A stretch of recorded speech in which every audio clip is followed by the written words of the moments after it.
Welcome back to the Midnight Mysteries sleeping experience. We're here to help you have the best night's sleep you've ever had. But first, like the video and comment where you're watching from as well as how late you're watching. Now get comfortable and have a nice night. On a balmy evening in May 2003, a Boeing 727-223, registered as N844AA, sat quietly on the tarmac at 4 de Fevereiro Airport in Luanda, Angola.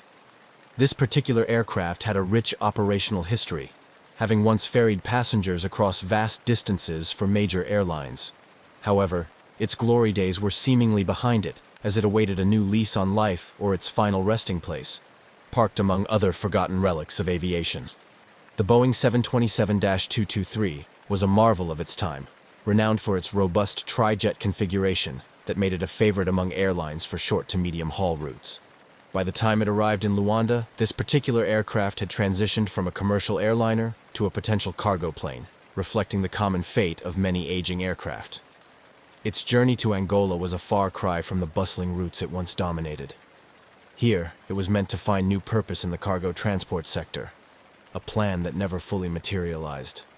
The aircraft's presence in Angola was emblematic of the broader context in which this mystery unfolded. Angola, at the time, was a nation grappling with the aftermath of a prolonged and devastating civil war that had only recently concluded. The war had left its airports, like many other infrastructures, in a state of disrepair and underregulated. Security protocols were lax, and oversight was minimal, conditions ripe for the unusual and the illicit. In this setting, the Boeing 727 had been grounded for over a year, accruing substantial parking fees and becoming a fixture on the airport's periphery. Maintenance on the plane was sporadic at best, performed just enough to keep it from complete dilapidation, with hopes still lingering for its eventual return to service. The aircraft was under the oversight of a company that had hoped to convert it for cargo use, though these plans had stalled indefinitely. On May 25, 2003, the airport buzzed with the usual activity, oblivious to the history about to be made. The Boeing 727, which had been a static feature for so long, was about to take center stage in one of aviation's most baffling mysteries. As the sun began to set, reports emerged of unusual activity near the aircraft.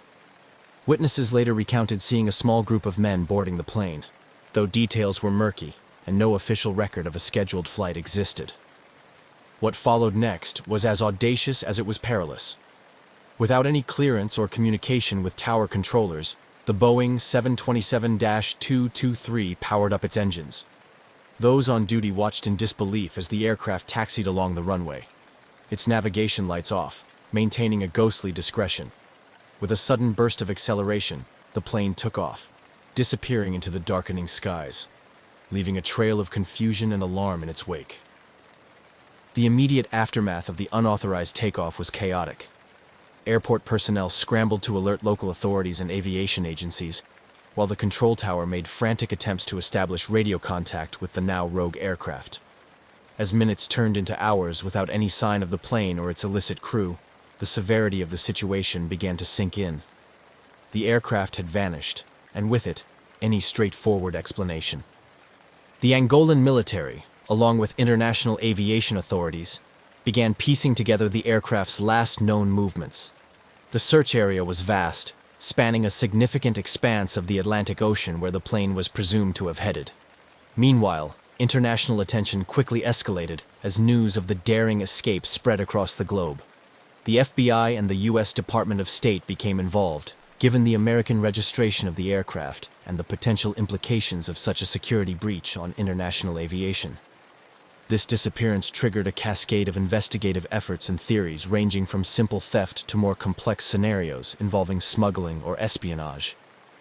The world was left to wonder, how could a sizable jet airliner simply disappear? What were the intentions of those who spirited it away?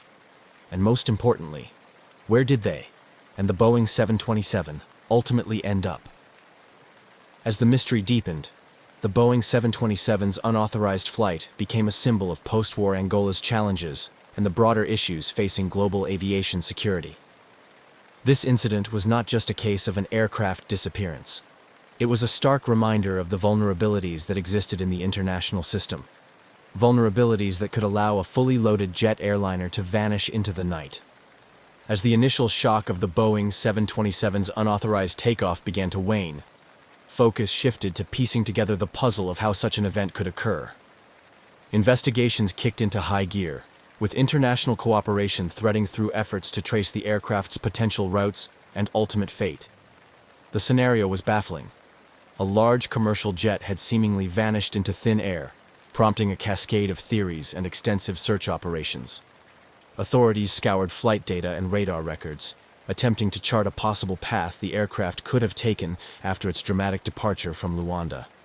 Given the Boeing 727's fuel capacity and the last known heading, calculations were made regarding its maximum range, pointing search efforts towards the Atlantic Ocean and beyond. However, the vastness of the ocean and the lack of precise tracking data from the time of disappearance significantly hampered these efforts.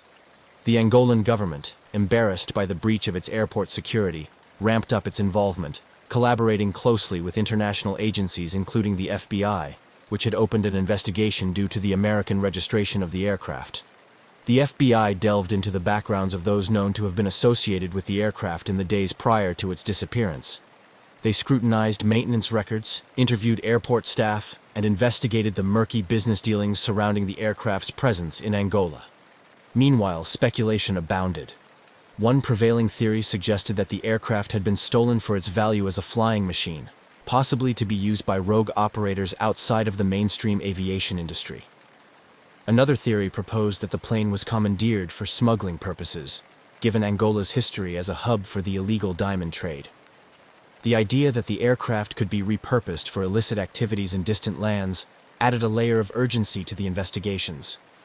Adding to the complexity were numerous sightings reported across Africa and even South America. Each report prompted a flurry of activity, with local authorities scrambling to verify the accuracy of these claims. Yet none of these sightings were substantiated, and the aircraft remained elusive, as if it had indeed managed to ghost away into another part of the world. The international aviation community was also on high alert, as the disappearance highlighted significant vulnerabilities in global aviation security. The ease with which the aircraft was commandeered and removed from a supposedly secure international airport led to widespread discussions about the need for enhanced security measures. This incident acted as a catalyst for regulatory changes, prompting airports worldwide to tighten security protocols, especially concerning aircraft storage and access. Simultaneously, the mystery of the missing Boeing 727 captured the public's imagination, drawing attention from aviation enthusiasts, conspiracy theorists, and the media. Forums and websites popped up with people theorizing about the fate of the aircraft, each adding their layer of speculation to the story. The intrigue was magnified by the dramatic nature of the aircraft's disappearance and the backdrop of Angola's political and economic climate. As weeks turned into months without any trace of the aircraft, the fervor of the initial search began to diminish. International attention gradually shifted away from the case, which nestled into the annals of unsolved aviation mysteries. However, the impact of this event continued to resonate, influencing policy and procedures within the aviation industry. The disappearance of the Boeing 727 in 2003 remains a stark reminder of the challenges and dangers lurking within international aviation, serving as a case study in the complexities of global security, the ingenuity of criminal intent, and the limits of modern surveillance and tracking technologies. As such, it continues to be a subject of study and speculation, holding a place as one of the aviation world's most intriguing mysteries. As the Boeing 727-223 mysteriously lifted off from Luanda Airport without authorization, the immediate realization of its disappearance kicked off a frantic response from both local authorities and international agencies. The aircraft's sudden and unauthorized departure prompted an immediate and extensive search operation that would span multiple countries and vast expanses of the Atlantic Ocean. Initially, the primary concern was the potential threat an aircraft of such size could pose if used for malicious purposes. Given the global climate of heightened security, particularly in the post-9/11 era, the disappearance of a large jet fueled fears of terrorism. This urgency galvanized a coordinated international response, with the United States, Angola, and neighboring countries pooling resources in a desperate bid to track down the missing aircraft. The The search operation was vast and complex, involving satellite imagery, radar data, and maritime patrols. The U.S. Navy deployed ships and aircraft to scour the Atlantic, focusing on the aircraft's last known trajectory, which suggested it might be heading east over the ocean. Despite these efforts, the vast open waters and the lack of a precise last known position hampered the search efforts. The Atlantic Ocean's enormity made the search akin to finding a needle in a haystack, with each passing hour diminishing the likelihood of a successful recovery. Meanwhile, the FBI and other international law enforcement agencies delved into the investigation of the aircraft's disappearance, focusing on the backgrounds of those associated with the aircraft in the days leading up to its unauthorized takeoff. Investigators explored various leads, including scrutinizing recent hires at the airport, examining flight logs, and interviewing those who last serviced the aircraft. They aimed to piece together a timeline of events and identify any potential suspects who might have had the knowledge and opportunity to carry out such a bold theft. Theories about the aircraft's disappearance varied widely. Some speculated that the plane might have been stolen for its scrap value, while others suggested it could have been taken by smugglers or terrorists. The investigation also considered the possibility that the plane was repossessed by creditors, given the financial difficulties faced by the airline operating the aircraft. One of the most challenging aspects of the investigation was the lack of communication from the aircraft post-takeoff. No distress signals or communication had been made, and the plane's transponder appeared to have been turned off, making it invisible to civilian radar. This lack of data severely limited the ability to track the aircraft's path after it deviated from its expected route over the Atlantic. As weeks turned into months, the initial intensive search efforts began to scale down. The vast area of ocean that needed to be covered, combined with the minimal evidence and the fading trail of the aircraft, made continued large-scale search operations unfeasible. The International Task Force had to make the tough decision to reduce the scope of the search, focusing instead on satellite monitoring and intelligence leads. This phase of the search operation saw a shift in focus from a rescue mission to an investigative quest, as hope of finding the aircraft, or understanding its disappearance, faded. The mystery of what happened to the Boeing 727 continued to puzzle investigators and captured the imagination of the public worldwide. The case highlighted significant gaps in international aviation security and raised uncomfortable questions about the ease with which an aircraft could be commandeered and disappear. The unresolved nature of the disappearance left a lasting impact on global aviation policies, prompting a re-evaluation of airport security measures, particularly in countries with less stringent regulatory environments like Angola. The incident acted as a catalyst for change, leading to tighter security protocols and increased cooperation between international aviation and law enforcement agencies. As the active search concluded without success, the story of the missing Boeing 727 settled into a narrative of mystery and speculation, joining the ranks of other unsolved aviation mysteries. It remains a subject of intrigue, a case study in aviation security vulnerabilities, and a stark reminder of the complexities of protecting global aviation from a range of threats. The disappearance of the Boeing 727-223 from Luanda in 2003 sparked a plethora of theories, both plausible and far-fetched, as investigators, journalists, and the public grappled with the scant details surrounding its mysterious takeoff and subsequent vanishing. The intrigue was compounded by the aircraft's known condition and the geopolitical context, weaving a complex tapestry of possibilities that ranged from criminal activity to intricate conspiracies. One prevailing theory centered on the possibility of criminal intent, specifically aircraft theft, for illicit use. The 727 could potentially be repurposed for smuggling operations, given its capacity to carry significant cargo over considerable distances. Africa, with its vast, loosely monitored spaces and ongoing conflicts, presented a fertile ground for such activities. This theory posited that the aircraft was stolen not for the plane itself, but for the profitable opportunities it represented. Another theory suggested that the aircraft was seized to be used in a terror attack. This was fueled by the global atmosphere post 9/11, where fears of aircraft being used as weapons were at a heightened state. However, this theory gradually waned due to the lack of any corroborative terrorist claims or subsequent attacks, which would typically follow such high-profile thefts if they were terrorism-related. There was also speculation that the aircraft had been taken for insurance fraud. The idea was that the owner, perhaps facing financial difficulties, might have arranged for the aircraft to disappear in order to claim insurance money.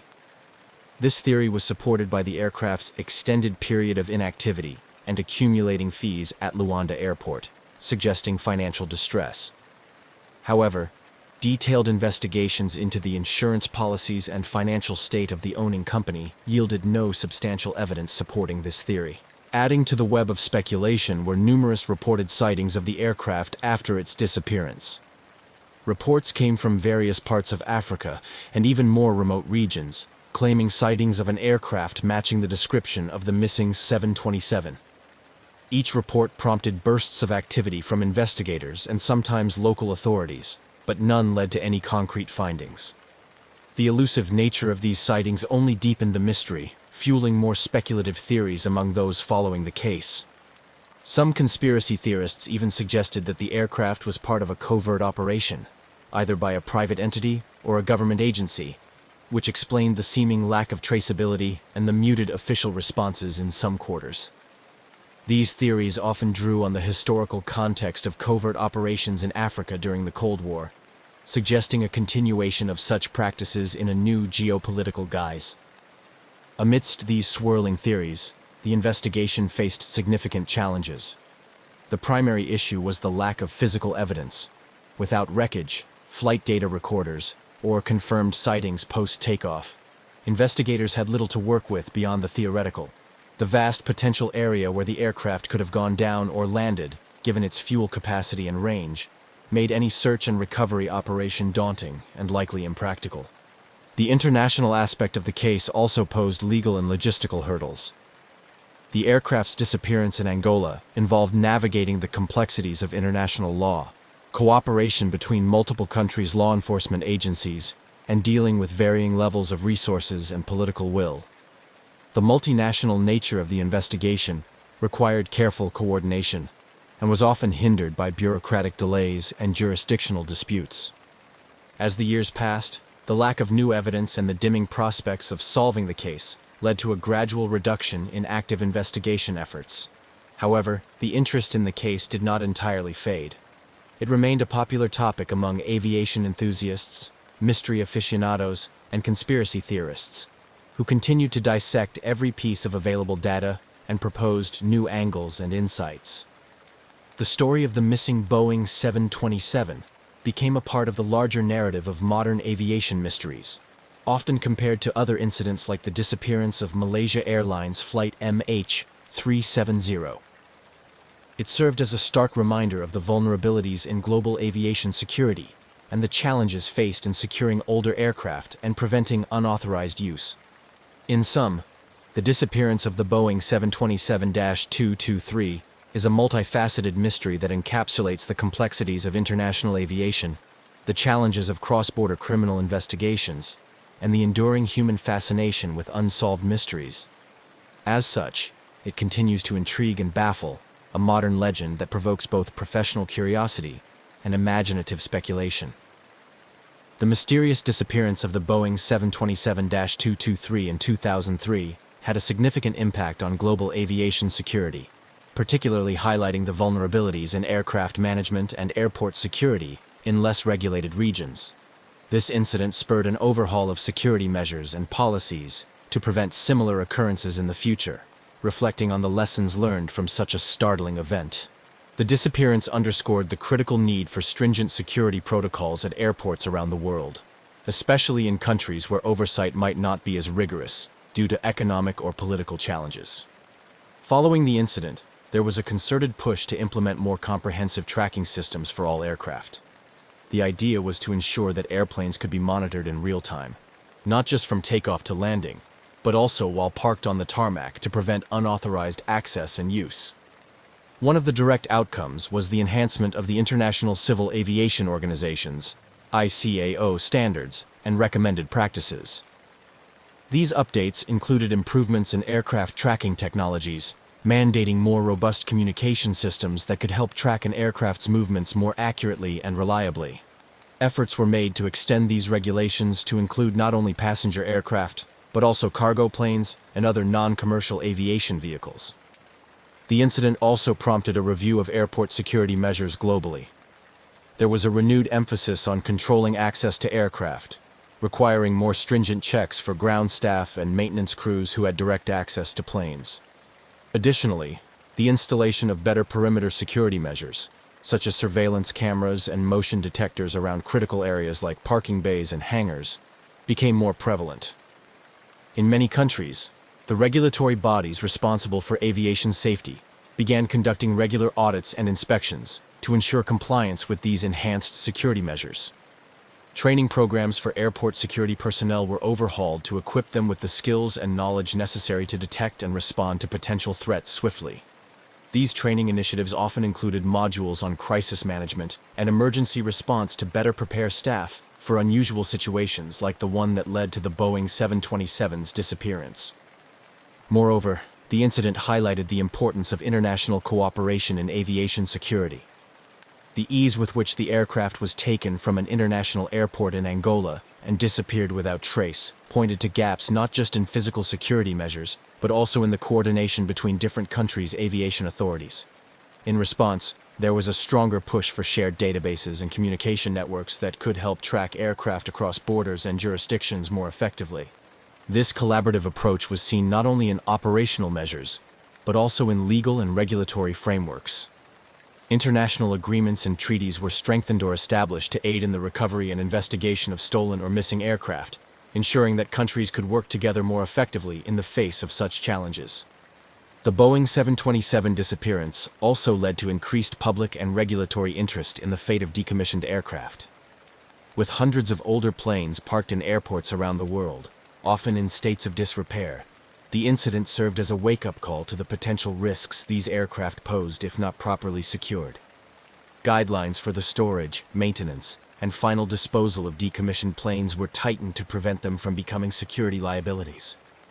As these new measures and policies took effect, the aviation community reflected on the profound implications of the Luanda Boeing 727 incident. It became a case study in the vulnerabilities and potential risks facing global aviation, driving home the need for vigilance, preparedness, and continuous improvement in security practices. The legacy of this bizarre and unsettling event thus continues to influence the standards and strategies employed today to safeguard against similar threats to aviation security. The mysterious disappearance of the Boeing 727-223 from Luanda in 2003 has not only captivated the attention of aviation experts and mystery enthusiasts, but has also significantly impacted the families of those presumed to be on board and other stakeholders. Over the years, this unresolved case has woven a complex tapestry of emotional, legal, and financial ramifications that continue to resonate. For the families and friends of the crew members involved, the disappearance has been a source of enduring pain and uncertainty. The lack of closure and definitive answers has left many in a state of prolonged grief and unresolved loss. Anniversaries of the disappearance often bring renewed media attention, forcing families to relive the uncertainties and stirring up the emotional turmoil that comes with not knowing the fate of their loved ones. This ongoing mystery has also spurred advocacy efforts by these families, who have sought to keep the case in the public eye and pressure international authorities to continue the investigation. They have called for more rigorous international regulations regarding aircraft security and more effective measures to prevent similar incidents in the future. Their efforts have highlighted the need for comprehensive support systems for families affected by aviation disasters, advocating for better communication and assistance from both governmental and corporate entities. For the aviation industry stakeholders, including airlines, airport operators, and regulatory bodies, the incident was a wake-up call that prompted a re-evaluation of security practices. The economic implications were significant, leading to increased costs associated with enhanced security measures. However, these investments were recognized as essential to restoring public confidence in air travel, particularly in regions where security concerns had been previously highlighted. The financial impact extended beyond the immediate stakeholders. Insurance companies, facing the reality of covering a complete aircraft loss without recovery, had to adjust their policies and premiums for similar risks. This incident led to more stringent risk assessments and higher insurance costs for older aircraft, and those operated in higher-risk regions. Legally, the disappearance of the Boeing 727 sparked numerous questions about jurisdiction and international law. The aircraft's sudden vanishing acted as a catalyst for discussions on legal responsibility and the complexities involved in dealing with incidents that occur in international, or in this case, poorly monitored spaces. Legal experts and policymakers were prompted to explore new frameworks to better address these challenges, ensuring more robust international cooperation and legal preparedness. Moreover, the incident has had a lasting effect on the broader community of Luanda and the aviation industry in Angola. It brought to light the vulnerabilities in the country's aviation sector, prompting improvements in airport security and regulatory oversight. These changes were necessary to align the country with international aviation standards and to restore trust among international partners and travelers. The story of the missing Boeing 727 also continues to fuel academic and professional discourse within the fields of aviation safety, security, and crisis management. Universities, safety organizations, and industry conferences often refer to the case as a study point for discussions on risk management, emergency response, and the socio-economic impacts of aviation security failures. As we reflect on the broader implications of this unresolved mystery, it becomes clear that the disappearance of the Boeing 727-223 is more than just an aviation anomaly. It is a multifaceted issue that touches on human, legal, and socio-economic fields. The ongoing discussions and policies that have emerged in the wake of this incident underscore the complex interplay between global aviation practices and the need for a cohesive approach to addressing such unprecedented events. This case remains a poignant reminder of the ever-present need for vigilance, innovation, and cooperation across all levels of global aviation. The mysterious disappearance of the Boeing 727-223 from Luanda Airport in 2003 has left an indelible mark on the global aviation community, prompting an ongoing reevaluation of security measures and practices. The incident not only highlighted significant security lapses, but also demonstrated the potential consequences of operational oversight failures. This section explores the initial impacts and responses within the aviation industry and regulatory environments, highlighting the changes spurred by this incident. Following the aircraft's unauthorized departure and subsequent disappearance, there was an immediate recognition among global aviation authorities of the need for stringent security enhancements. This event underscored vulnerabilities at airports in countries with less rigorous regulatory oversight, particularly in post-conflict nations like Angola, where infrastructure might be compromised or outdated. As a result, international aviation regulatory bodies, including the International Civil Aviation Organization, ICAO, began to scrutinize existing security protocols, especially concerning aircraft on the ground. One significant change was the implementation of stricter controls on access to aircraft.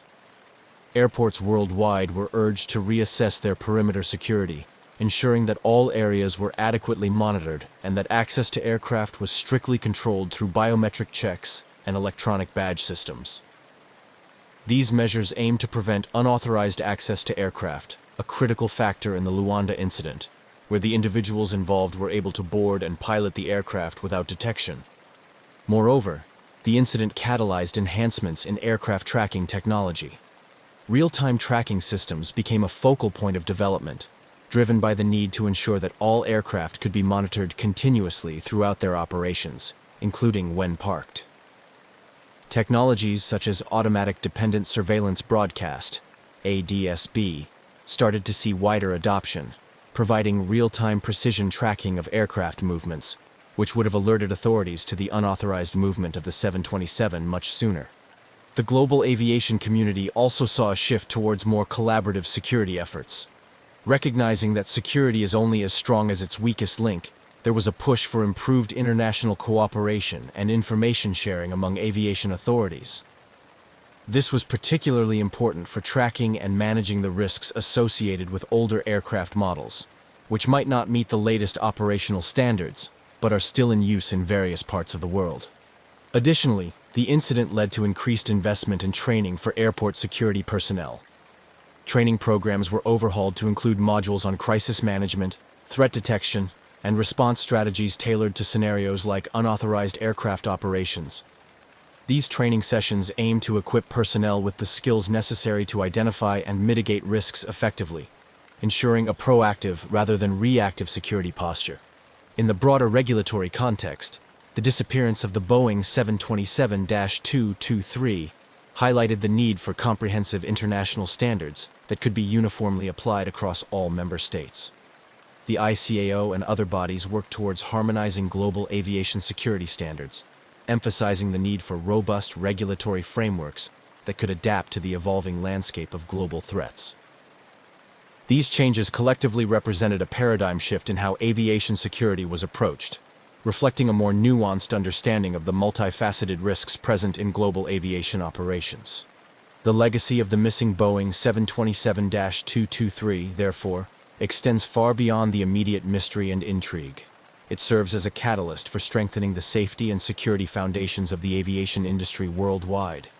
The unresolved disappearance of the Boeing 727-223 continues to reverberate across the aviation industry, serving as a poignant reminder of the challenges and complexities associated with securing commercial aircraft. The event not only catalyzed changes in aviation security practices, but also left a lasting cultural and emotional impact, particularly among those directly affected by the incident. For the families of the crew presumed to be on board and the stakeholders directly involved, the absence of closure has been a source of ongoing distress. The mystery surrounding the aircraft's fate has prompted these families to become advocates for stronger aviation safety measures and more rigorous oversight, ensuring that their loved one's legacy contributes to preventing future such incidents. Their efforts highlight the human aspect of aviation disasters, which often gets overshadowed by technical discussions and regulatory updates. In the broader community, the disappearance has fueled a continued fascination with aviation mysteries, drawing comparisons to other infamous cases like the disappearance of Malaysia Airlines Flight MH370. This fascination underscores a deeper cultural attraction to mysteries and the unknown, particularly those involving technology and human ingenuity. The Boeing 727's disappearance has inspired documentaries, books, and articles, each exploring different theories and aspects of the case, illustrating our collective quest for answers and understanding. Moreover, the incident has had educational implications, becoming a case study in aviation security courses and seminars around the world. It is used to teach critical lessons about risk management, emergency preparedness, and the importance of robust security systems.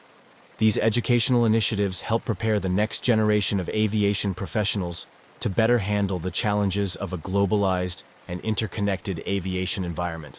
The story of the missing Boeing 727 also continues to influence policy and practice. The incident has been instrumental in shaping ongoing discussions at the International Civil Aviation Organization and other regulatory bodies about how to effectively manage and secure aging aircraft fleets, particularly in regions with limited resources. These discussions often lead to updated guidelines and recommendations that aim to enhance the safety and security of international air travel. Lastly, the enduring mystery of what happened to the Boeing 727-223 serves as a catalyst for ongoing technological innovation in aircraft tracking and surveillance. The aviation industry continues to develop more advanced tracking systems that can prevent aircraft from disappearing without trace. These technologies, which include satellite-based tracking and automated flight monitoring systems, are now seen as essential components of modern aviation operations.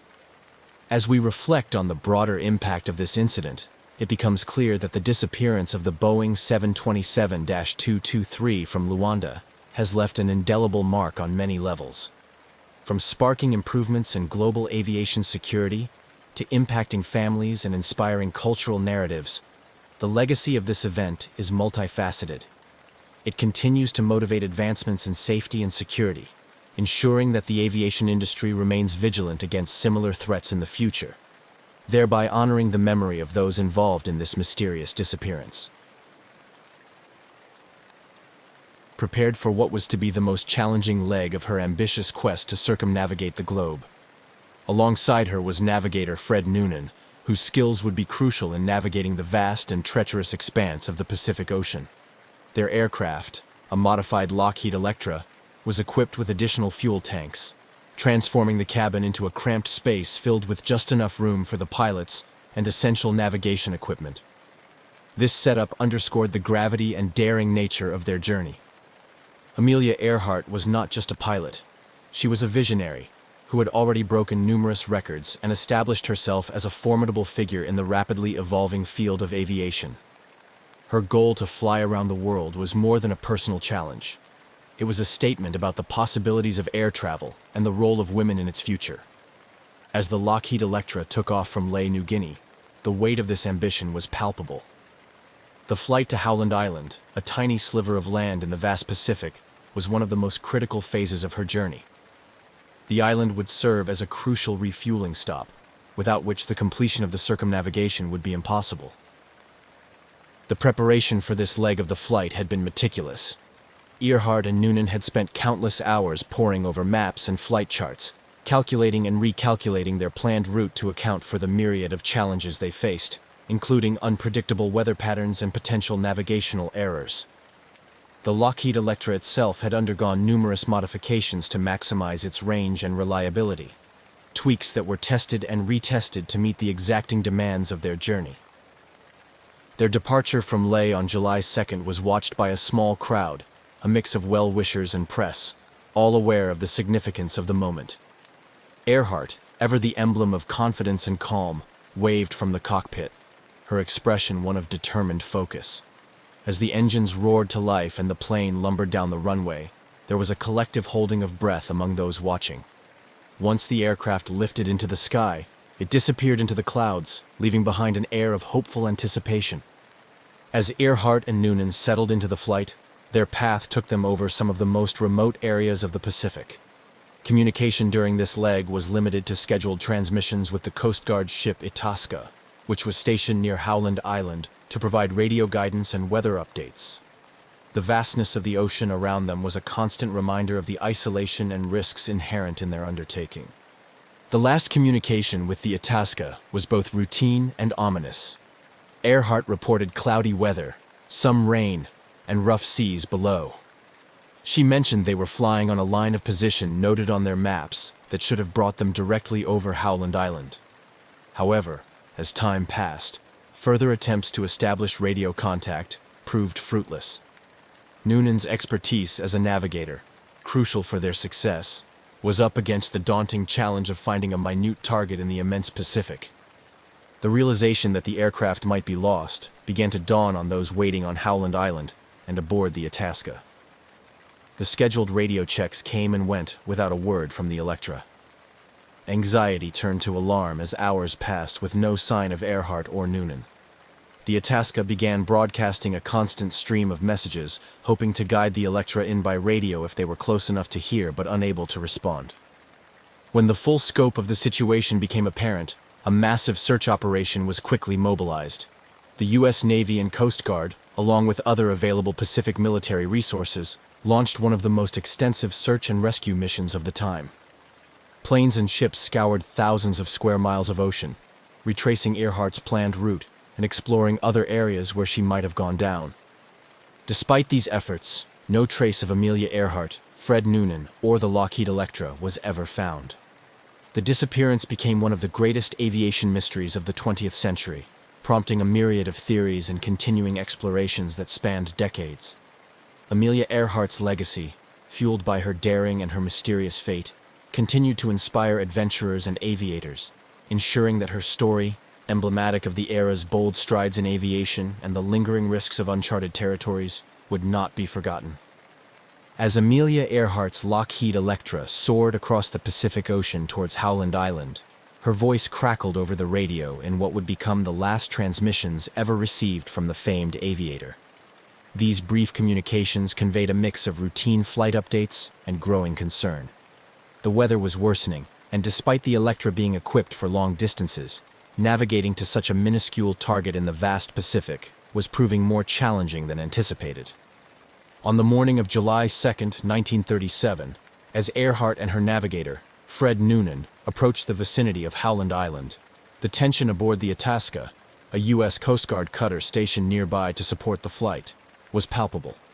The ship served as Earhart's lifeline to landing safely, equipped to guide her in with radio bearings. Earhart's transmissions, however, indicated she was having difficulty finding the island and receiving the radio signals meant to guide her approach. Earhart's last known transmission, fraught with static, indicated that she believed they were on course but could not see the island. She mentioned running low on fuel and requested that the Itasca take bearings on her signal. Despite the urgency in her voice, the specifics of her position remained unclear, complicating the Coast Guard's ability to provide effective assistance. The gravity of the situation deepened with each unproductive exchange. The plane was somewhere close, yet invisible, hidden by vast oceanic expanses. This final phase of Earhart's flight was marked by a series of critical decisions and unfortunate miscommunications. Earhart and Noonan were navigating largely by dead reckoning, having to rely on their calculations and the plane's instruments, as their radio equipment lacked the sophistication to effectively pinpoint their location relative to Howland Island. The challenges were compounded by environmental factors. The weather conditions included overcast skies and sporadic rain showers, reducing visibility and further complicating their efforts to visually locate the island. Meanwhile, on Howland Island, personnel waited anxiously. Equipped with binoculars and ears tuned to the radio, they scanned the horizon for any sign of the Electra. Time ticked by with growing dread as the reality set in.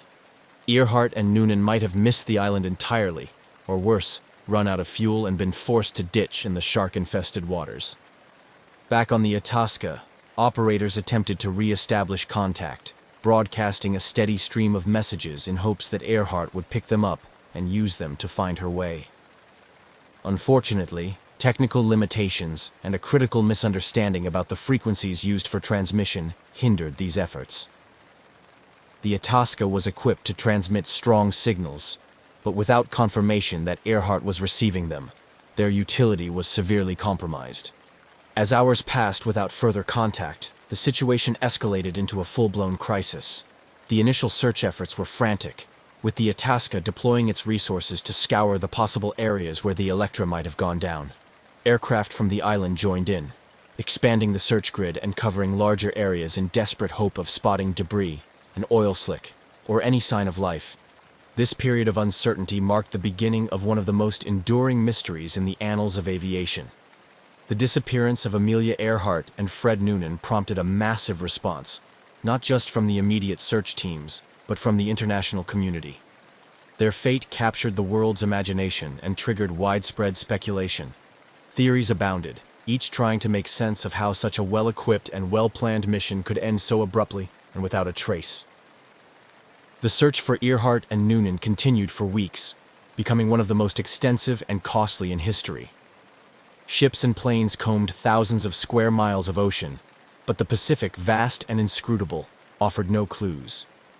As the search efforts proved fruitless, the hope of finding them alive dwindled, leaving behind a haunting legacy of mystery and a poignant narrative of ambition and courage that continues to inspire and intrigue to this day. As the realization dawned that Amelia Earhart and Fred Noonan might indeed be lost at sea, the scale of the search operation intensified dramatically. The United States government, spurred by public interest and the significance of Earhart's international stature, mounted an unprecedented rescue effort. This initiative quickly became one of the largest and most expensive search and rescue operations in history, emphasizing the urgency and desperation to find the missing aviators. Within hours of their last radio contact, the U.S. Navy and Coast Guard mobilized a fleet of ships and aircraft to scour the vast area surrounding Howland Island, the intended destination of Earhart's flight. The Itasca, already in the area and initially tasked with providing navigational assistance to Earhart, became the central hub for the initial search efforts. It was joined by other U.S. naval vessels and aircraft, including the battleship Colorado, which launched its float planes to cover an even broader area. The search strategy was multi-pronged and exhaustive. Planes were dispatched to fly grid patterns over thousands of square miles of ocean, looking for any signs of the Electra or its occupants. Ships crisscrossed the suspected areas where Earhart might have gone down, their crews keeping a vigilant lookout for debris or oil slicks that might indicate the location of a crash. Infrared cameras and other advanced, for the time, sensing technologies were employed in the hope of detecting the aircraft or life rafts. Despite these extensive efforts, the vastness and depth of the Pacific Ocean presented formidable challenges. The ocean's immense size and the difficulty of spotting small debris or oil traces made the search like finding a needle in a haystack. The weather conditions, which included frequent cloud cover and choppy seas, further hampered the search efforts, often obscuring visibility and complicating the navigation. As days turned into weeks, the urgency of the search began to wane, with each passing day reducing the likelihood of finding Earhart and Noonan alive. The emotional toll on the search teams and the public was considerable. Each day brought hope that was met with disappointment, a cycle that repeated itself relentlessly. The exhaustive nature of the search also brought about logistical strains and raised questions about the feasibility of continuing the operation indefinitely. Internationally, the disappearance of Amelia Earhart became a media sensation, captivating audiences around the world. Newspapers and radio broadcasts provided daily updates on the search, fueling public fascination and concern. This global attention not only underscored Earhart's significance as a cultural icon, but also highlighted the emerging interconnectedness of the world through modern communications and aviation. The U.S. government, aware of the high public and international stakes, continued to pour resources into the search. However, after spending today's equivalent of millions of dollars and covering hundreds of thousands of square miles without any success, the difficult decision was made to conclude the official search.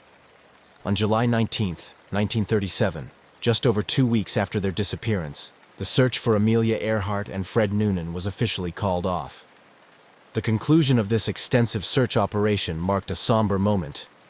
It was a testament to the limitations of even the most determined and resource-intensive rescue efforts of the time. The failure to find any trace of Earhart, Noonan, or the Electra left a void filled with speculation, sorrow, and unresolved mystery. This outcome not only deepened the enigma surrounding their fate, but also set the stage for decades of theories and explorations, each aiming to provide some resolution to one of the greatest aviation mysteries of the 20th century. The disappearance of Amelia Earhart and Fred Noonan over the Pacific Ocean in 1937 catalyzed a myriad of theories and extensive speculation that sought to explain the fate of these two aviators.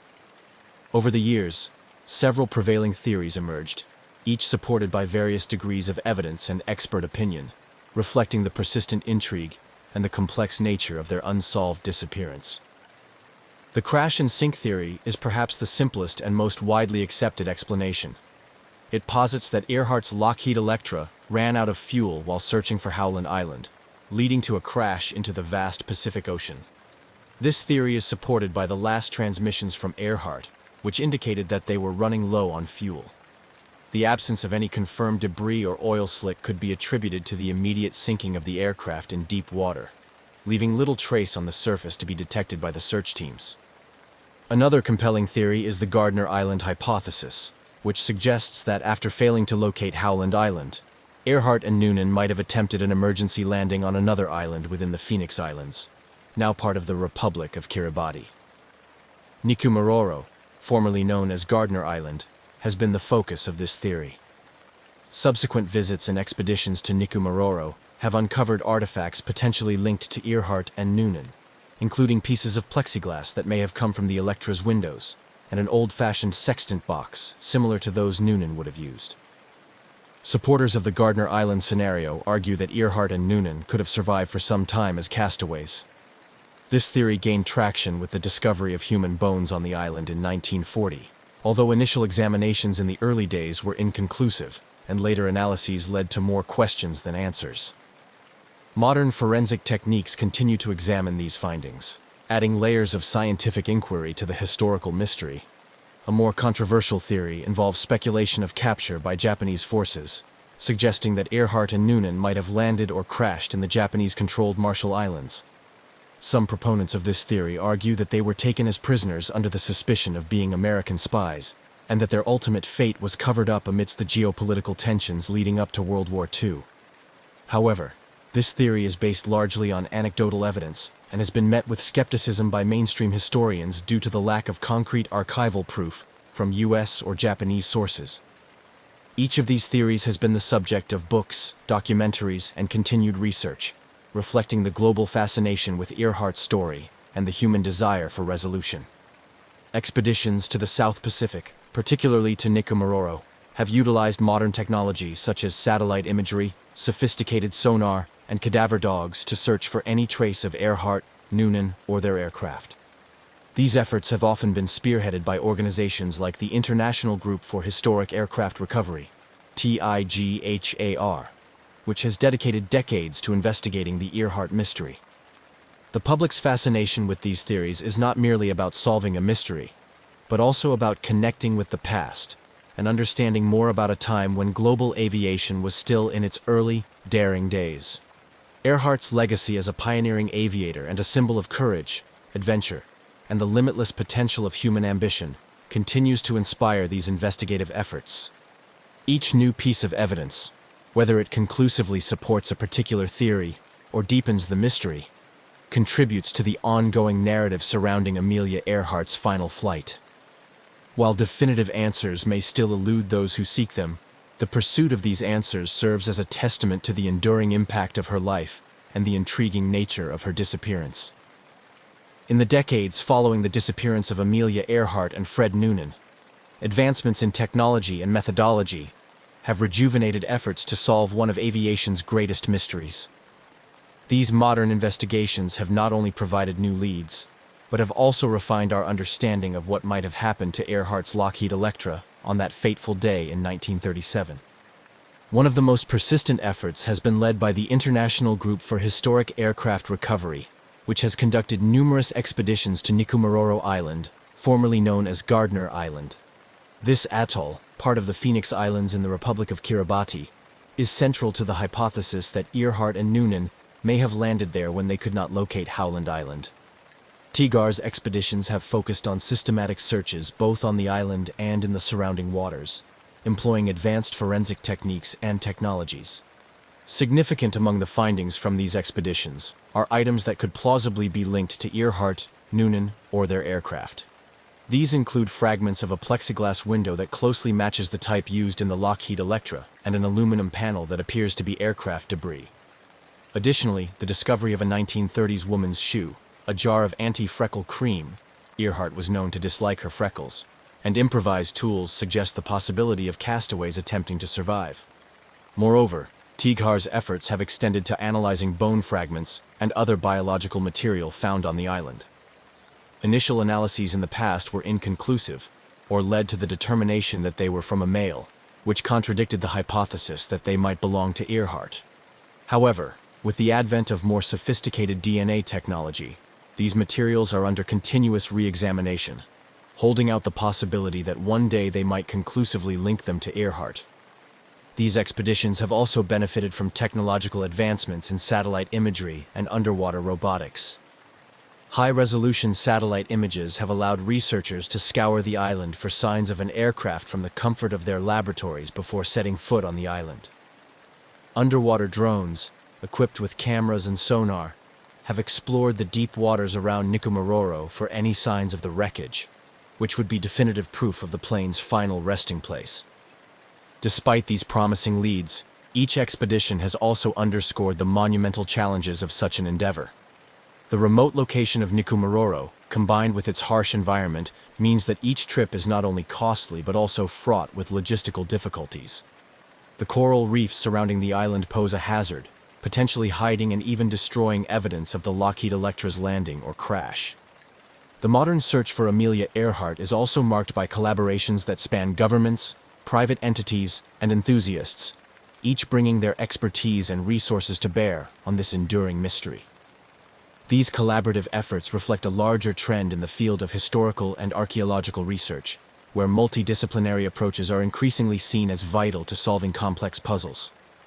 Parallel to TIGHAR's efforts, other groups and individuals have pursued different leads. Some have focused on analyzing historical records and personal accounts from individuals in the Marshall Islands, where some locals have long claimed that Earhart and Noonan were captured by the Japanese. These investigations often involve combing through Japanese and American archives for any overlooked clues that might shed light on the aviator's fate. The renewed interest in Amelia Earhart's disappearance and the application of new technologies to the search have not only brought us closer to potentially solving this mystery, but have also had broader implications for aviation archaeology. Techniques developed and refined during these searches, such as deep-sea sonar imaging and DNA analysis from old remains, have applications in other investigations, expanding our capabilities to explore and solve historical enigmas. Moreover, these efforts underscore the changing nature of historical inquiry in the age of technology. With each new tool and each expedition, the public's fascination with Earhart's story is rekindled, ensuring that her legacy continues to inspire and that the quest for answers remains alive. Whether or not these modern investigations will ever conclusively solve the mystery of what happened to Amelia Earhart, they stand as a testament to the enduring human spirit to seek answers, no matter how elusive they may be. Amelia Earhart's disappearance in 1937 transcended the realm of a mere aviation mystery to become a powerful symbol of courage, adventure, and the endless quest for equality. Her legacy has profoundly impacted not only aviation, but also the role of women in STEM and broader societal contexts, inspiring countless individuals and shaping cultural narratives across decades. Earhart was more than an aviator. She was a pioneering spirit of her time, breaking numerous records and challenging societal norms that restricted women's roles both on the ground and in the skies. Her attempt to circumnavigate the globe was a bold assertion of her belief in women's capabilities and their right to compete on equal footing with men. This aspect of her legacy has made her an enduring icon in the feminist movement, symbolizing the struggle for equality and the fight to break through traditional gender barriers. In the world of aviation, Earhart's influence has been equally significant. She was instrumental in the formation of the 99s, an international organization of women pilots established in 1929 to provide support and advocacy for female aviators. Her leadership and vision set the stage for future generations of women in aviation, encouraging them to pursue careers as pilots, engineers, and space explorers. The organization continues to thrive, supporting women in aviation through scholarships, education, and mutual support, perpetuating Earhart's legacy of empowerment and involvement in the field. Moreover, Earhart's story has been a persistent presence in media and popular culture, serving as a rich source of inspiration for films, books, and plays. Each portrayal explores different facets of her life and disappearance, reflecting the public's enduring fascination with her story. These portrayals often emphasize her bravery and the mysterious circumstances surrounding her final flight. But they also highlight her role as a trailblazer for women's rights and her contribution to the early days of aviation. Her disappearance has also sparked numerous conspiracy theories and alternative explanations, which have been featured in various documentaries and investigative reports. This ongoing intrigue ensures that her name remains in the public consciousness, continually sparking new discussions about her life and legacy. The mystery of her fate invites people to explore not only the facts, but also the symbolic meanings of her journey and disappearance. Educationally, Earhart's life and career are studied in schools around the world, where her story is used to teach lessons about perseverance, courage, and the importance of pursuing one's dreams despite obstacles. This educational impact is perhaps one of the most enduring aspects of her legacy, inspiring students to learn from her achievements and challenges. Additionally, Earhart's influence extends to advocacy for aviation safety and technological advancements in flight. Her disappearance highlighted the limitations of aviation technology of the time and underscored the need for advancements in navigation and communication systems. Today, modern satellite and GPS technologies, which provide real-time tracking of aircraft, are part of her legacy, addressing the very challenges that contributed to her disappearance. On a more personal level, the annual remembrance events and continued interest in her life have provided a form of closure for those inspired by her story. For many, especially young women and girls, Earhart is a figure who represents the limitless possibilities of the human spirit. Her life encourages them to dream big and pursue those dreams with the same determination and fearlessness that she did. In sum, the legacy of Amelia Earhart is a tapestry woven from her achievements in aviation, her role as a cultural and feminist icon, and the ongoing mystery of her disappearance. As each new generation discovers her story, they find in her a source of inspiration, a reminder that the sky is not the limit, but just the beginning. The quest to uncover the truth of her final flight continues to evolve with new investigations and technologies, ensuring that her legacy will endure as long as the skies are flown. The enduring mystery of Amelia Earhart's disappearance continues to fascinate and inspire people around the world, transcending generations and cultivating a rich legacy that is as vibrant today as it was in the early 20th century. Her story resonates not only as a historical enigma, but also as a profound symbol of adventure, courage, and the relentless pursuit of dreams against formidable odds. This ongoing mystique contributes to her status as an iconic figure in history, aviation, and women's rights. Amelia Earhart's legacy is commemorated in various ways, from museums and educational programs to annual events that celebrate her life and achievements. Institutions like the Amelia Earhart Birthplace Museum in Atchison, Kansas, which was her childhood home, serve as custodians of her legacy, offering insights into her life and the era she influenced so deeply. These venues play a crucial role in educating the public and preserving the memory of Earhart's pioneering spirit. Moreover, Earhart's attempt to circumnavigate the globe and her subsequent disappearance have become a powerful narrative used in educational curricula across various disciplines. Schools and universities leverage her story to teach about early aviation history, the challenges of global navigation, and the societal context of the 1930s, particularly regarding gender roles and expectations. Educators also use her story to instill values of perseverance and resilience, highlighting how her life was a testament to overcoming obstacles and breaking barriers. In the broader cultural context, Amelia Earhart is a perennial subject in media and popular culture, her story having inspired numerous films, documentaries, books, and articles.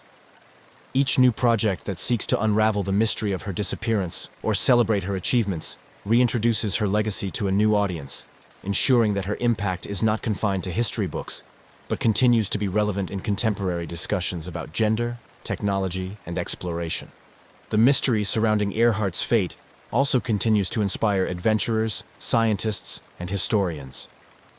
Modern expeditions equipped with cutting-edge technology aim to solve the puzzle of her disappearance, diving into the depths of the Pacific or exploring remote islands for any trace of her or her aircraft. Each effort, whether successful or not, keeps her story in the public eye and fuels an ongoing dialogue about historical investigation and technological advancement in exploration. Furthermore, Earhart's influence extends into advocacy for women's rights and empowerment in fields traditionally dominated by men. Her legacy is often cited in discussions about gender equality in STEM fields, encouraging a new generation of young women to pursue careers in science, technology, engineering, and mathematics. Her life story is a motivational tool used by numerous organizations and initiatives that aim to empower women and girls worldwide. Internationally, Amelia Earhart is not just remembered as an American aviator.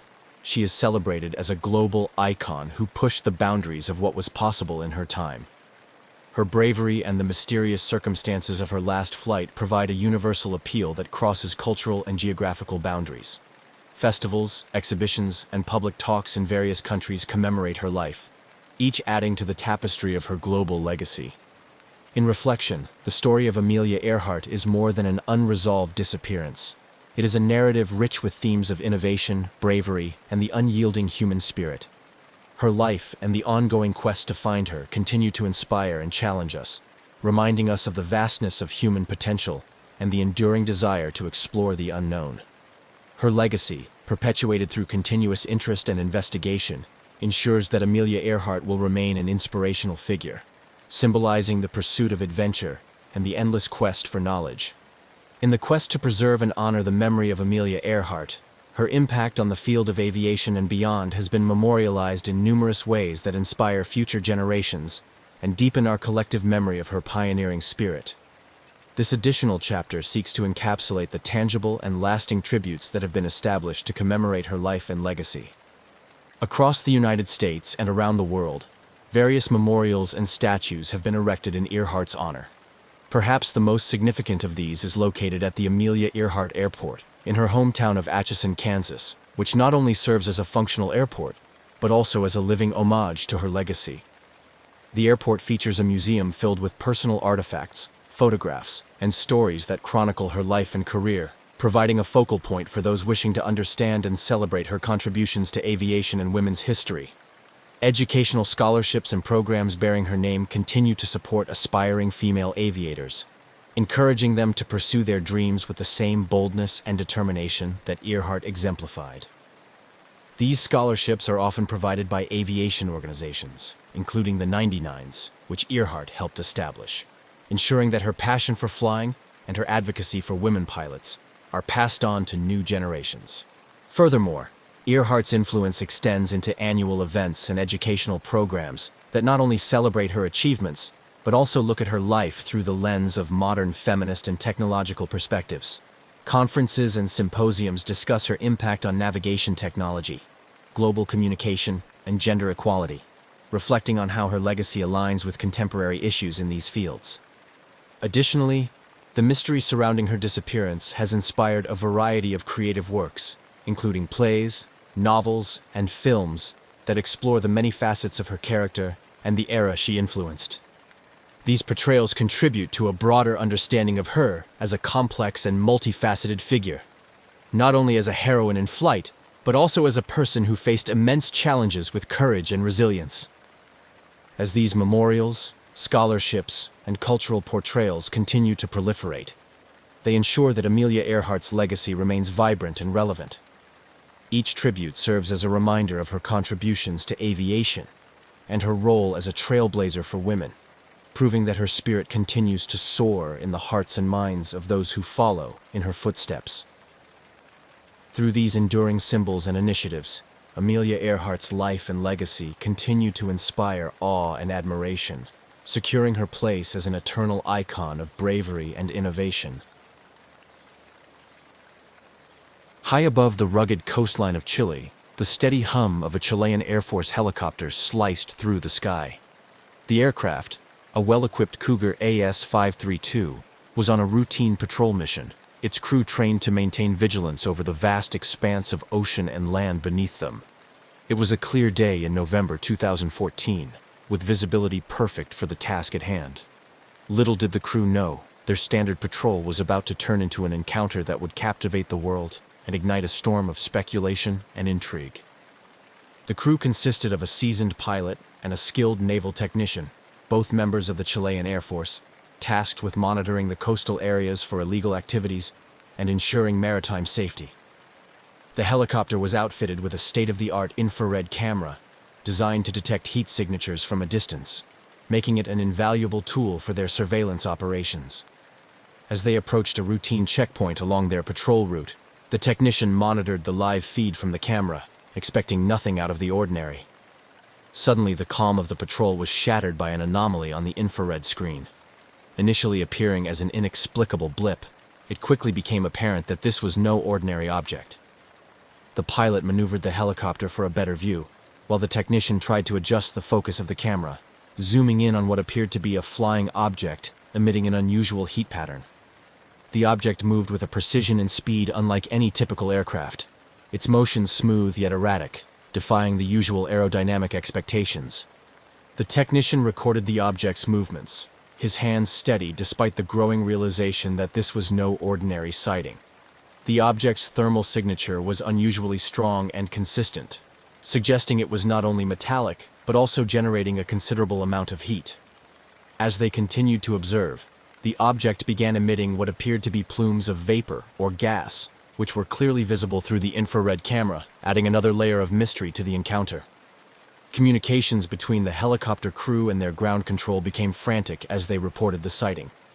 Ground control, equally perplexed, confirmed that no other aircraft were scheduled to be in their vicinity at that time, and there were no known satellites or drones that could explain the presence of such an object. The pilot, maintaining a safe distance, maneuvered to keep the object within their visual and infrared range, while the technician captured as much footage as possible. This initial encounter, though lasting only a few minutes, felt longer due to the intensity of the moment. The crew was trained for a multitude of scenarios, but nothing quite like this. Their professionalism kept them focused on the task of documenting the encounter, even as the realization dawned on them that they might be witnessing something truly unexplained. After the object finally accelerated away at a speed that was impossible for their helicopter to match, the crew was left to return to base with their footage and a barrage of questions. The debriefing that followed was intense and thorough.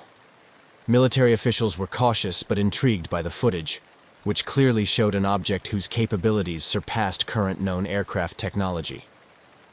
This marked the beginning of what would become a widely publicized and hotly debated UFO encounter.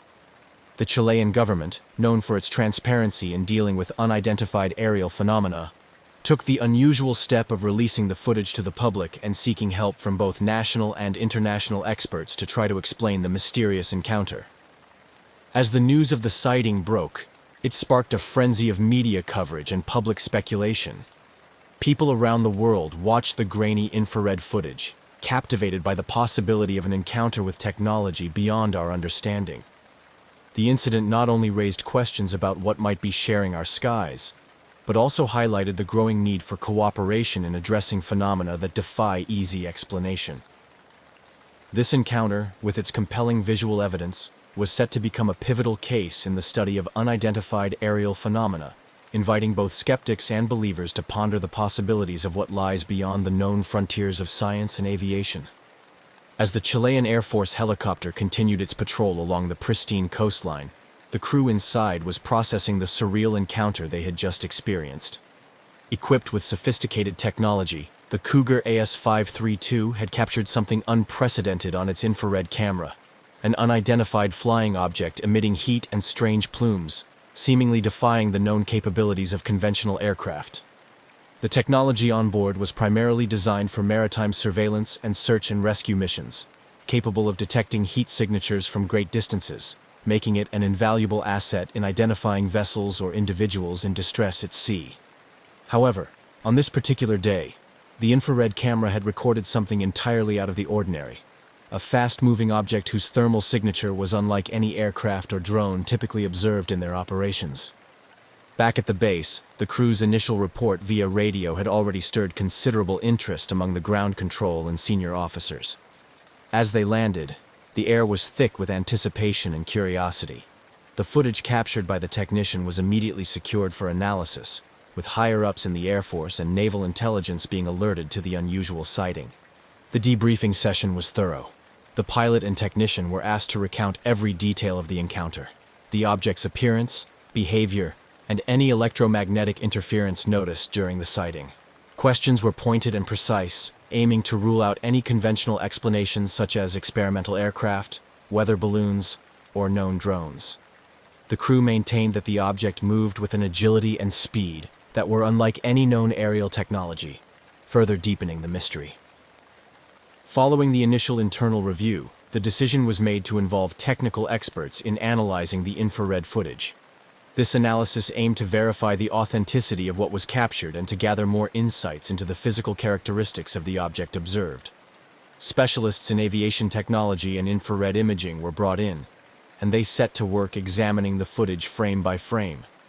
The technical analysis focused on several key aspects: the object's heat signature, which suggested an internal power source emitting a considerable amount of energy; the plumes, which could indicate some form of propulsion or discharge; and the flight pattern, which seemed to defy conventional physics with its abrupt changes in speed and altitude. Experts used software to enhance the image quality, hoping to glean more details from the grainy footage.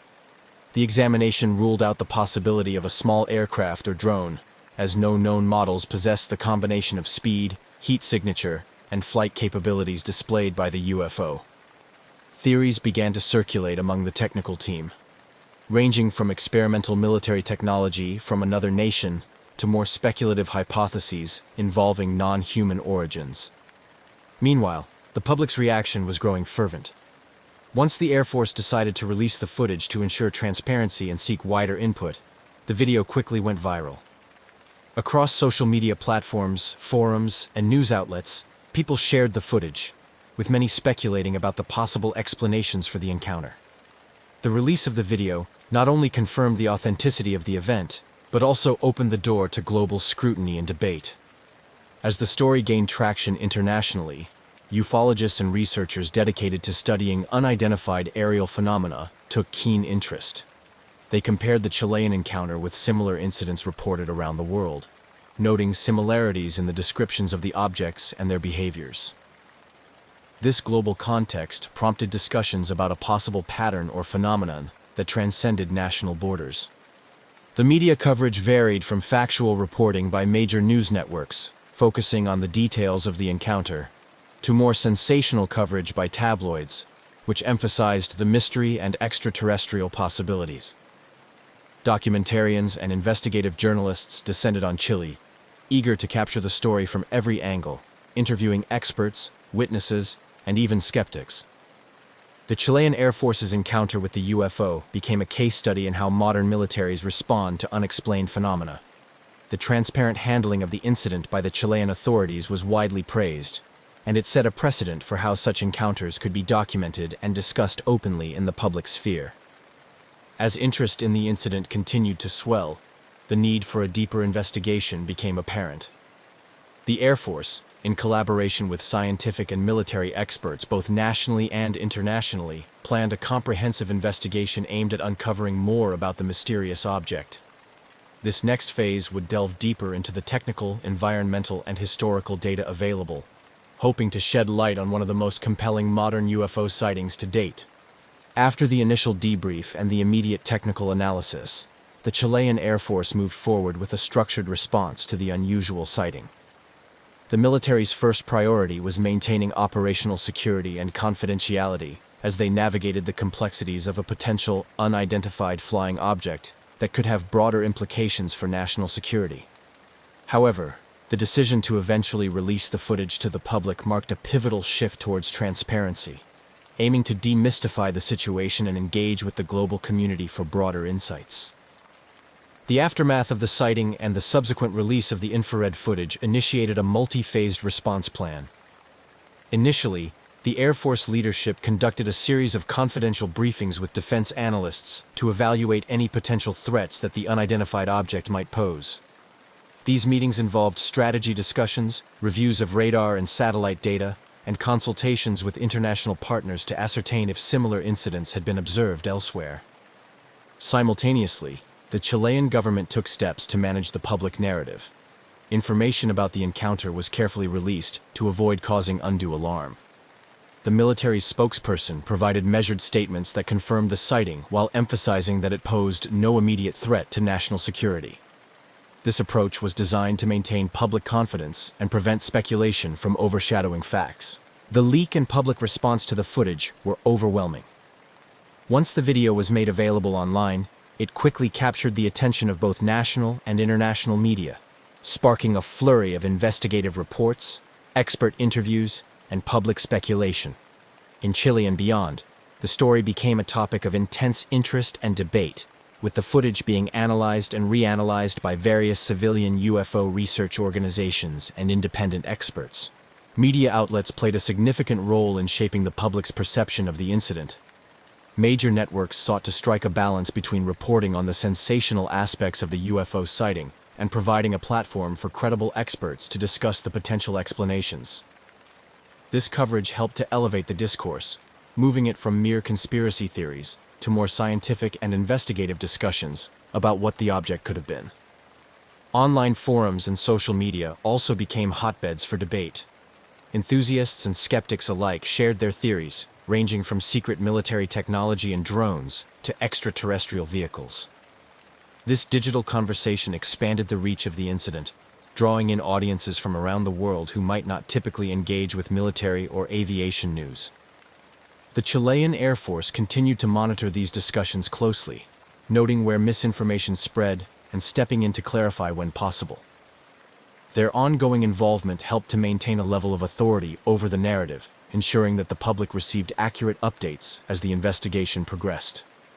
In response to the burgeoning interest, the Air Force organized a symposium where experts from various fields were invited to discuss the sighting. This event included panels with aerospace engineers, astrophysicists, military strategists, and representatives from the global UFO research community. The symposium was pivotal in fostering a multidisciplinary understanding of the sighting, highlighting the complexities involved in identifying and interpreting aerial phenomena.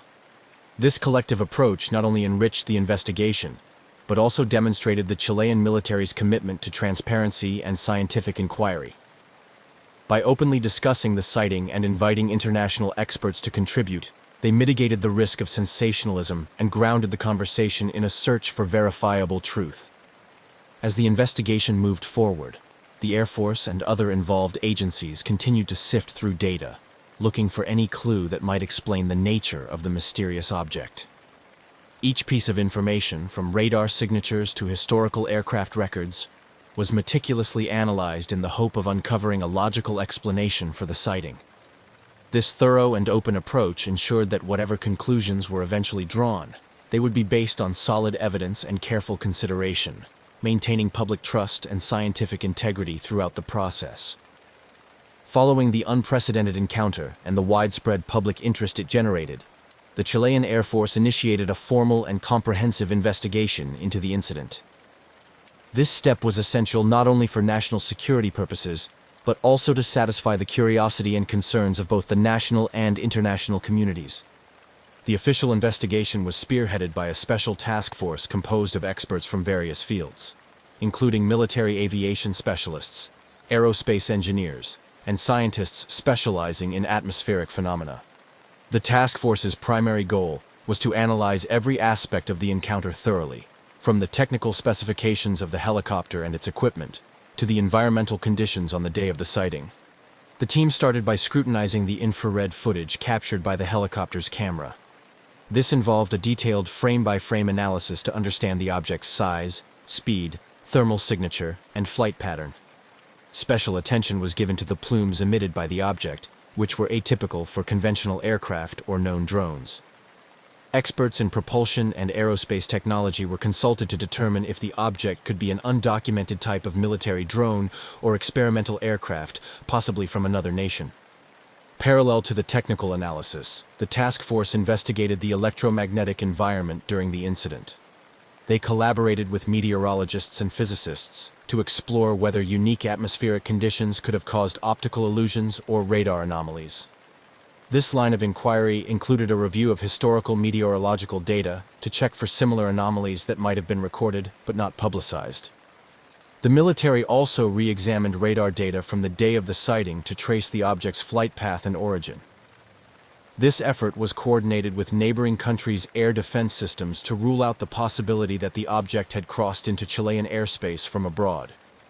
Additionally, the task force checked for any unauthorized satellite launches or space debris re-entries that could explain the object's presence in the sky. As the technical and environmental analyses progressed, the Chilean military maintained open communication with international bodies, such as the Committee for the Study of Anomalous Aerial Phenomena, CEFAA, which had a history of investigating UFO sightings in a scientific and systematic manner. This cooperation ensured that the investigation adhered to international standards and benefited from a broader range of expertise. The official investigation also delved into the historical context, researching any previously reported similar incidents within Chile and in other parts of the world.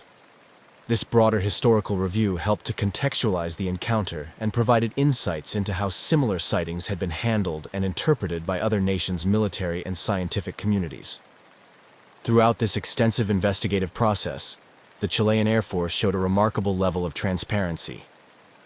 Regular press releases and public briefings were organized to update the public on the progress of the investigation. These updates were crucial in managing public expectations and preventing the spread of rumors and misinformation. Furthermore, the investigation's openness attracted attention from the academic community and independent researchers, who were granted access to non-sensitive data. This collaborative approach fostered a rich dialogue between military officials, scientists, and ufologists, each bringing unique perspectives to the table. As the investigation unfolded, it became a model of how military organizations could handle unidentified aerial phenomena sightings transparently and scientifically. This approach not only helped to demystify the incident, but also encouraged a more informed and less speculative public discourse on the subject of UFOs and aerial anomalies. The thoroughness of the investigation, while time-consuming and resource-intensive, underscored the Chilean military's commitment to understanding the nature of the sighting fully. By systematically ruling out conventional explanations and considering every possible angle, the task force aimed to provide a conclusive answer to the mystery, or at least to narrow down the possibilities to the most plausible explanations based on empirical evidence and expert analysis. As the investigation into the Chilean Air Force's UFO encounter gained depth and complexity, the incident quickly captured the attention of the global UFO research community. Ufologists and researchers specializing in unidentified aerial phenomena, UAP, took a keen interest, offering hypotheses and seeking to draw parallels with similar events documented worldwide. Internationally recognized organizations dedicated to UFO research eagerly followed the developments. Their involvement brought a plethora of theories, ranging from conventional to speculative, into the discussion. Experts from these organizations often highlighted patterns seen in other well-documented encounters, such as the movements of the UFO, its ability to emit heat and gases, and the way it interacted with its environment. These comparisons were vital in framing the Chilean event within a larger context of UAP studies, providing a comparative analysis that enriched the ongoing investigation. Researchers dove into databases of UFO sightings, pulling records of incidents that involved similar characteristics. They examined cases where objects were observed emitting heat or other types of energy, looking for clues that might explain the technology or natural phenomena behind such occurrences. This global perspective helped to situate the Chilean sighting within a broader narrative, suggesting that such encounters might be more common than previously thought and possibly indicative of a yet-to-be-understood phenomenon. The engagement with the international UFO community also opened up discussions on the need for a standardized approach to investigating UAPs. Experts advocated for the use of certain scientific methodologies and technologies, such as satellite tracking, advanced radar systems, and infrared cameras, to improve the detection and analysis of these mysterious objects. The dialogue highlighted the importance of international cooperation in sharing data and research findings, which could lead to more comprehensive understandings of UAPs. The theories proposed by the UFO research community ranged widely. Some researchers posited that the object could be an advanced unmanned aerial vehicle, UAV, from an undisclosed aeronautical development program, possibly explaining its unusual thermal and flight characteristics. Others, more inclined toward extraterrestrial hypotheses, speculated about the possibility of non-human origin, citing the advanced capabilities that seemed beyond current human technology. Skeptics within the scientific and aviation communities, however, urged caution. They warned against jumping to conclusions without concrete evidence, advocating for a more grounded approach. These skeptics pointed to past instances where alleged UFO sightings were later explained through more mundane means, such as misidentified aircraft, atmospheric phenomena, or optical illusions created by environmental factors. The Chilean Air Force, aware of the diverse range of theories, worked diligently to maintain a balanced perspective in their investigation. They collaborated with both skeptics and believers to ensure that all possibilities were thoroughly vetted. This inclusive approach not only helped in distilling the vast amount of information and speculation, but also ensured that the investigation remained anchored in verifiable evidence. In addition to the theories revolving around the nature of the UFO, the incident also sparked a renewed interest in how governments handle the disclosure of information regarding UAPs. The Chilean case became a reference point in discussions about transparency and public engagement, with many lauding Chile's openness in dealing with the incident. This aspect of the case encouraged other countries to reconsider their policies on UAP-related information, potentially leading to more open and comprehensive public disclosures in the future. As the investigation progressed, the contributions from the global UFO research community proved invaluable. They not only broadened the scope of the investigation, but also fostered a more open dialogue about UAPs that transcended national boundaries. This collaborative spirit highlighted the universal curiosity and concern surrounding unexplained aerial phenomena, and set a precedent for future encounters, emphasizing the need for a cohesive global approach to understanding these mysterious occurrences.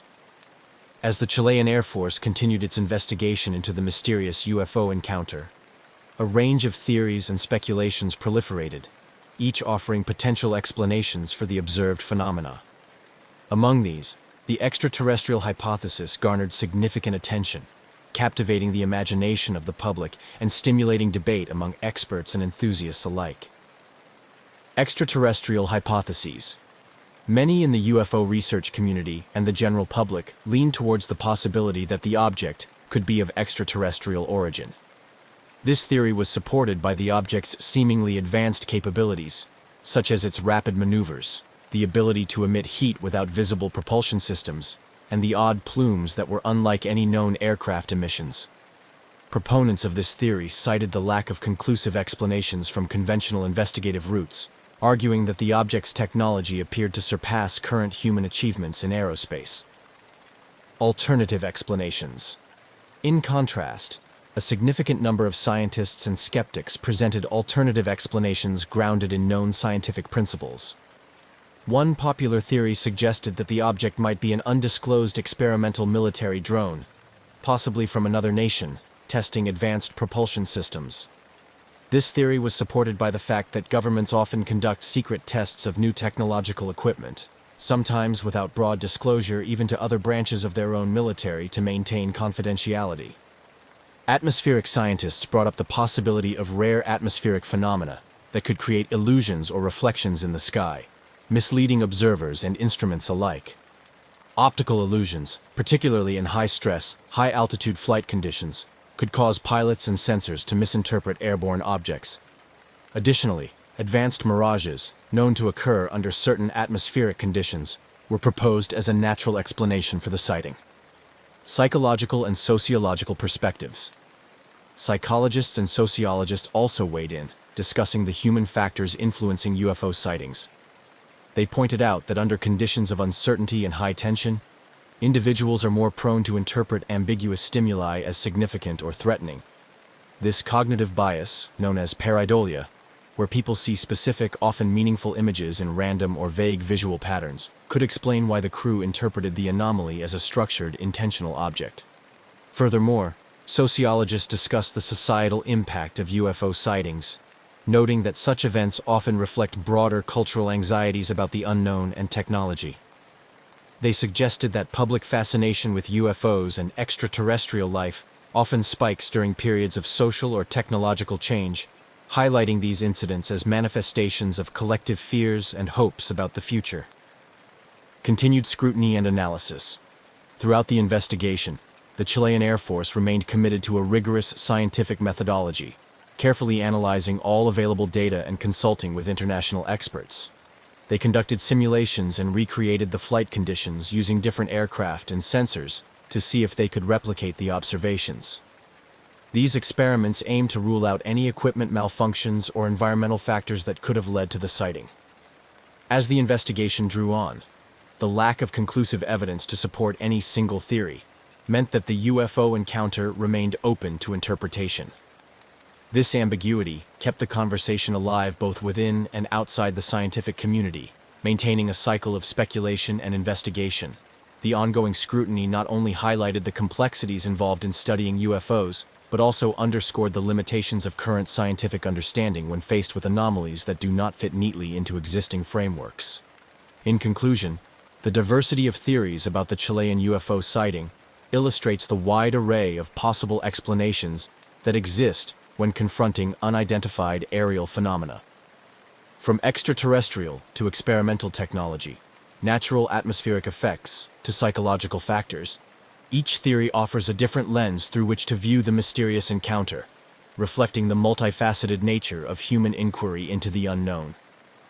The 2014 UFO encounter by the Chilean Air Force quickly transcended the confines of a mere military incident to become a significant cultural phenomenon. The public's fascination with the unknown, coupled with the mysterious nature of the event, catapulted the incident into the media spotlight, influencing popular culture and altering public perception of UFOs. Media frenzy. As soon as the footage of the encounter was made public, it ignited a media frenzy. News outlets around the world broadcasted the infrared images of the unidentifiable object, with expert commentators speculating about its origins and implications. The coverage varied widely. While some news organizations approached the story with a degree of skepticism, others leaned into the more sensational aspects, sometimes overshadowing the factual basis of the encounter with speculative commentary. This intense media attention not only heightened public interest, but also placed considerable pressure on the Chilean Air Force and other governmental bodies to provide explanations and maintain transparency. Influence on popular culture. The incident also made its way into popular culture, inspiring episodes in television series, documentaries, and influencing plot lines in science fiction novels and films. These portrayals often depicted the UFO encounter as part of a larger narrative involving government cover-ups, alien conspiracies, or as a catalyst for dramatic interstellar diplomacy. By permeating various forms of entertainment, the incident sparked a broader cultural dialogue about life beyond Earth and humanity's place in the universe. Public perception of UFOs. Perhaps one of the most significant impacts of the incident was on public perception of UFOs. Prior to the incident, public opinion on UFOs often veered towards skepticism or was marred by stigma associated with conspiracy theories. However, the transparency and seriousness with which the Chilean government handled the investigation lent a newfound legitimacy to the discussion of unidentified aerial phenomena. This shift was reflected in surveys and polls, which showed an increase in the number of people willing to consider the possibility of extraterrestrial life and other unexplained aerial phenomena. Educational impact. Academically, the incident was used as a case study in various educational settings, from university courses in astrophysics and aerospace engineering to discussions in psychology and media studies classes. In these academic environments, the incident was analyzed from multiple perspectives, including the scientific implications of the sighting, the psychological aspects of public reactions, and the ways in which media can influence public opinion. This educational engagement helped cultivate a more nuanced understanding of the complexities involved in identifying and interpreting aerial phenomena. Community involvement. The incident also galvanized community involvement, with amateur astronomers and hobbyist drone operators launching their own investigations. UFO enthusiast groups saw a spike in membership and activity, organizing skywatching events and public talks to educate people about UFO sightings and encourage responsible reporting of such events. International conferences and symposiums. The global interest in the incident led to the organization of several international conferences and symposiums, where experts from around the world gathered to share their research and theories about unidentified aerial phenomena. These meetings not only helped consolidate a global community of researchers and enthusiasts, but also fostered an interdisciplinary approach to studying such phenomena, combining insights from science, sociology, history, and even philosophy. Through these various channels, the Chilean UFO encounter left a lasting impact on society and culture. It challenged existing beliefs, inspired new forms of artistic expression, and stimulated educational and scientific inquiry. Whether as a subject of academic study, a catalyst for artistic creativity, or a phenomenon that brings communities together, the incident remains a compelling example of how unexplained events can influence multiple facets of society, sparking curiosity and debate long after the initial sighting. Despite extensive investigations and widespread discussion, the Chilean Air Force's encounter with the unidentified flying object in 2014 remains shrouded in mystery. The lack of conclusive evidence to definitively explain the UFO sighting has left many questions unanswered, fueling ongoing interest and speculation. This unresolved nature of the incident has ensured its lasting place in the public imagination and continues to influence discussions on aerial phenomena and national security protocols. The continuous interest in the case is evident in the sustained scrutiny by both official and unofficial entities. Researchers, both in Chile and internationally, persist in revisiting the incident, exploring new theories as technological and scientific advancements provide new tools for analysis. The possibility that future technology could unveil more about the nature of the UFO keeps the conversation alive, with experts anticipating breakthroughs in imaging technology, atmospheric science, and data analysis. Moreover, the incident has had a lasting impact on how military and government bodies handle reports of unidentified aerial phenomena. Inspired by the Chilean government's relatively transparent approach, other countries have reevaluated their policies on UFOs. There is a growing movement towards greater openness, driven by a combination of public interest and the potential implications of UFO sightings for national security. This shift is reflected in recent decisions by several governments to declassify portions of their UFO files, making them available for public scrutiny and academic study. The ongoing mystery of the UFO sighting has also led to a broader public discourse about the nature of such phenomena. The incident has encouraged a more serious consideration of what these sightings might mean in the context of global security and humanity's understanding of the cosmos. It challenges the scientific community to consider the limits of current knowledge and explore new frontiers in physics and other related disciplines. In popular culture, the legacy of the Chilean UFO encounter continues to inspire various forms of media expression.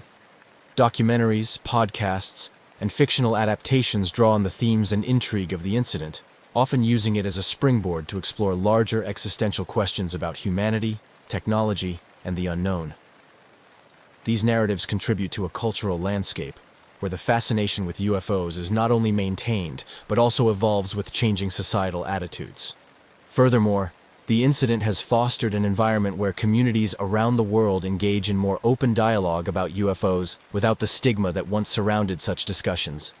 Online forums, social media platforms, and public conferences continue to buzz with debates and exchanges about the Chilean sighting, among others, fostering a global community of curious minds united by a shared interest in the unexplained. In conclusion, the 2014 UFO encounter, reported by the Chilean Air Force, serves as a compelling chapter in the ongoing narrative of humanity's encounter with the unknown. It remains a poignant reminder of the mysteries that still exist in our skies, and a testament to the enduring human drive to understand the seemingly incomprehensible. As it stands, the incident not only continues to intrigue and inspire, but also shapes ongoing conversations about the boundaries of science, the responsibilities of governments, and the infinite possibilities that lie beyond our current understanding. The Learjet 35 is a sleek, nimble business jet, built for speed and comfort at high altitude. Often seen shuttling celebrities, executives, and professionals across the skies, it's a symbol of precision engineering and luxury. On October 25, 1999, one such Learjet, tail number N47BA, was scheduled for a short, uneventful flight from Orlando, Florida to Dallas, Texas. Its flight plan was simple, its weather clear, and its systems all checked out. What should have been a routine trip would instead unfold into one of the eeriest and most heartbreaking mysteries in modern aviation: the flight that flew itself.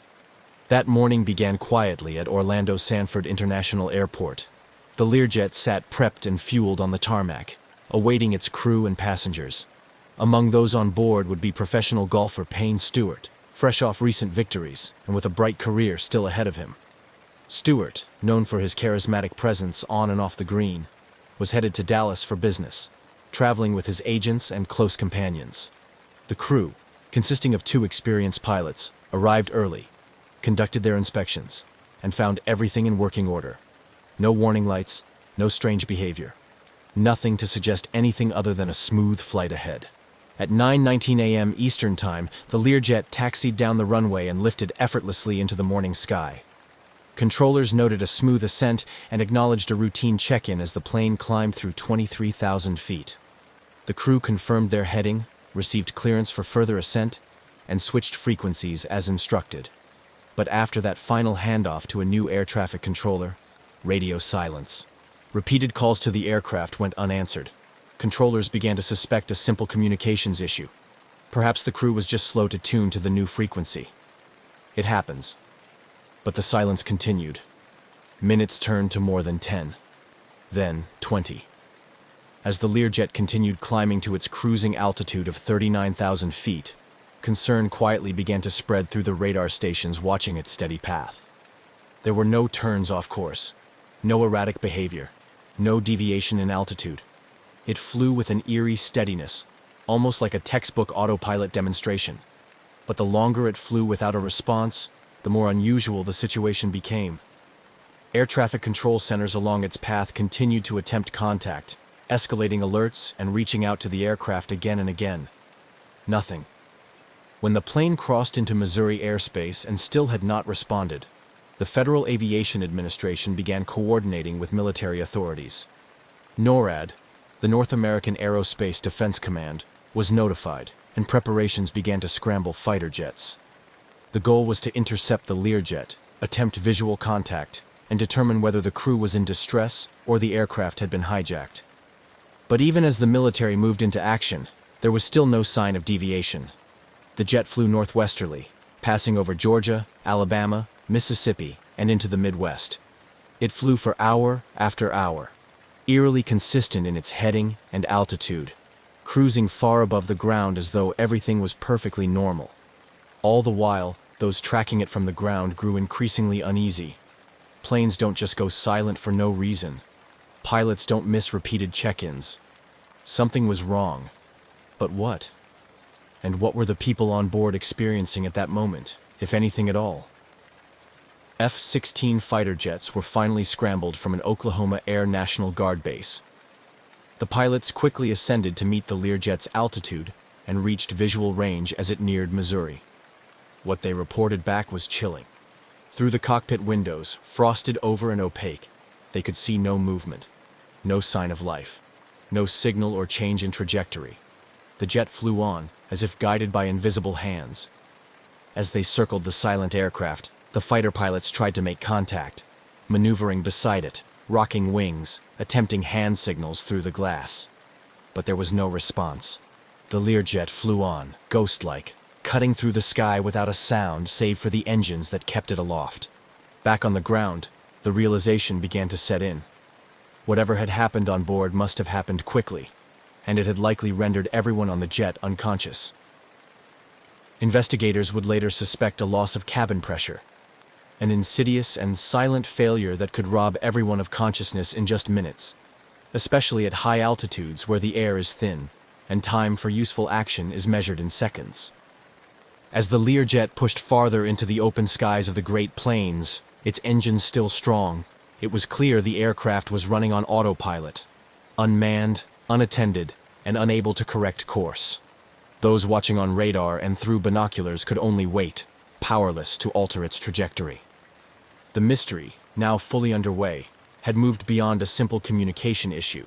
It had become something else entirely, a jet flying itself across the sky, unresponsive and unstoppable, with no one answering the call. The Learjet continued its silent course through the sky, a sleek silver arrow slicing westward at 39,000 feet, stubbornly steady, eerily perfect. Below it, the United States slowly unfurled, from the green forests of Georgia to the brown fields of Kansas, oblivious to the lifeless aircraft tracing its path across the heart of the country. From the ground, it looked like just another jet, business as usual.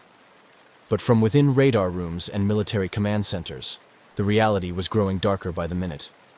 After repeated failed attempts to contact the crew, FAA controllers initiated what's known as an INREC, an information request notice, signaling concern for a flight no longer in communication. As the jet drifted into increasingly unfamiliar territory, a heightened state of alert kicked in. This was no minor radio failure. Something was seriously wrong.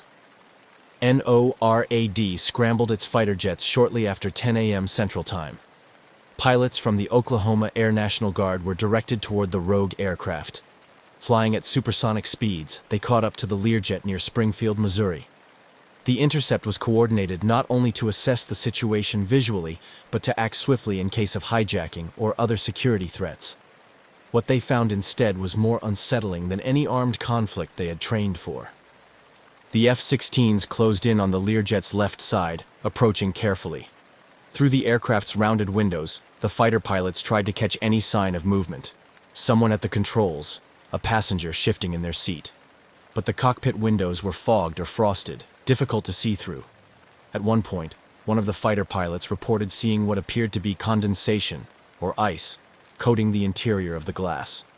There were no signs of a conscious crew. No response. No deviation. The plane simply continued. Communicating back to NORAD, the fighter pilots confirmed that the Learjet was behaving like it was on autopilot. It maintained altitude, speed, and heading with textbook precision, just as it had from the beginning. One pilot reported seeing what looked like the silhouette of someone slumped forward in the cockpit, still, unmoving. There was little else the military could do. They had orders not to shoot unless the aircraft was determined to pose an imminent threat to populated areas, and this one, chillingly, posed none. It was headed toward open plains, so the fighters stayed with it, shadowing its strange journey, while more jets were launched to take over escort duties further along the projected route. Back at the FAA, the focus shifted toward trying to understand what could have led to such a situation. The most immediate suspicion: hypoxia. Loss of cabin pressure at high altitude can quickly rob a person of consciousness, within 30 to 60 seconds, without supplemental oxygen. If the pressurization system had failed, and the crew didn't respond in time, the results could be tragic and quiet. In just a few short minutes, everyone on board could have slipped into unconsciousness without ever realizing the danger. The Learjet 35's pressurization system was generally reliable, but like any system, it was vulnerable to failure. Investigators already knew the dangers from previous incidents. One of the most infamous had occurred in 1971, when an airline crew suffered a similar loss of pressure and was rendered unconscious until their autopilot brought them safely, and unintentionally, back to land. But those cases were rare, and never this prolonged. With the Learjet's radio silence stretching into hours, the reality settled hard. It was almost certain that everyone on board had been incapacitated early in the flight. The only thing keeping the aircraft airborne now was its autopilot system, steadily maintaining course, oblivious to the fate of those it carried. The aircraft continued its path over Nebraska, its fuel slowly burning away. In the final hour of its flight, fighter pilots noted the jet was beginning to drift slightly off course. The autopilot may have started to falter. The systems were nearing their limits. The silence had grown louder, not a mechanical failure, not an explosion or fire, but a slow, invisible descent into tragedy. No alarms, no frantic calls, just a flight gone eerily quiet. Families of the passengers and crew had begun to receive calls from authorities. The name Payne Stewart had already reached newsrooms across the country. The media, sensing something serious and strange, began circling. But for now, no one could confirm what had happened. Only that a jet with 6 souls on board was high in the sky, unresponsive, and on a steady heading toward nowhere. The flight that began with such normalcy had now passed its halfway mark, ghosted by jets and trailed by questions. All anyone could do was wait. Wait for the inevitable end, and for the investigation that would follow. Whatever had happened up there, it was unfolding at 500 miles an hour, far above the ground, inside a cabin where no one could speak to the outside world. The Learjet soared high over the Midwestern sky, the sun glinting off its polished fuselage as it maintained its unbroken, unwavering path. From the ground, it looked like any other business aircraft, calm, fast, efficient. But to those following it from control towers, military radar stations, and the cockpits of the F-16s assigned to monitor it, the jet had taken on an eerie quality. It was now deep into its ghost flight, heading toward the vast open spaces of South Dakota, a plane flying perfectly, without a soul guiding it. By this point, the Learjet had been airborne for over 3 hours. Fighter jets had tailed it since Missouri, taking turns from different Air National Guard units along its projected route. Their reports remained consistent. No response to radio calls, no movement visible inside, no signs of life. The cockpit windows remained frosted. Through the cabin windows, some F-16 pilots claimed to see what looked like passengers slumped in their seats, unmoving. The cabin pressurization theory now felt less like a hypothesis and more like a tragic certainty. The aircraft's route, originally intended to deliver its passengers from Orlando to Dallas, had long since been left behind. Without human input, the autopilot had locked onto a stable heading and kept the aircraft flying almost due northwest. It crossed Kansas, then Nebraska, and crept steadily toward the sparsely populated regions of South Dakota. There was no deviation, no descent, no flare, just smooth, steady, silent flight. Those aboard likely lost consciousness within minutes of the presumed cabin pressure loss. At 39,000 feet, the air is far too thin for human survival without pressurization or supplemental oxygen. If the system had failed and the crew hadn't quickly donned their oxygen masks, they would have slipped into unconsciousness before even fully realizing what was happening. Hypoxia doesn't come with flashing warning lights or piercing alarms.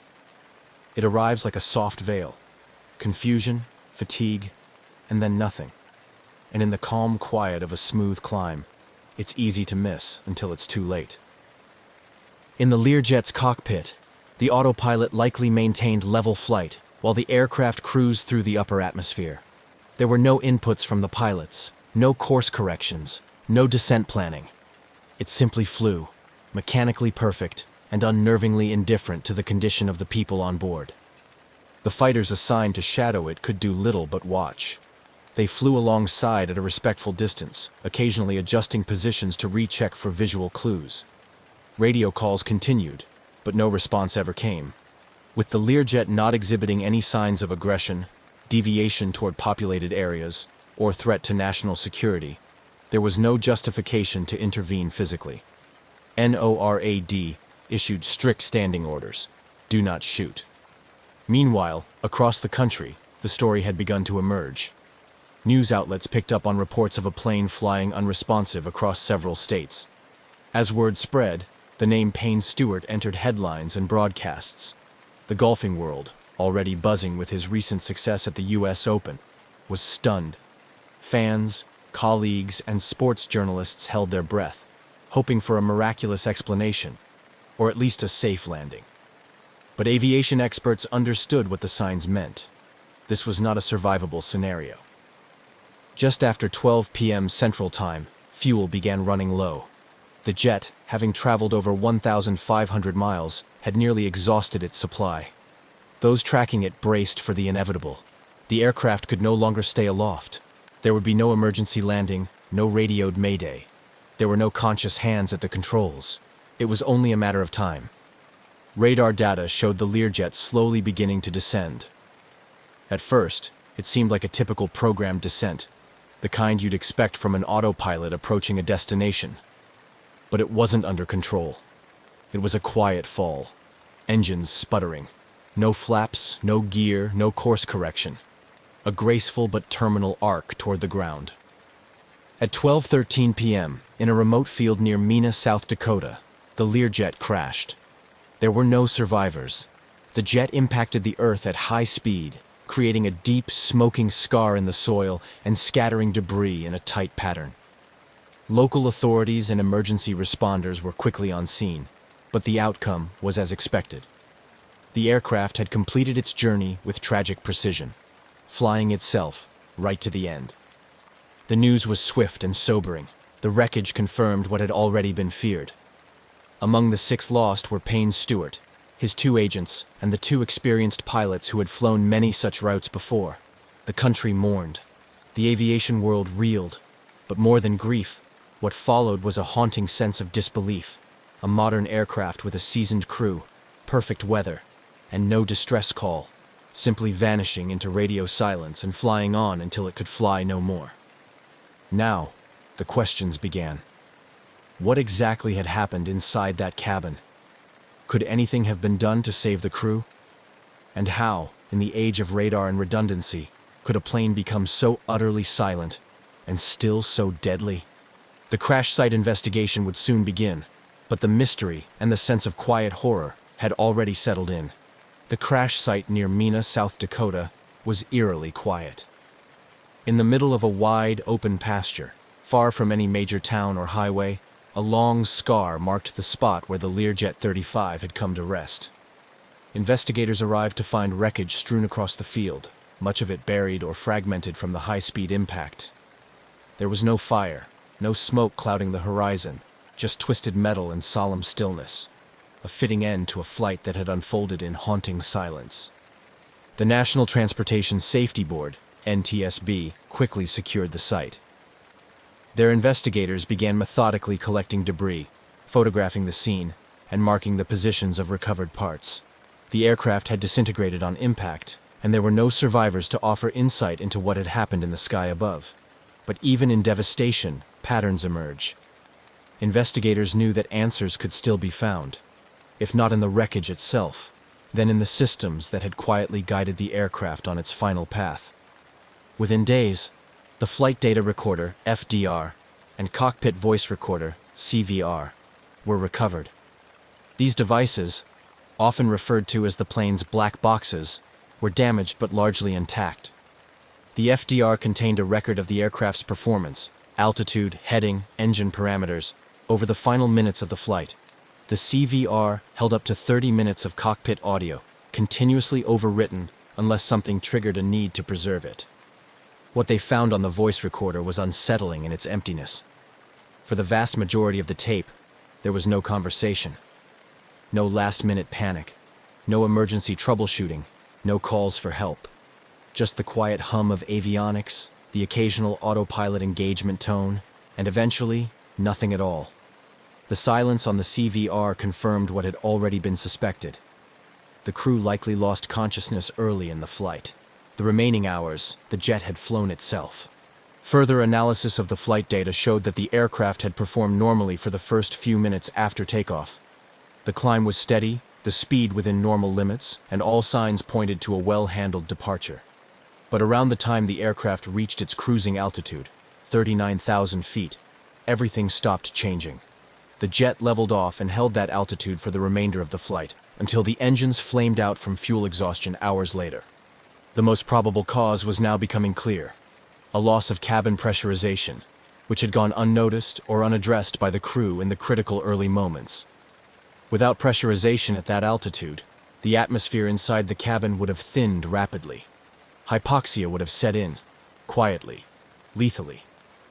Hypoxia is one of aviation's most insidious dangers. At 39,000 feet, the time of useful consciousness without supplemental oxygen is around 15 to 30 seconds. Pilots are trained to recognize its symptoms: lightheadedness, euphoria, impaired judgment, tunnel vision. But those early signs are subtle, easy to misinterpret or miss entirely, especially in a routine flight with no warning alarms. If the pressurization failure was gradual and the oxygen masks weren't deployed immediately, both pilots could have become incapacitated before they even realized what was happening. With the pilots unconscious and the passengers likely affected just as quickly, the aircraft's autopilot became the only force keeping the Learjet in the air. And it did exactly what it was programmed to do: maintain heading, altitude, and speed. For hours it executed its duties with mechanical precision, while the human presence inside faded into unawareness. The pressurization system itself became the focus of a detailed mechanical analysis. Every valve, sensor, and backup system was studied. No major defects were found, but due to the nature of the crash, some components could not be recovered or tested. Investigators concluded that either the pressurization system had failed silently, or the warning indicators failed to trigger the crew's attention in time. The oxygen supply system was also inspected: tanks, lines, and masks. But again, the impact had destroyed much of the evidence. No clear malfunction was recorded. With no distress call made and no manual intervention recorded after climb-out, the NTSB's final report leaned toward a grim but logical conclusion. The crew was incapacitated by hypoxia, the aircraft continued on autopilot until fuel exhaustion, and the crash was the tragic culmination of a system working exactly as designed, but without its most important component: conscious humans. The findings were sobering. There was no singular mechanical failure to blame, no villain, just a cascade of small failures or missed moments that allowed a routine flight to become a national tragedy. The very design of the aircraft, to fly smoothly, efficiently, and without pilot input for long stretches, had become its undoing. As the investigation closed in on its final findings, the public's questions shifted. If something so silent and sudden could render an entire cabin unconscious, what could be done to prevent it from happening again? The focus would soon turn to procedure, training, and systems design. But for now, the most haunting detail remained: a jet, silent and sleek, flying flawlessly across a cloudless sky, with no one left awake to see where it was going. In the weeks following the crash, the National Transportation Safety Board worked through every angle of the case, determined to understand exactly what went wrong aboard Learjet N-47BA, and what could be done to keep it from happening again. The deeper they probed, the more chilling the reality became. This was not a case of one catastrophic failure, but a quiet chain of small, subtle oversights and missed opportunities that ultimately allowed a deadly scenario to unfold unnoticed and unchallenged. The investigation zeroed in on one element above all: cabin pressurization. At 39,000 feet, the human body cannot survive for more than a minute or two without supplemental oxygen. Commercial jets are designed to automatically pressurize the cabin as they ascend, mimicking a lower, livable altitude inside. If that system fails and the cabin pressure drops, hypoxia sets in fast, often before the symptoms are even recognized. The signs can be deceptive: dizziness, tingling, euphoria, confusion. It feels like nothing at first. That's what makes it so deadly. The Learjet's pressurization system was mechanically sound during its most recent inspections, with no known issues on record. But because the aircraft was destroyed upon impact, investigators couldn't recover every component. They couldn't confirm whether a slow leak had begun early in the flight, whether a valve had malfunctioned, or whether a system setting had been overlooked by the crew. What they did know was that at some point during or shortly after climb-out, something went wrong. Under normal procedures, a crew reaching altitude would check cabin pressure levels and confirm that the pressurization system was functioning correctly. If a warning light illuminated or an alarm sounded, pilots were trained to immediately don oxygen masks and begin emergency descent. That's the critical window. Seconds, not minutes. The crew of N-47BA didn't make a call. They didn't descend.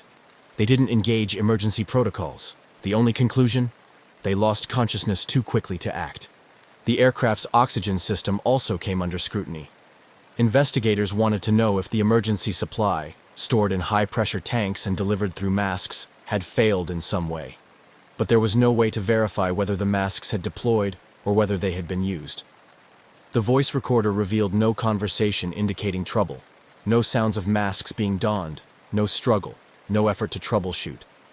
Just silence. This raised unsettling questions. Had the crew ignored early warning signs? Had they mistaken hypoxia's onset for simple fatigue or pressure changes? Or had the failure been so sudden and complete that they never stood a chance? The flight data reinforced a consistent pattern. Once the jet reached cruising altitude, it never deviated. Autopilot held the aircraft at 39,000 feet for nearly 4 hours. This indicated that the autopilot had been set properly before the crew lost awareness, but also that it had never been disengaged or overridden afterward. The aircraft remained in a perfectly stable cruise, flying as it was told, right up to the moment its engines gave out from fuel starvation. The NTSB's findings, while incomplete in hard physical evidence, pointed with overwhelming probability to a gradual loss of cabin pressure and a failure to react in time. It wasn't negligence. It wasn't sabotage. It was a quiet breakdown in human response, masked by the reliability of technology and the subtle danger of altitude. The report's conclusion was concise but grave. The probable cause of this accident was incapacitation of the flight crew members as a result of their failure to receive supplemental oxygen following a loss of cabin pressurization for undetermined reasons. It was a hard truth. This was an aircraft that did exactly what it was built to do. It flew straight and smooth, held its course, and executed every function as designed. And that was part of the problem. In the absence of human oversight, automation had no way of recognizing or responding to the unfolding crisis. The industry had long viewed automation as a safeguard, a way to reduce human error and lighten pilot workload. But this incident revealed an unsettling paradox. When the human element disappears, automation does not replace it. It simply keeps going.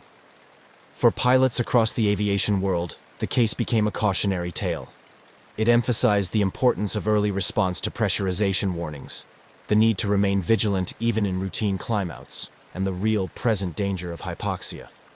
In training programs, simulators were updated to reflect hypoxia scenarios more realistically, showing just how quickly a routine flight can spiral into silent catastrophe. For the families of those lost, the report offered little comfort. There was no villain, no mechanical flaw to fix. Just a small window of time that closed too quickly, and a flight that became one long, quiet drift into darkness. What remained was the sobering understanding that modern flight, for all its sophistication, is still deeply vulnerable to the unseen. At 39,000 feet, a missed cue or a failed system doesn't come with chaos. It comes with silence. And sometimes, that silence is the loudest warning of all. The crash of Learjet N47BA, while tragic, left behind more than a trail of wreckage. It sparked change.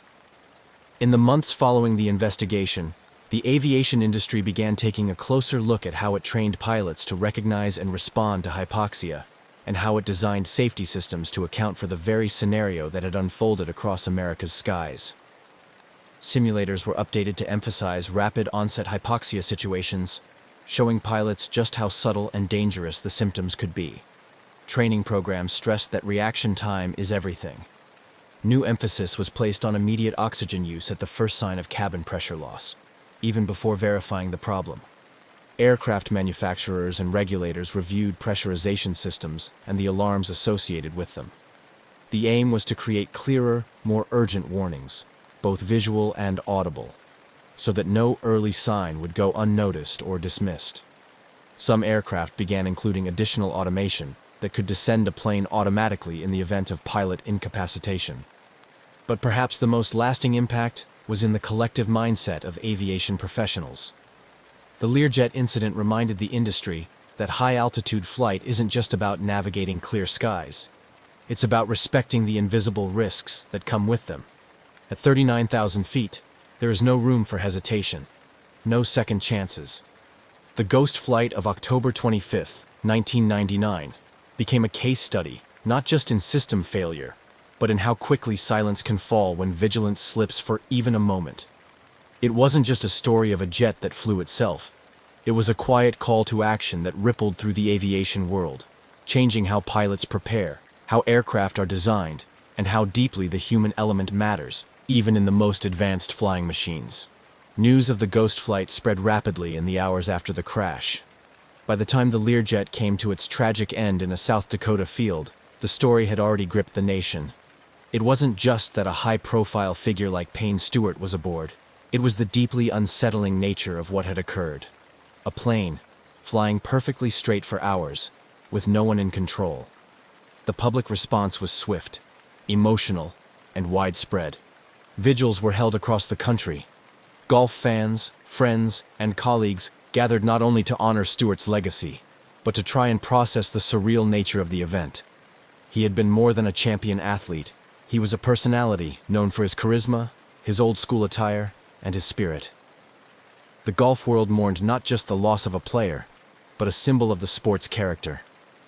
Tributes poured in, from fellow athletes to fans who had never met him. Golf tournaments observed moments of silence. Flags at PGA events flew at half-staff. Beyond the personal grief, the crash triggered a deep fascination with the incident itself.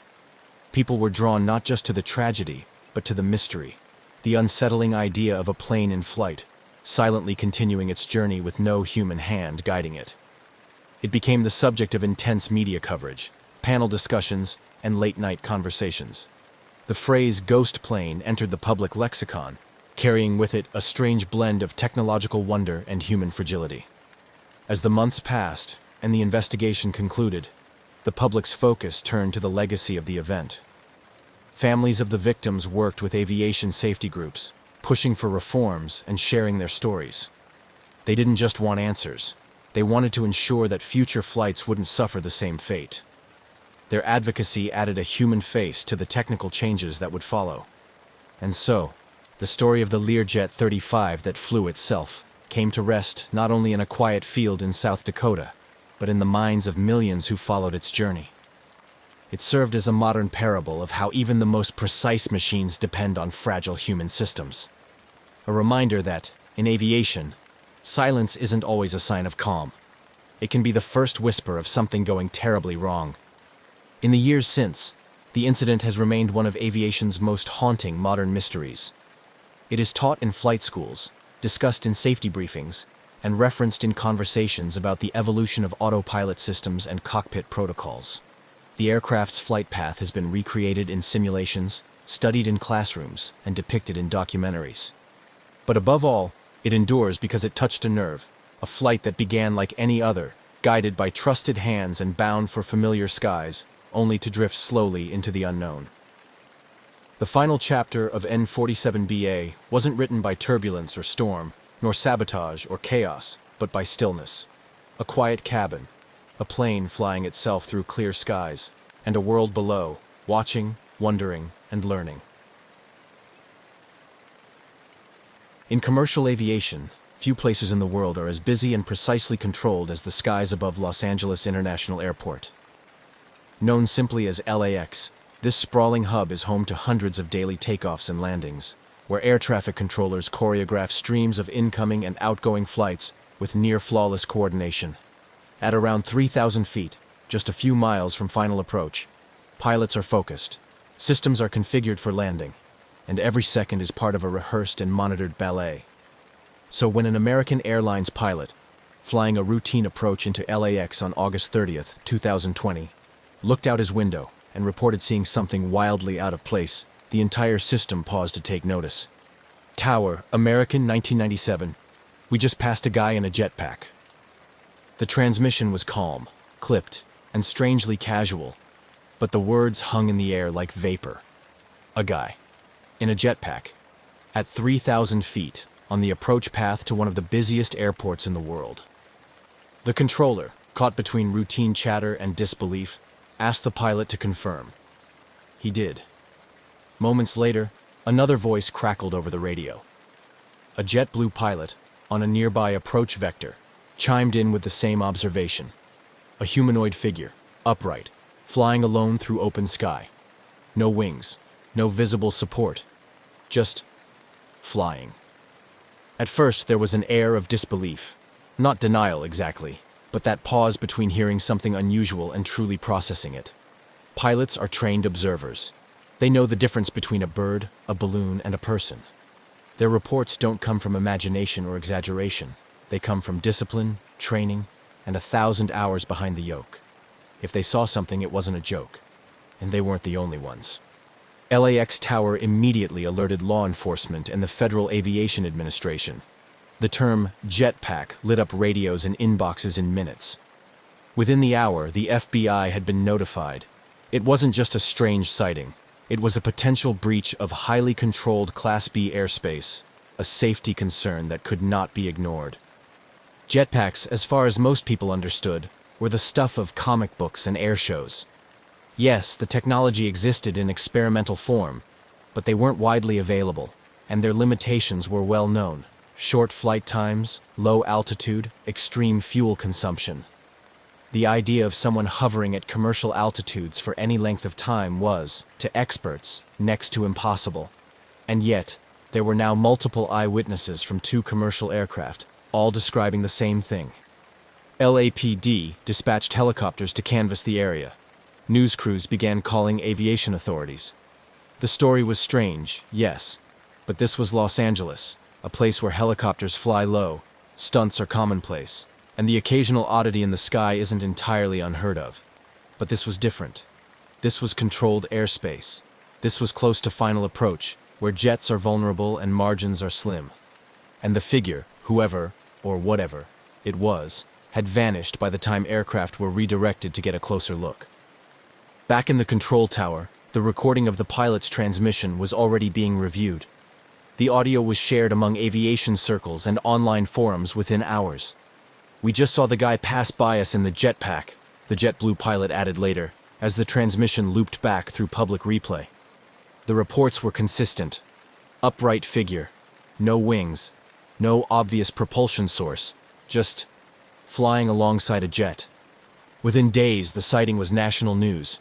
Headlines toggled between amused curiosity and serious safety concern. Was this a rogue inventor, a publicity stunt, a drone designed to look like a person? Or something more advanced than what the public knew? The FAA launched an investigation, as did the FBI, citing potential violations of airspace regulations and serious risks to flight safety. But no individual came forward.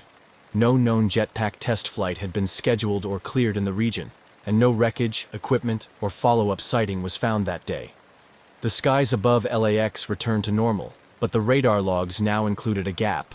A moment when something unexplainable shared airspace with a Boeing 737. For the pilots involved, it was a brief moment, an odd blip in an otherwise standard descent. But for investigators, It was the beginning of a deeper mystery, one that would repeat itself in the months to come. Because this wasn't the last time Jetpack Guy would appear over Los Angeles. In fact, it was just the first. 6 weeks after the initial report, the skies over Los Angeles once again played host to something no one could quite explain. On October 14, 2020, another commercial aircraft, this time a China Airlines flight on final approach into LAX, reported an object strikingly similar to the one described by American and JetBlue pilots weeks earlier. The pilot's voice came through air traffic control frequencies with the same blend of calm professionalism and subtle disbelief. "We just saw a flying object, looked like a person in a jetpack." Once again, the figure had been spotted thousands of feet above the ground, dangerously close to the descent path into one of the busiest airports in the world. The timing, the location, and the description all echoed the earlier sighting. But despite an expanded response and active surveillance by the LAPD, no trace of the jetpack-like figure was found. It was becoming harder to dismiss the incident as a one-off error or a case of mistaken identity. These weren't casual eyewitnesses. These were commercial airline pilots with thousands of flight hours logged, trained to recognize potential hazards, and required to report them with accuracy and clarity. And now, there were more of them, saying the same thing. The FAA confirmed both sightings had been officially logged. Investigators reviewed radar data, flight paths, and local air traffic activity. Still, nothing showed up on radar. No transponders were active. No known aircraft, manned or unmanned, were authorized in the area at those altitudes. If someone was truly flying a jetpack near LAX, they were doing so without coordination or clearance, a major violation of U.S. airspace regulations. Jetpack manufacturers were quick to comment, some with interest, others with frustration. The consensus among industry experts was simple: this shouldn't be possible.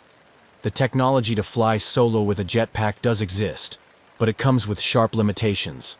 Current jetpacks can fly for only 30 seconds to a few minutes, rarely above 1,500 feet, and require highly controlled conditions to remain airborne safely, and certainly not at the altitudes and distances described by pilots in controlled airspace, above dense urban sprawl and near passenger aircraft.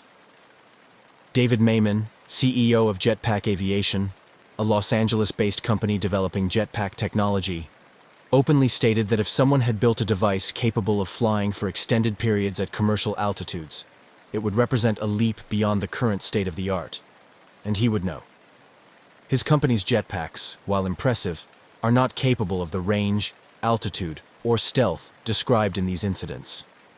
As aviation authorities scrambled for explanations, the general public latched onto the mystery. News outlets began calling the figure Jetpack Guy. It became a social media curiosity. Memes and mock videos popped up, some humorous, others speculative. But behind the levity was a growing concern. Whoever, or whatever, was in the skies near LAX wasn't just turning heads.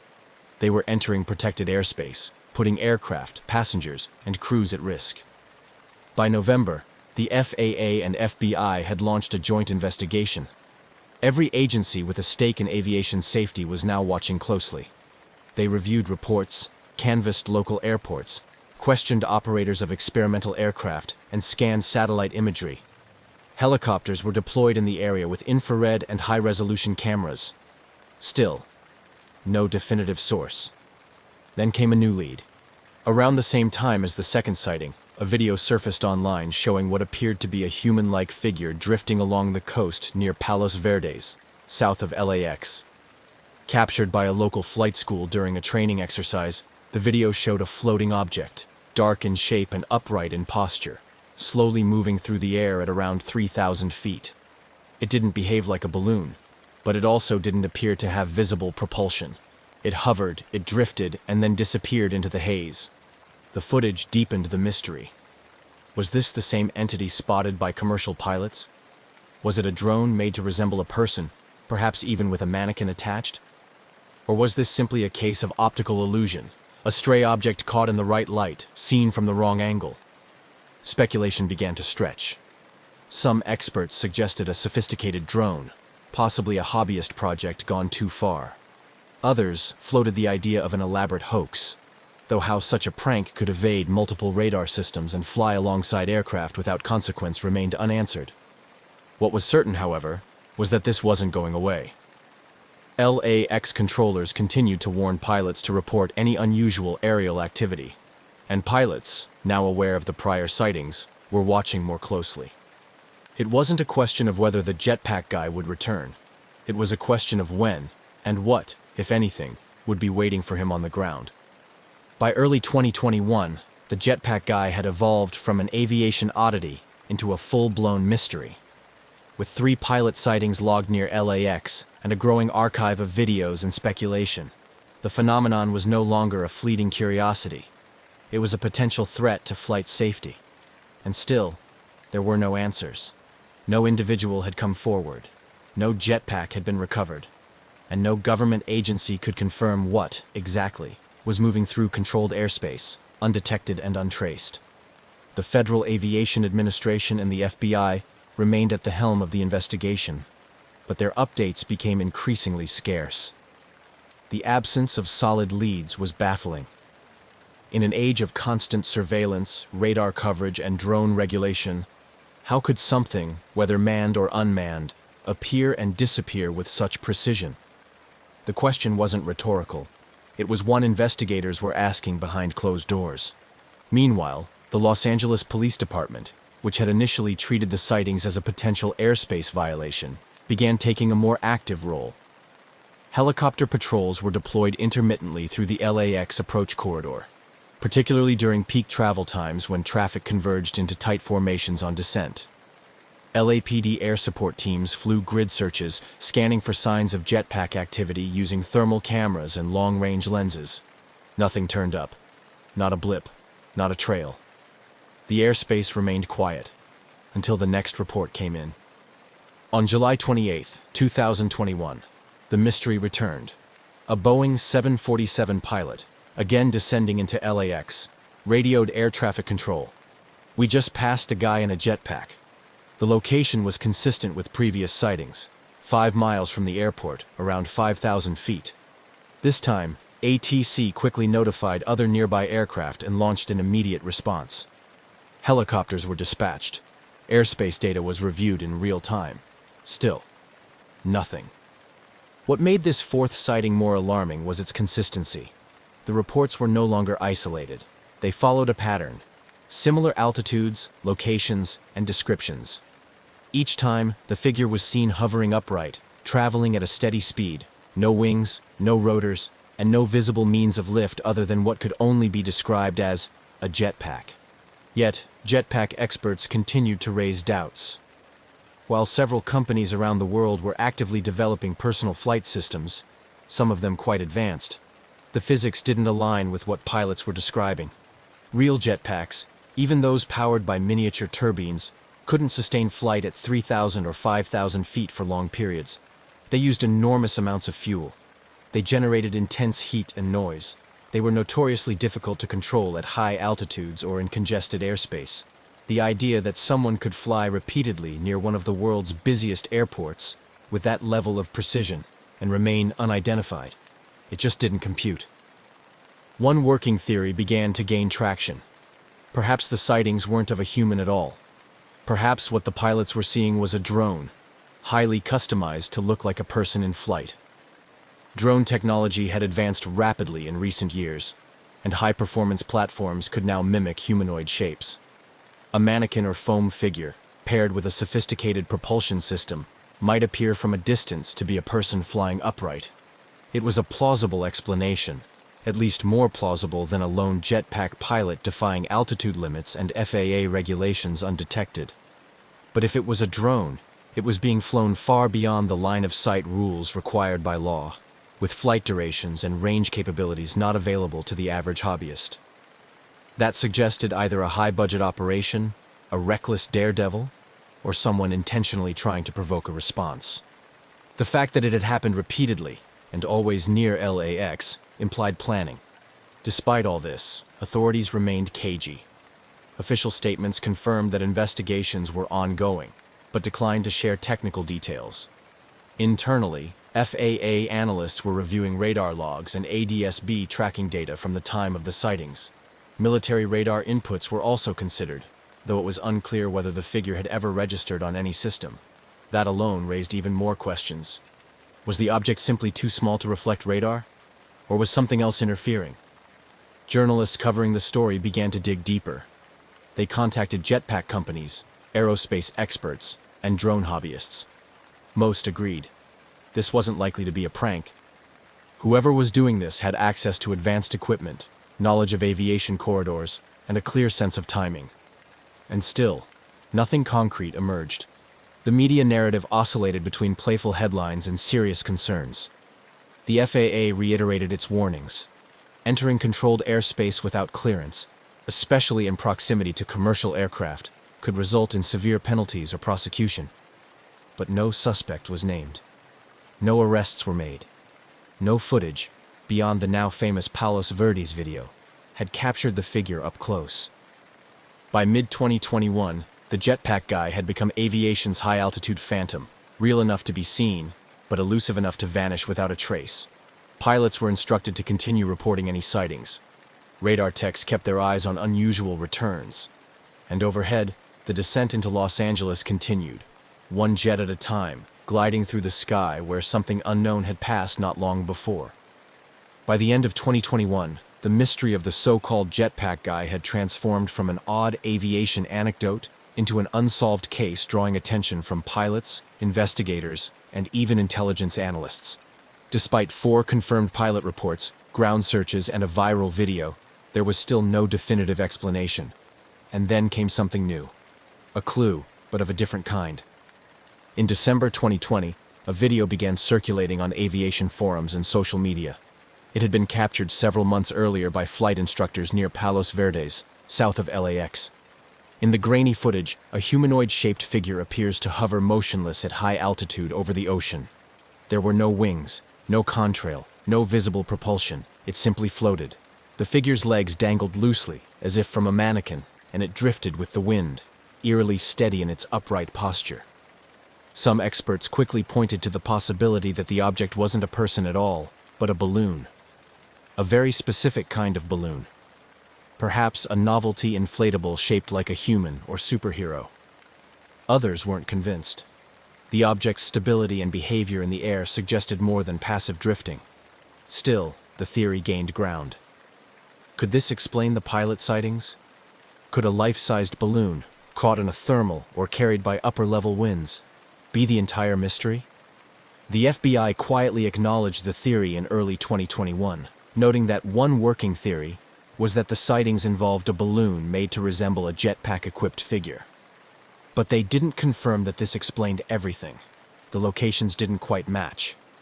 The altitudes reported by pilots seemed high for a standard inflatable. And the behavior, floating alongside jets on approach, didn't fully add up. The Palos Verdes footage complicated rather than clarified things. If it was a balloon, who launched it? Why? And why hadn't it been recovered? Investigators were left with another piece of the puzzle, but no corner pieces to frame the bigger picture. For many, the mystery only deepened. Because while the balloon theory might explain a few things, it didn't explain everything, especially not why pilots, trained observers, flying in broad daylight, continued to describe a person, not a drifting figure, a man, in a jetpack. By mid-2022, the jetpack guy phenomenon had settled into a strange limbo, unresolved, unconfirmed, but still very much alive in the minds of those who followed it. The mystery refused to fade, in part because it touched something deeper than aviation protocol. It challenged the limits of what we expect to be possible in the sky. At the heart of the growing concern was a simple fact. If a person, drone, or balloon was routinely entering restricted airspace near one of the busiest airports in the world, it posed a real safety risk. Airliners approaching LAX travel at high speeds in dense air traffic. A collision, even with a small object, could be catastrophic. This wasn't just a curiosity, it was a vulnerability. The FAA, now under increased scrutiny from the aviation community, reiterated their guidance to pilots. Report any unusual aerial activity immediately. Air traffic controllers near LAX kept a closer watch. But with no new confirmed sightings since mid-2021, the skies remained uneventful. Still, interest continued to grow behind the scenes. Private drone operators and engineers began analyzing the case, offering their own theories. Some suggested that the sightings could have been a drone platform equipped with a lightweight mannequin or dummy, built specifically to resemble a flying person. Such a craft could, in theory, be operated remotely with high precision, especially with modern GPS stabilization. It wouldn't require a pilot on board, just a skilled technician on the ground. But that theory, too, had holes. A drone large enough to appear man-sized at 3,000 to 5,000 feet would need serious thrust, not to mention a power source capable of lifting it that high and keeping it stable. Regulations on drone flight make such an operation illegal without special waivers, and even then, not in a commercial corridor. So if it wasn't a man, and it wasn't a drone, what was it? Even among the most grounded investigators, the question remained open. Every technical explanation seemed to solve one part of the puzzle, but created new questions elsewhere. And through it all, the mystery persisted. A silent figure in the sky, appearing where no one should be, then vanishing without a trace. As the investigation into the jetpack guy sightings dragged on without resolution, a quiet frustration began to set in. Aviation authorities were running out of conventional explanations. And while the media had largely moved on, pilots, engineers, and a growing community of amateur sleuths continued to pull at the thread. By now, two dominant theories had emerged, each compelling, each flawed. The first was the drone theory, that someone had built or modified a drone to look like a human in a jetpack, perhaps using foam, a mannequin, or lightweight materials. It would explain the upright posture, the lack of wings, and the controlled movement. But it didn't account for the altitude or the extended flight time. Most drones, even high-end custom builds, struggle to reach the heights reported, let alone hover stably there while being mistaken for a person. The second theory was the balloon explanation. A novelty balloon, shaped like Iron Man or a human figure, drifting into approach paths on upper air currents. A few of these had been known to cause confusion before, mistaken for UFOs or strange objects at a distance. And unlike drones or jetpacks, balloons require no power source, no pilot, no effort. But again, the details didn't fit perfectly. The reported behavior by pilots, flying parallel to aircraft, maintaining altitude, showing no signs of uncontrolled drift, wasn't typical of a balloon at all. And then, there were the radar returns, or lack thereof. Despite the sightings being in tightly monitored airspace, none of the figures were ever confirmed by ground radar or air traffic control systems. Not once. No transponder signal, no visible target. Just trained pilots calling out what they saw, then watching it vanish. This gap, between what was seen and what could be tracked, left room for speculation. Some online theorists proposed secret military testing. Others jumped to fringe ideas, cloaking technology, advanced flight suits, or even extraterrestrial probes. Most of these were dismissed outright, but their existence showed how far the public imagination had stretched trying to fill in the blanks. No matter how rational the conversation started, it always seemed to circle back to the same question. How could something be seen so clearly, by multiple pilots, and yet leave no trace behind? By early 2023, the jetpack guy had become more myth than man. His presence in the skies reduced to speculation and echo. There were no new sightings, no breakthroughs. The FAA stopped releasing updates, and the FBI, after a period of quiet probing, also fell silent. Whatever momentum had once propelled the investigation had faded into a holding pattern. The skies above LAX were busy as ever, but the strange visitor hadn't returned. For some, the mystery's slow disappearance was the answer itself. If it were a drone prank or an unsanctioned experiment, maybe the operator had stopped after realizing the risk, or after being quietly warned. If it was a one-off balloon incident, maybe it had been a fluke that gained more attention than it ever deserved. The absence of further appearances made a convenient case for coincidence, but others weren't so convinced. Many within the aviation world remained unsettled. Pilots who had seen the figure firsthand didn't walk away thinking they'd misjudged a balloon. These were professionals trained to identify threats in the sky, and they had described a person, upright, in motion. at altitudes where no solo flyer should be. Their stories hadn't changed, even when the world moved on. Investigative journalists revisited the case, looking for missed connections, any overlooked detail in radar logs, any unreported test flights, any quiet payoff or sealed file. Nothing surfaced. Radar operators from the original incidents remained baffled. One admitted in a later interview, "We had guys scanning the scopes live when it happened, and there was nothing there. No return at all." So the mystery endured, not as a constant news story, but as a quiet chapter in aviation lore. A moment where something appeared against the odds, then disappeared without explanation. And like all good mysteries, it didn't leave answers. Just a strange shape in the sky and the certainty that, for a few brief moments, the rules of flight didn't quite hold.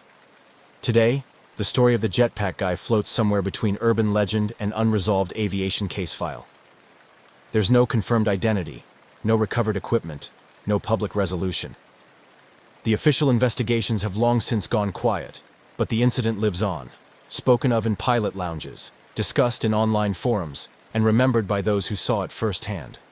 In aviation circles, it serves as a kind of parable, a reminder that even in one of the most regulated, monitored, and controlled spaces on Earth, the sky above a major airport, something unknown can still slip through. Pilots remain vigilant. Controllers still reference the event from time to time, especially when an unusual blip appears on radar, or when a trainee asks if that jetpack guy thing really happened. It did. At least 4 pilots, on separate flights, in broad daylight, saw something that didn't belong in their airspace. They weren't drunk. They weren't confused. They were reporting what they saw. A figure, flying upright, alone, thousands of feet in the air. The FAA still logs it as an unresolved aerial occurrence. The FBI, when pressed, simply refers to the case as open, but inactive. There's nothing more to pursue, unless someone speaks up or something new appears. And so, it joins the quiet catalog of aviation anomalies, like the phantom aircraft that appear on radar but never visually materialize, like the ghost flights tracked over empty oceans. It's part of a strange truth about aviation. For all our technology, our control, and our charts of the sky, there are still moments that slip through the gaps. Jetpack guy may never return, but if he does, if another voice crackles through the radio to say, "We just passed someone in a jetpack," pilots will believe it. They've seen it before. And the sky, for all its predictability, still has room for a little mystery. British Airways Flight 9 was a Boeing 747-236B, a wide-bodied giant of the sky built to travel oceans and continents in quiet, high-altitude grace. With 4 Rolls-Royce engines, a double-deck cabin, and an enviable safety record, the aircraft was an icon of international aviation, reliable, powerful, and capable of carrying hundreds of passengers comfortably across the globe.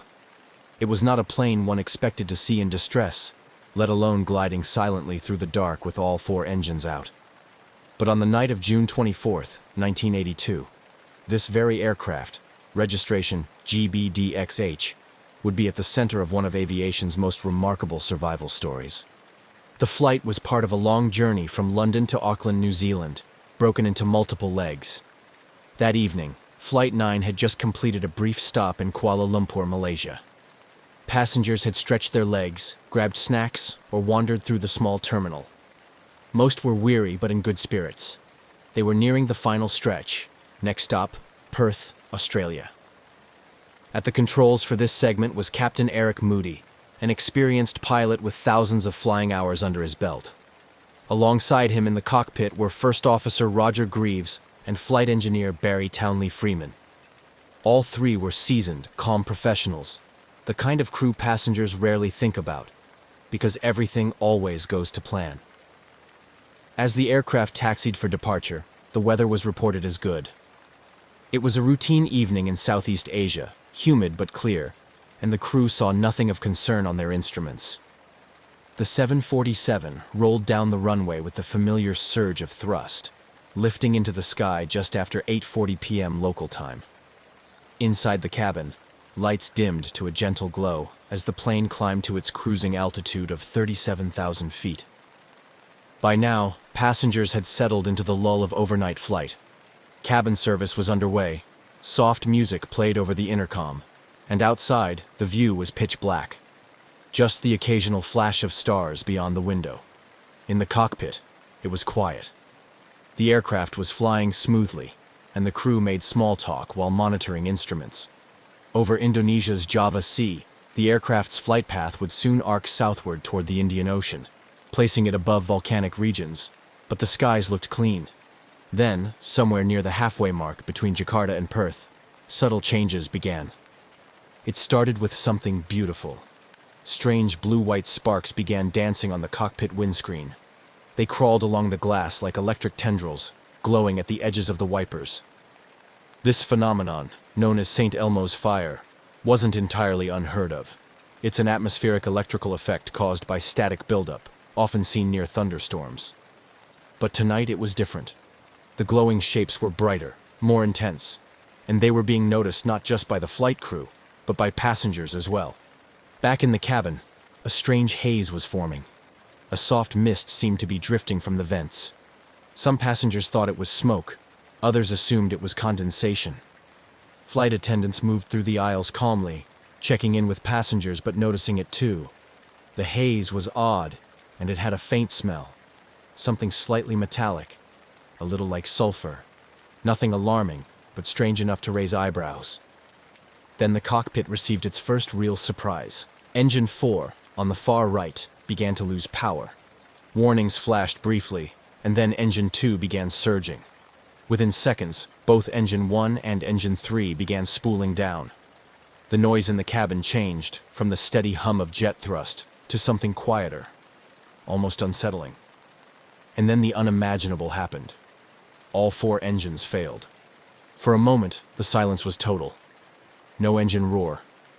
Just the rush of wind over the fuselage and the quiet chime of alerts in the cockpit. The 747, one of the most reliable aircraft in the skies, had become a glider at 37,000 feet. The crew checked and rechecked the instruments. This wasn't a gauge failure. The engines were out, every one of them. The aircraft was descending, gliding through the darkness with no power and no clear reason why. It was then that Captain Moody did something extraordinary in its calmness. He picked up the cabin PA and addressed the 263 passengers on board with the now famous words, "Ladies and gentlemen, this is your captain speaking. We have a small problem. All 4 engines have stopped. We are doing our utmost to get them going again. I trust you are not in too much distress." It was a voice steady as steel, offering not false reassurance, but controlled clarity. Passengers looked around at each other, confused. A few gasped. Others thought it was a joke. But the flight attendants, trained for moments exactly like this, moved swiftly. They checked seatbelts. They steadied their voices. They reminded people that the plane could glide for a long distance. And up front, the crew began preparing for a descent with no engine power and no certainty about what lay ahead. Outside, the night was clear, but the sky wasn't empty. Not that anyone could see it yet.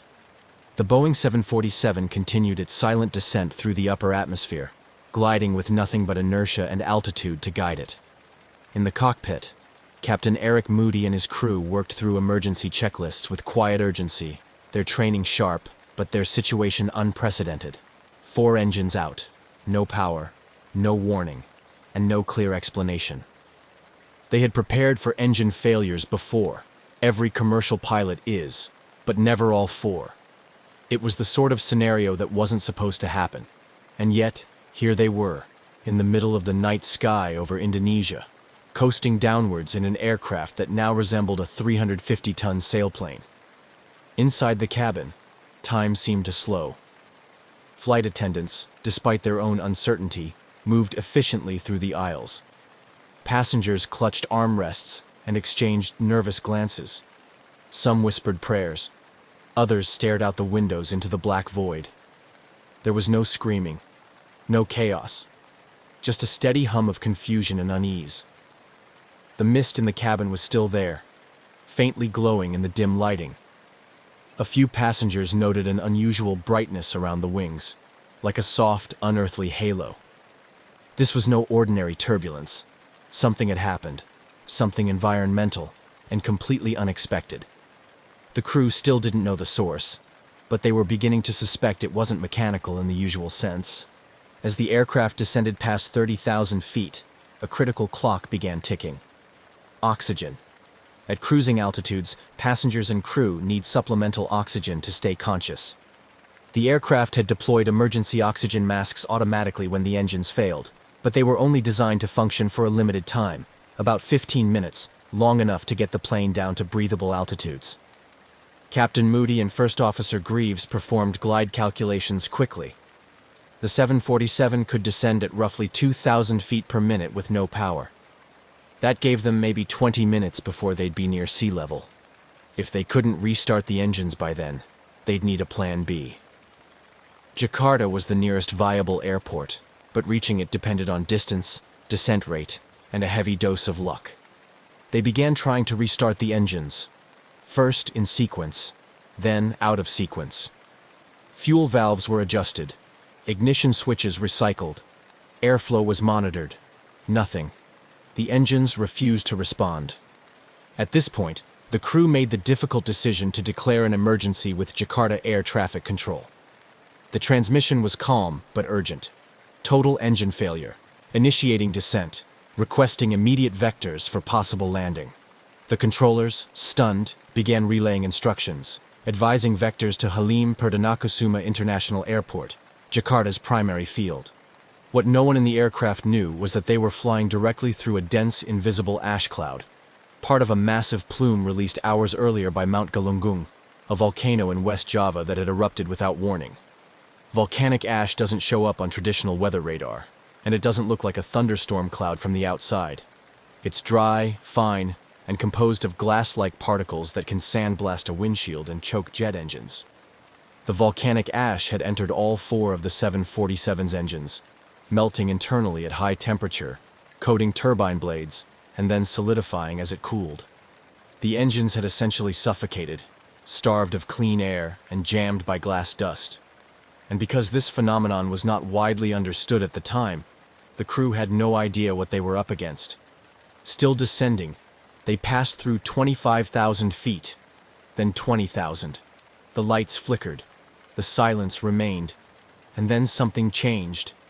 Engine 4, on the far right, gave a cough, then a rumble, and then, against every odd, it restarted. The cockpit came alive with energy.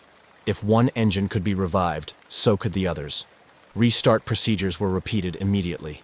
Moments later, Engine 3 sputtered to life, then Engine 1. Within another minute, Engine 2 followed. All four engines were back, but celebration was premature. The engines had only come back online after the plane had descended beneath the ash cloud. It wasn't until they had cleared the volcanic particles that clean airflow allowed combustion again.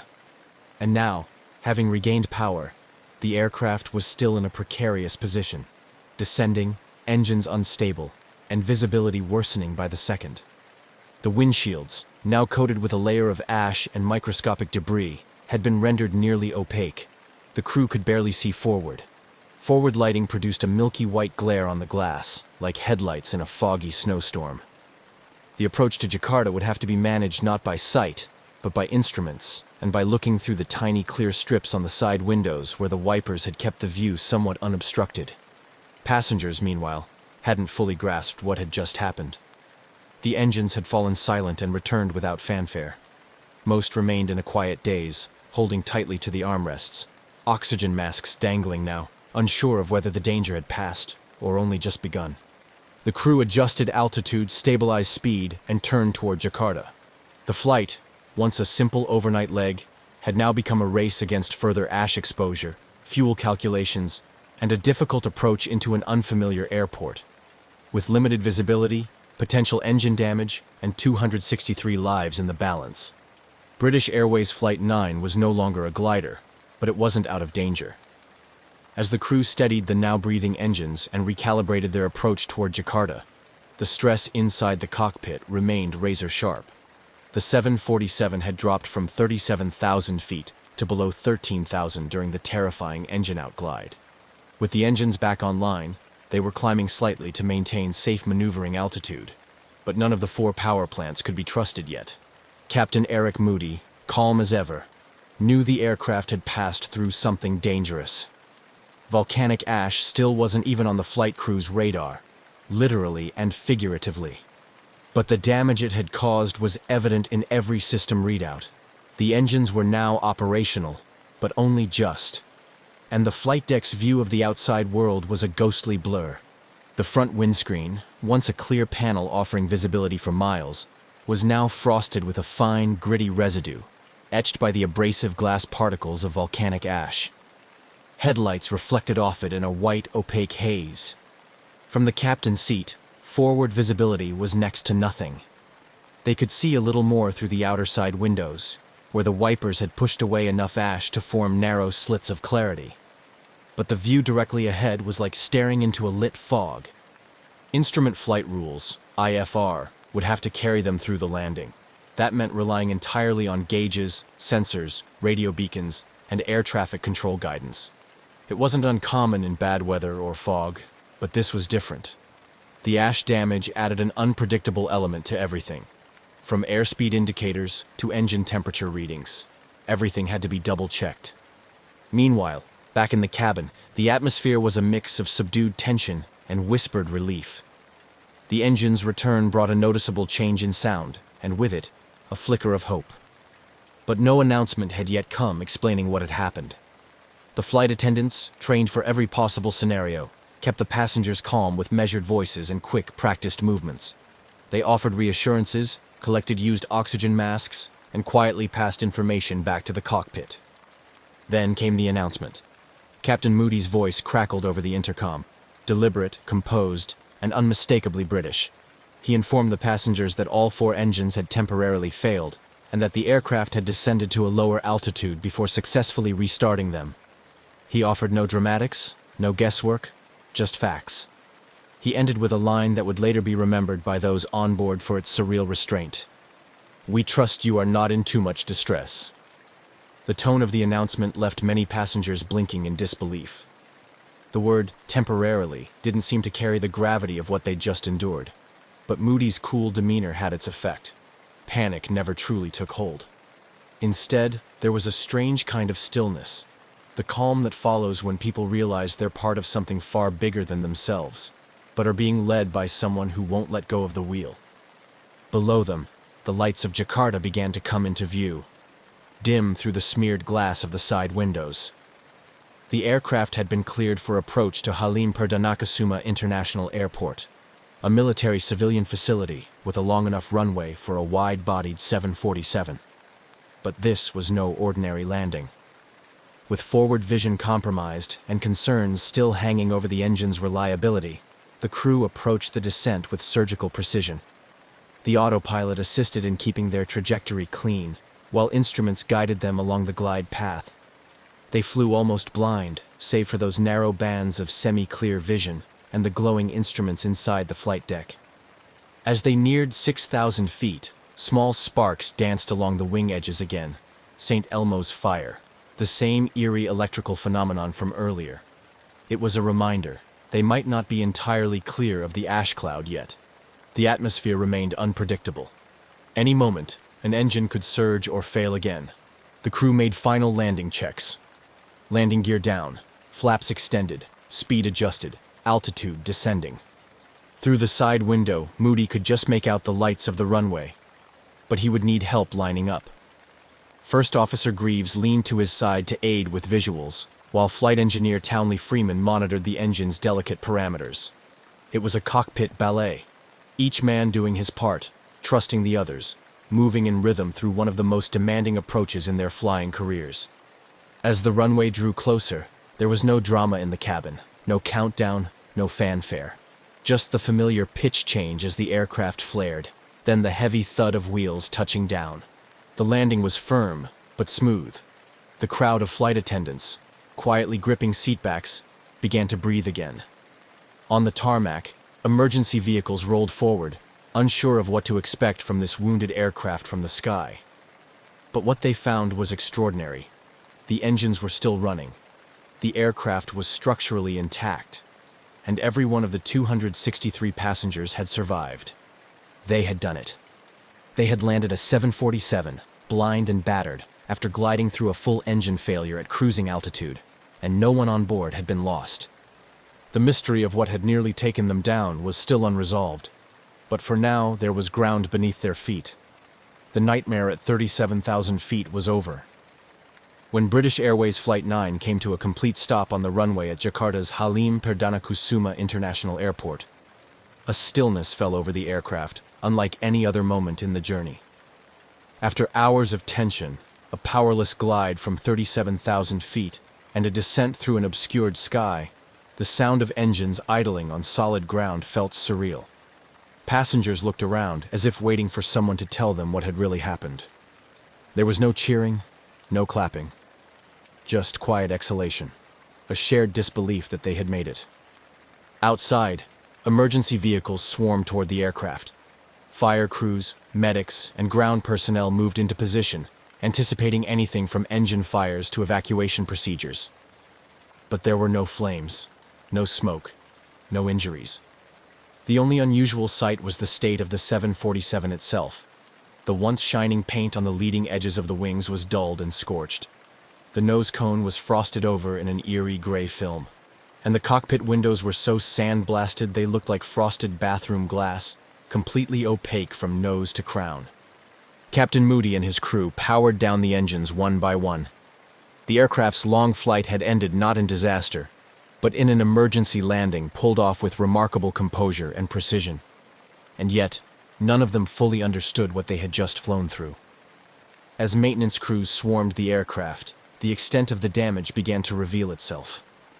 The engine interiors were lined with ash. Turbine blades had melted and re-solidified. Tiny shards of glassy material coated the intakes and ventilation systems. On closer inspection, engineers noticed that the ash wasn't just dust. It was volcanic in nature, composed of sharp, abrasive particles. It had scoured the fuselage, dulled the landing lights, and, more alarmingly, interfered with the engines at a level no one had thought possible. British Airways immediately launched an internal investigation. But as data trickled in from Jakarta, it was clear that the source of the crisis wasn't the aircraft itself. It was the sky. Only after Flight 9 was safely on the ground did word reach the crew about the eruption of Mount Galunggung, a volcano roughly 110 miles southeast of Jakarta. The eruption had occurred earlier that day and sent a massive ash cloud soaring into the upper atmosphere. The eruption wasn't violent or fiery. It was quiet, distant, and largely unnoticed by air traffic control. No official NOTAM, notice to airmen, had been issued. The volcanic plume had drifted westward into one of the busiest commercial air corridors in the region, invisible on radar, undetectable until it was too late. Volcanic ash clouds are unique threats to aviation. They don't behave like thunderheads or storm systems. They don't show up on conventional weather radar because the ash particles lack the moisture content to reflect radar signals. Visually, they can appear like thin cloud layers, or even clear air under night skies.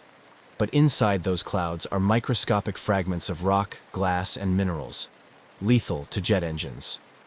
The heat inside a jet engine melts the ash into molten glass. This clings to the internal turbine components and then cools rapidly, solidifying again and blocking airflow. In extreme cases, it can choke the engine completely, extinguishing combustion and shutting down power, just as had happened aboard Flight 9. As British Airways and Indonesian authorities pieced together the timing and flight path, they confirmed the unthinkable. Flight 9 had flown directly through the heart of a high-altitude ash plume, and it had done so for several minutes before engine failure occurred. The ash had entered all four engines, cut them off simultaneously, and turned a powered flight into a silent glide. What made the survival even more remarkable was the fact that the engines reignited at all. Most pilots, and even manufacturers, didn't believe that once volcanic ash caused flameout, an engine could be restarted. But by descending below the ash cloud, where the air was clearer and denser, the crew had unknowingly given the engines a chance to breathe again. One by one, they had sputtered back to life. The landing was the culmination of this miracle. Flying blind, trusting instruments, managing systems strained to their limits. It was a display not only of engineering resilience but of human focus, coordination, and calm in a scenario for which no training manual could truly prepare. In interviews that followed, Captain Moody was quick to credit his crew, British Airways, and the aircraft itself. He downplayed heroism and emphasized teamwork. But among passengers and aviation professionals alike, the story took on a legendary quality. A 747, brought down by invisible ash, had glided through the dark and landed safely. Every person aboard had walked away. But the questions were just beginning. If ash clouds couldn't be seen or tracked, what protections did future flights have? How could crews be expected to avoid something they couldn't detect? And how many more flights were passing unknowingly through similar dangers? British Airways Flight 9 was no longer just a near disaster. It was a warning. A quiet, smoky wake-up call to the hidden threats of the atmosphere, and one that would change the aviation world forever. In the aftermath of Flight 9's miraculous landing, the magnitude of what had just occurred began to ripple far beyond Jakarta. British Airways, already conducting internal reviews, now found itself part of a growing international concern. What had struck down a 747 mid-flight, without a storm, without mechanical warning, wasn't turbulence, bird strike, or equipment failure. It was something far less understood, and until now, far more underestimated: volcanic ash. The crew of Flight 9, particularly Captain Eric Moody, quickly became the focus of attention, not only because they had saved 263 lives, but because they had flown through an event that few had believed possible. In press interviews, Moody remained characteristically calm and humble. "We're trained for emergencies," he told reporters, but this one was a bit different. A bit different indeed. Volcanic ash had long been known to pose some threat to aircraft, particularly propeller-driven ones at lower altitudes. But what Flight 9 experienced rewrote the narrative entirely. Jet engines, flying at altitudes above 35,000 feet, were supposed to be above most weather hazards. What no one had accounted for was that ash clouds, fine enough to linger invisibly in the atmosphere, could rise that high, and that their effects could be so devastating so quickly. The engineering teams that examined the aircraft back in Jakarta and later in London were astonished at the damage. All four engines had suffered severe erosion to their turbine blades. The combustion chambers were coated in a gritty glaze, molten ash that had fused with metal at high temperature before solidifying mid-process. Portions of the fuselage and wing-leading edges were scraped raw, with paint stripped and sensor covers pitted. Even the landing lights and cockpit windscreens showed signs of abrasion, sanded down to a frosty opacity. Despite this, the aircraft had flown again, and that, more than anything, underscored the miracle. But it also revealed the urgency of a terrifying question. How many other flights had unknowingly passed through similar clouds? And how could pilots avoid something they couldn't see? Before Flight 9, ash clouds weren't monitored with the same seriousness as weather systems. Meteorological stations tracked eruptions when they were explosive or locally hazardous, but there was no global network for tracking ash dispersion in real time. Even radar systems, the gold standard in weather detection, failed to register ash because the dry, fine particles didn't return strong radar echoes. In the cockpit, there was no alert, no warning. Only the ghostly glow of St. Elmo's fire and a faint burning smell. Flight 9 had highlighted a blind spot, both literal and systemic. The aviation world responded swiftly. Within weeks, international aviation bodies, including the International Civil Aviation Organization, ICAO, and major weather agencies, convened emergency meetings.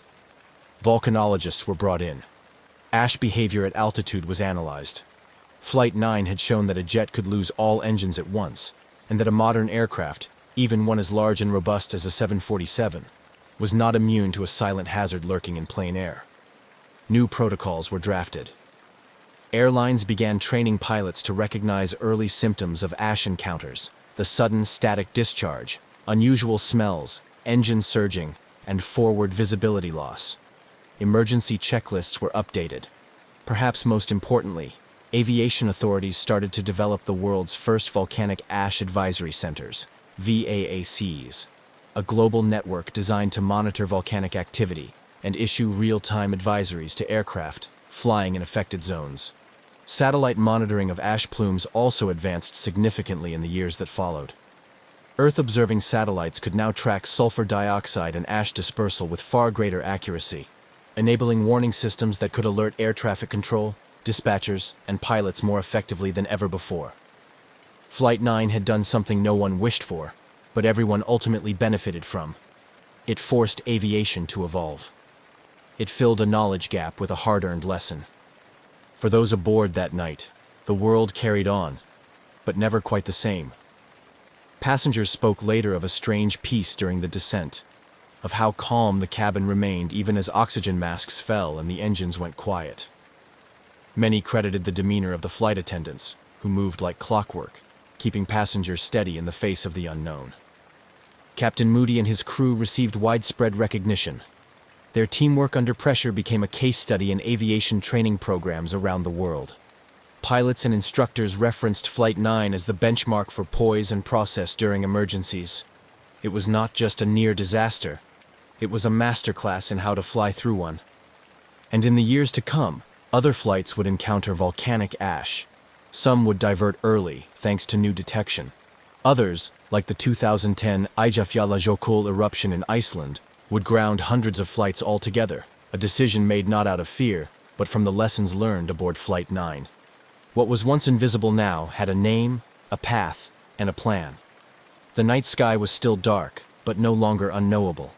Because one flight, flying blind over Indonesia, had opened the world's eyes. While British Airways Flight 9 had returned safely to solid ground, the shockwaves from its brush with disaster continued to ripple through the aviation world. The dramatic mid-air crisis revealed vulnerabilities in modern flight that had been previously overlooked or underestimated, especially in the context of a growing global network of long-haul routes that routinely crossed volcanic regions. Jakarta Air Traffic Control, stunned by the event, began working more closely with geophysical agencies to understand what exactly had happened above their skies. It turned out that Mount Galunggung had erupted earlier on the same day as the flight, an event largely unnoticed outside local geological circles. The eruption had released a massive column of ash high into the atmosphere, and with the right combination of upper-level winds, that plume drifted silently into international airspace. The problem was, no one had known it was there. There were no alerts, no radar echoes, no warnings. The implications were sobering. In the months that followed, attention turned toward developing long-overdue protocols for how volcanic activity should be communicated to pilots. What happened to Flight 9 could not be allowed to happen again. At the time, there was no unified global method for identifying and reporting ash in real time. That changed quickly. Under pressure from ICAO and national aviation regulators, the world's first volcanic ash advisory centers, VAACs, were proposed and developed. Eventually, 9 centers would be established worldwide, each responsible for monitoring volcanic activity within a specific region and issuing alerts to aviation authorities and pilots. These centers, including those based in London, Anchorage, Tokyo, and Darwin, now serve as constant monitors of potential ash threats. Flight manuals also began to include specific guidance for recognizing and responding to volcanic ash encounters. New checklists addressed the subtle but critical warning signs: the sudden glow of St. Elmo's fire, strange engine behavior, or the faint, gritty smell of sulfur in the cabin. Pilots were taught not to rely on radar, but instead to trust the signs and act immediately, by descending, turning away, and avoiding further exposure. Flight simulators were updated to include volcanic ash failure scenarios. For the first time, engine flameouts caused by ash could be replicated in training environments. What had once seemed like an impossibility, losing all 4 engines in a 747, was now a part of the training syllabus for airline crews around the world. Engine manufacturers, too, took note. Rolls-Royce and other leading companies studied the damage to Flight 9's power plants in exhaustive detail. The molten ash had entered the combustion chamber, fused onto blades, then cooled into glass. Engineers began designing turbines more resistant to such damage and refining protocols for testing engines after suspected ash exposure. But perhaps the most lasting change was psychological. The illusion of complete control in modern aviation had been fractured. Pilots and passengers alike had been reminded that the sky, so vast, so seemingly predictable, still held secrets. And while the industry had grown more advanced, more redundant, more secure, it was not invincible. Nature, when unmonitored or misunderstood, could still outmaneuver the best of machines. For the passengers of Flight 9, life resumed, albeit with a deeper appreciation for its fragility. Many kept in touch long after the flight, bound by a shared memory of quiet terror and miraculous survival. Some described it as life-changing. Others said they didn't fully understand the gravity of the incident until they saw the headlines afterward. As for Captain Moody and his crew, they returned to flying after a period of review and rest. They were never ones to seek the spotlight, but their actions, decisive, professional, and calm under extraordinary circumstances, became legendary. Their story was passed down in classrooms and cockpits, not just as an example of skill, but of the human strength required when the systems fall silent. Flight 9 didn't crash. It didn't break apart in the sky or disappear beneath the ocean. But what it gave aviation was as important as any near miss or tragedy. A warning that came in time. A mystery, solved just enough to spur global change. And a reminder, above all, that vigilance in the sky must extend beyond what can be seen. In the years that followed the safe landing of British Airways Flight 9, the story became more than an incident report. It became a benchmark, a moment in aviation history where everything worked as it should, even as everything failed. And the final pieces of the legacy it left behind weren't just procedural or mechanical. They were human. They were cultural. They were enduring. The passengers of that extraordinary flight returned to their lives, scattered across the world, some never speaking much about the night they drifted powerless over Indonesia. Others held on to it quietly, knowing they had walked away from something that, by any standard, should have ended very differently. Among them were business people, families, backpackers, and crew members, each with a version of the story that included the surreal calm in the cabin, the quiet descent in the dark, the soundless minutes when the world outside was nothing but stars and silence. For many, the memory wasn't traumatic so much as deeply humbling. Some passengers described an eerie sense of peace while the engines were out, perhaps a product of the crew's measured composure, or the shared understanding that panic had no place here. The cabin crew, too, received high praise. Their ability to continue service, maintain order, and assist passengers through confusion and fear was nothing short of professional excellence.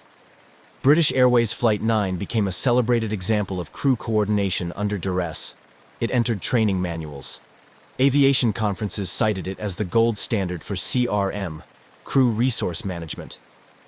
And in the years that followed, as aviation evolved with faster aircraft and more automation, the story of Flight 9 reminded the industry of something simple. Machines alone don't save lives. People do. Captain Eric Moody's now famous announcement, "Ladies and gentlemen, we have a small problem. All 4 engines have stopped," became a case study in communication. It was a statement of impossible calm, delivered in a tone that seemed to compress the chaos of the moment into something oddly manageable. Moody, of course, didn't see it as legendary. In later interviews, he always redirected credit to his crew. It was a team effort, he insisted, the way flying is meant to be. And yet, it wasn't just the professional aviation community that took notice. The story captured imaginations far beyond the airport tarmac. It was covered in newspapers and on television, and eventually retold in books, documentaries, and podcasts. Writers saw in it not just technical drama, but the poetry of the impossible. A plane, silenced at altitude, returning from the brink without a single fatality. The Boeing 747 involved in the incident, GBDXH, returned to service after significant repairs and engine overhauls. It flew for years afterward, earning the nickname the Jakarta Jumper among those who knew its history. Every flight it made afterward carried with it a quiet legacy, proof of both the aircraft's resilience and the lessons it forced into the world. And those lessons rippled out far beyond British Airways. The aviation community began to share data more freely, particularly in volcanic regions. Airspace management protocols were rewritten, and volcanic monitoring programs saw new investment. Countries with active volcanoes began establishing better communication channels, with air traffic control centers and flight dispatchers. The volcanic ash advisory centers became fully operational and interconnected. Their early alerts would eventually be credited with saving countless flights from potential exposure in years to come. Notably, in 2010, when Iceland's Eyjafjallajökull volcano erupted and shut down a significant portion of European airspace for days, many remembered Flight 9. Airlines, governments, and meteorologists worked together in real time, guided in part by the experience decades earlier of a jetliner that had fallen silent over Java. The delays were frustrating, but the caution was justified. It was a sign that the system now understood what ash could do. Flight 9 never needed a monument to be remembered. Its legacy lived in every pilot who learned its story, every crew member who rehearsed a once unthinkable emergency, and every satellite pinging Earth's surface to track clouds the eye couldn't see. It became part of aviation's quiet conscience, a reminder that not every danger rumbles with thunder, and not every survival ends with applause. To this day, the events of June 24, 1982, serve as a reminder that the sky, for all its wonder and openness, still holds moments where instinct, skill, and calm resolve matter most. The engine stopped, the sky went quiet, and still, somehow, everyone came home. That's not just a mystery solved, that's a miracle flown.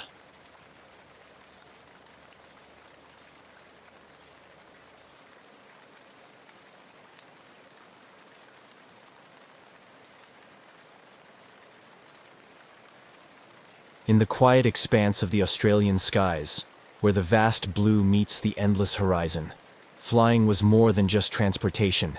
It was a profound expression of freedom. For 20-year-old Frederick Valentich, it was also a gateway to a future he dreamed of, one that combined his passion for aviation with a youthful fascination for the unknown, particularly his keen interest in unidentified flying objects. Frederick was not just an ordinary young man with a hobby. He was an ambitious pilot, albeit relatively inexperienced, with about 150 hours of flying time logged, a significant portion of which was solo. He was serious about turning his passion into a profession, aiming to qualify as a commercial pilot. However, his journey was marked by both enthusiasm and a few instances of overconfidence, as noted by his instructors and peers. Despite these minor setbacks, his commitment to flying was unwavering, driven by a deep-seated love for the skies. On October 21, 1978, Valentich prepared for a routine flight that was anything but ordinary. His plan was to fly from Moorabbin Airport in Victoria to King Island, a simple stretch across the Bass Strait. The purpose of the trip was partly practical. He was tasked with picking up some friends, and partly personal, a chance to log more flight hours under his belt. The weather that day was favorable, and everything seemed poised for a smooth journey. As he performed his pre-flight checks, Valentich's demeanor was calm and collected. Those who saw him that afternoon reported nothing out of the ordinary. He filed his flight plan, noting his route, expected time of arrival, and other standard details. The flight to King Island was supposed to be a straightforward one, with clear skies and gentle winds. But what transpired over the next few hours would turn this routine flight into one of Australia's most enduring mysteries. The aircraft Frederick chose for this flight was a single-engine Cessna 182, a reliable model known for its sturdy handling and forgiving nature in flight, qualities that made it a favorite among training schools and private pilots alike. This particular Cessna, however, was about to become famous not for its performance, but for its mysterious and sudden disappearance. With everything in order, Valentich took off from Moorabbin at approximately 6:19 p.m. The initial phase of the flight proceeded without incident. Valentich maintained regular contact with air traffic control, providing routine updates on his position as he crossed the coastline and headed out over the open water of the Bass Strait. However, as he neared the halfway point of his journey, his communications took a strange turn. He reported encountering another aircraft, which he described as exceedingly unusual in appearance. According to transcripts of his radio communications, Valentich was initially curious, then increasingly perturbed. He described the other craft as moving at high speed, and it seemed to toy with his Cessna, appearing overhead, then vanishing only to reappear from different angles. His descriptions grew more frantic, his voice tinged with confusion and alarm. Frederick's fascination with UFOs was well known among his circle. He often spoke of them not as mere science fiction, but as a genuine interest, fueled by a string of recent sightings reported across Australia. This context turned his flight into a narrative ripe for speculation and wonder, as he was now seemingly living his worst, or perhaps most thrilling, scenario. His last transmission was the most harrowing. "It is hovering, and it is not an aircraft," he reported. These words would be the last anyone would hear from Frederick Valentich. Moments later, the radio link crackled into static, and silence took over. Back at Moorabbin Airport, confusion reigned. Air traffic controllers scrambled to re-establish contact, but to no avail. As the minutes turned into hours, concern grew.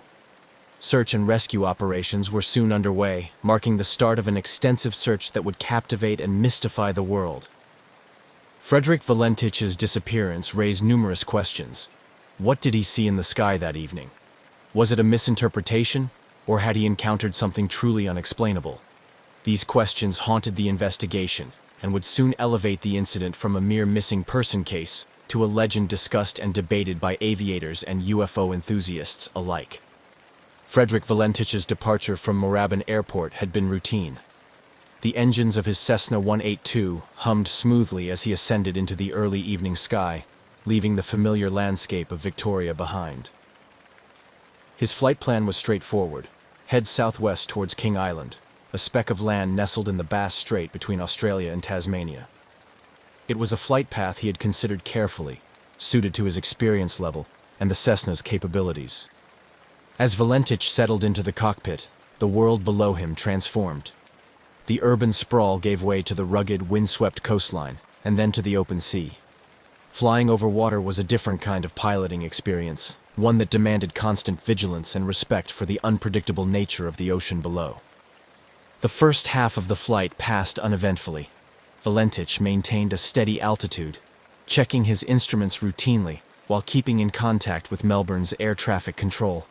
He reported his position methodically, confirming his progress and ensuring he was on track. The communication was standard procedure, a lifeline to the ground and a record of his journey's progress. However, as Valentich approached the midway point of his flight, something changed. It began subtly. An unscripted pause in his communications, a break in the rhythm that had defined the earlier part of his journey. Then, the tone of his transmissions altered. He contacted Melbourne Air Traffic Control with an unexpected report. He was not alone in the sky. Valentich's voice, usually calm and collected, carried a note of confusion as he described the other aircraft. It was, he reported, an unusual sight, faster than his Cessna and far more agile. The aircraft appeared to be playing a strange game, moving at high speed, ascending past him only to suddenly appear on a different side. Each report Valentich made grew more alarmed. The craft seemed to toy with him, darting in and out of his field of vision with baffling ease. As he tried to make sense of what he was seeing, Valentich continued to describe the aircraft's maneuvers to air traffic control. His descriptions were punctuated with attempts to identify the type of aircraft, but none fit. It wasn't behaving like any conventional airplane he knew. It didn't seem to adhere to the physical limitations of human-made aircraft. The situation escalated as Valentich reported that the aircraft had approached much closer. It hovered overhead, its movements unlike anything he had encountered before. This proximity allowed him to provide more detail about its appearance. It seemed to be metallic, shiny, and was emitting a green light. His voice conveyed a mixture of awe and distress. The aircraft's behavior and capabilities were unlike anything he had studied or heard about. This part of the flight, marked by these bizarre encounters, was critical. Valentich's focus shifted from navigation to dealing with the unexpected presence. Each transmission to Melbourne became more urgent, his sentences clipped as he struggled to maintain composure and control over his aircraft. The exchange reached a climax when Valentich expressed something more than surprise or confusion. There was a palpable tension in his voice. "It is hovering," And it is not an aircraft, he stated firmly, the final words that painted a picture of something beyond ordinary understanding. Then, just as suddenly as it had begun, the communication cut off. The line went dead, leaving only static in its wake. Melbourne Air Traffic Control frantically called out to Valentich, seeking clarification, any response to indicate that he was still there. But there was nothing, only the haunting silence of an open channel with no reply. The disappearance of Frederick Valentich had begun as an ordinary flight, a young pilot in pursuit of hours and experience. But as the sun set over the Bass Strait that evening, it turned into something entirely different, a mystery that would echo through the annals of aviation history. After the chilling final transmission from Frederick Valentich, the atmosphere in Melbourne's Air Traffic Control Centre shifted from routine oversight to acute crisis management. The young pilot's last report, unsettling in its content and abrupt in its conclusion, spurred immediate action from the concerned controllers. Valentich had been clear, albeit deeply troubled, in his last communication. He described an object hovering above him, which he distinctly stated was not an aircraft. His words were marked by a firmness that suggested he was seeing something extraordinary, something that defied his understanding as a pilot. The silence that followed his final transmission was ominous, turning the routine tracking of a small aircraft into a potential search and rescue operation. With no further contact from Valentich, the controllers wasted no time in deploying standard emergency protocols. Initially, they attempted to re-establish communication, hoping for any sign that Valentich was still airborne and simply experiencing radio difficulties. Repeated calls were made, each unanswered, only amplifying the urgency of the situation. As minutes turned into hours without any response, the scope of the operation expanded. The Australian authorities were notified, and a full-scale search and rescue mission was launched by the evening. The operation involved multiple assets, including aircraft and sea vessels, tasked with scouring the area of Valentich's last known position over the Bass Strait. The search teams faced daunting conditions. The Bass Strait, notorious for its unpredictable weather and rough seas, posed significant challenges. The vastness of the area, coupled with the fading light of dusk, further complicated the efforts. Search planes swept over the water, looking for any sign of Valentich or his Cessna, while boats combed the waves below. Despite the extensive resources deployed and the urgency of the search, no trace of Valentich or his aircraft was found that night. The search continued over the following days, with additional teams joining the effort.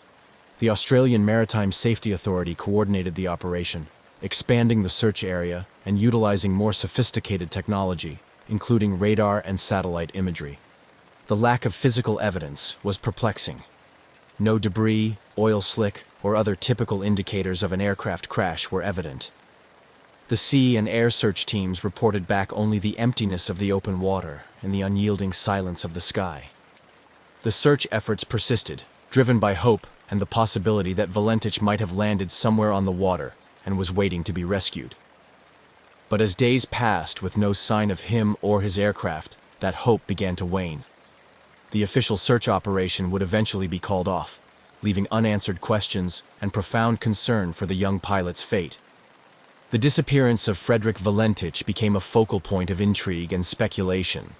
It catalyzed a series of investigations, discussions, and theories, both official and among the public.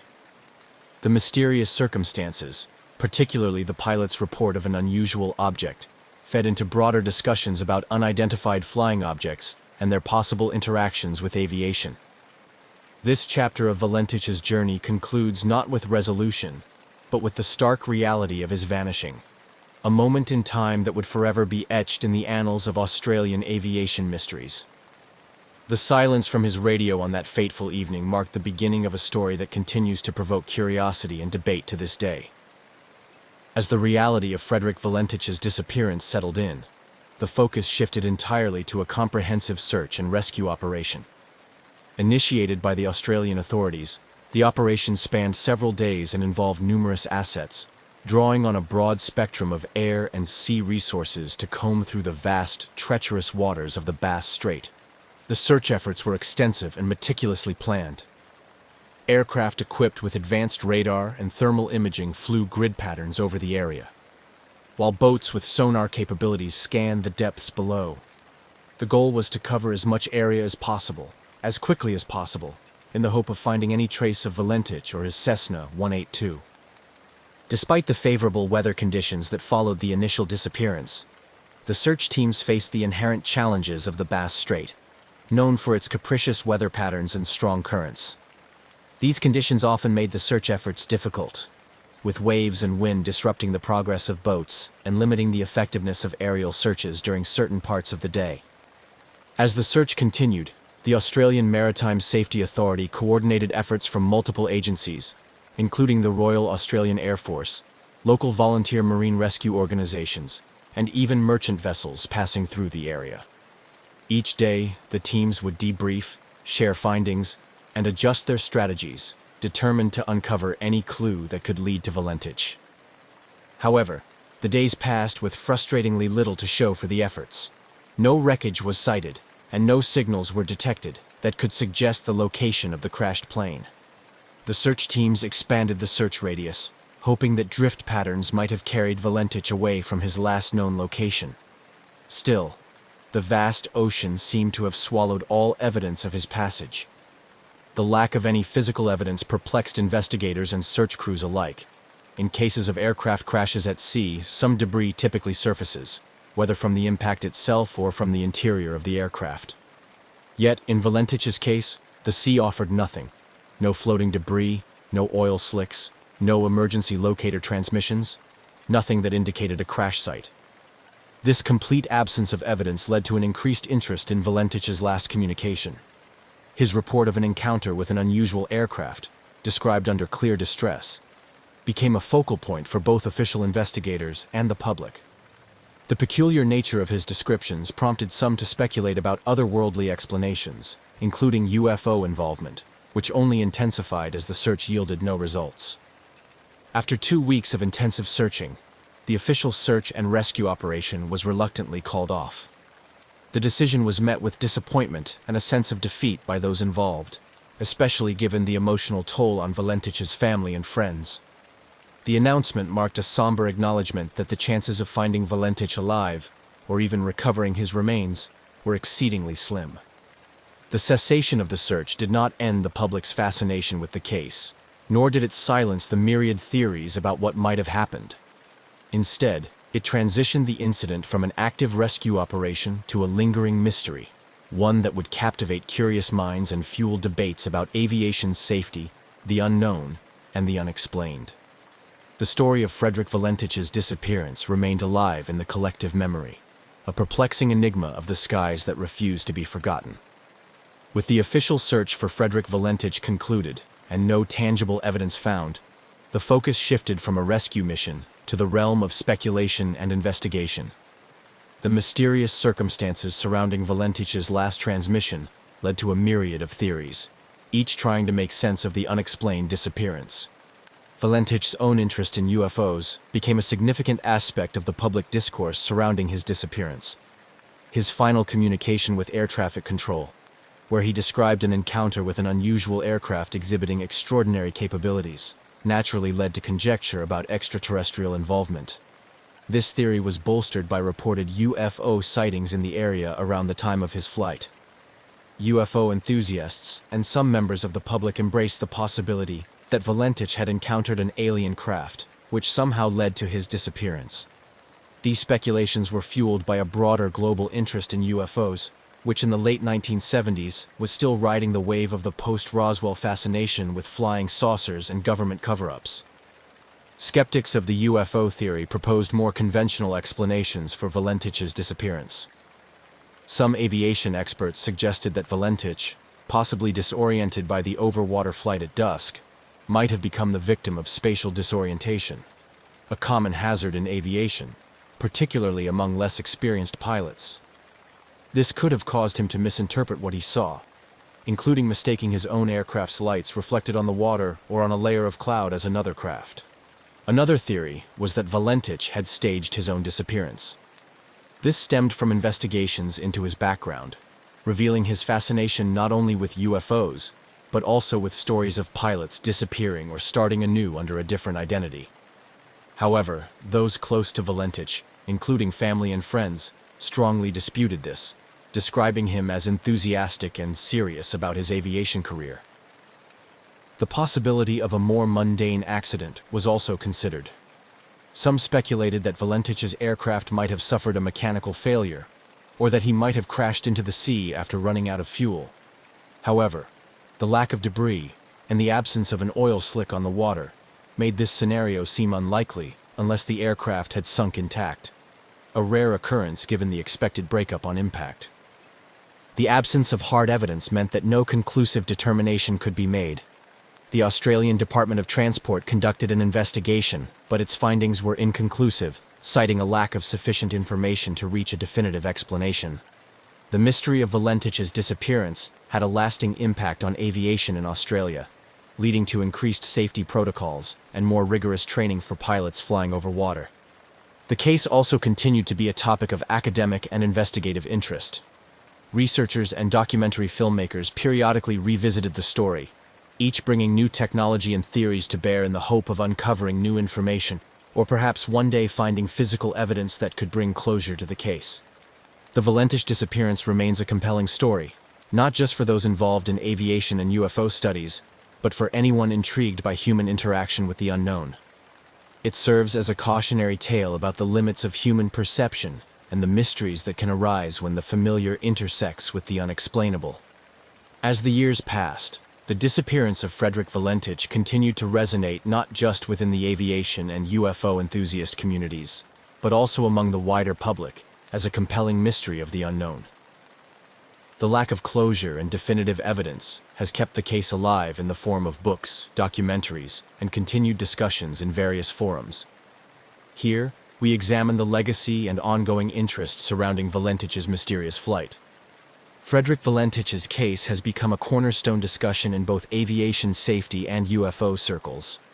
For aviation professionals, it serves as a stark reminder of the dangers of potential disorientation and the vital importance of maintaining situational awareness, especially when flying over large bodies of water. The incident has been used in training seminars to educate pilots about the psychological and physical effects of flying under stressful conditions and the potential for misinterpreting visual cues in the vast and featureless landscapes like the sea. In the realm of UFO research, Valentich's disappearance is often cited as one of the most intriguing cases due to the pilot's own reported sightings and the circumstances of his last transmission. It continues to fuel debates about the possibility of otherworldly encounters, and has become a part of UFO lore, frequently referenced at conferences and in literature discussing human interactions with supposed extraterrestrial vehicles. New developments occasionally reignite interest in the Valentich disappearance.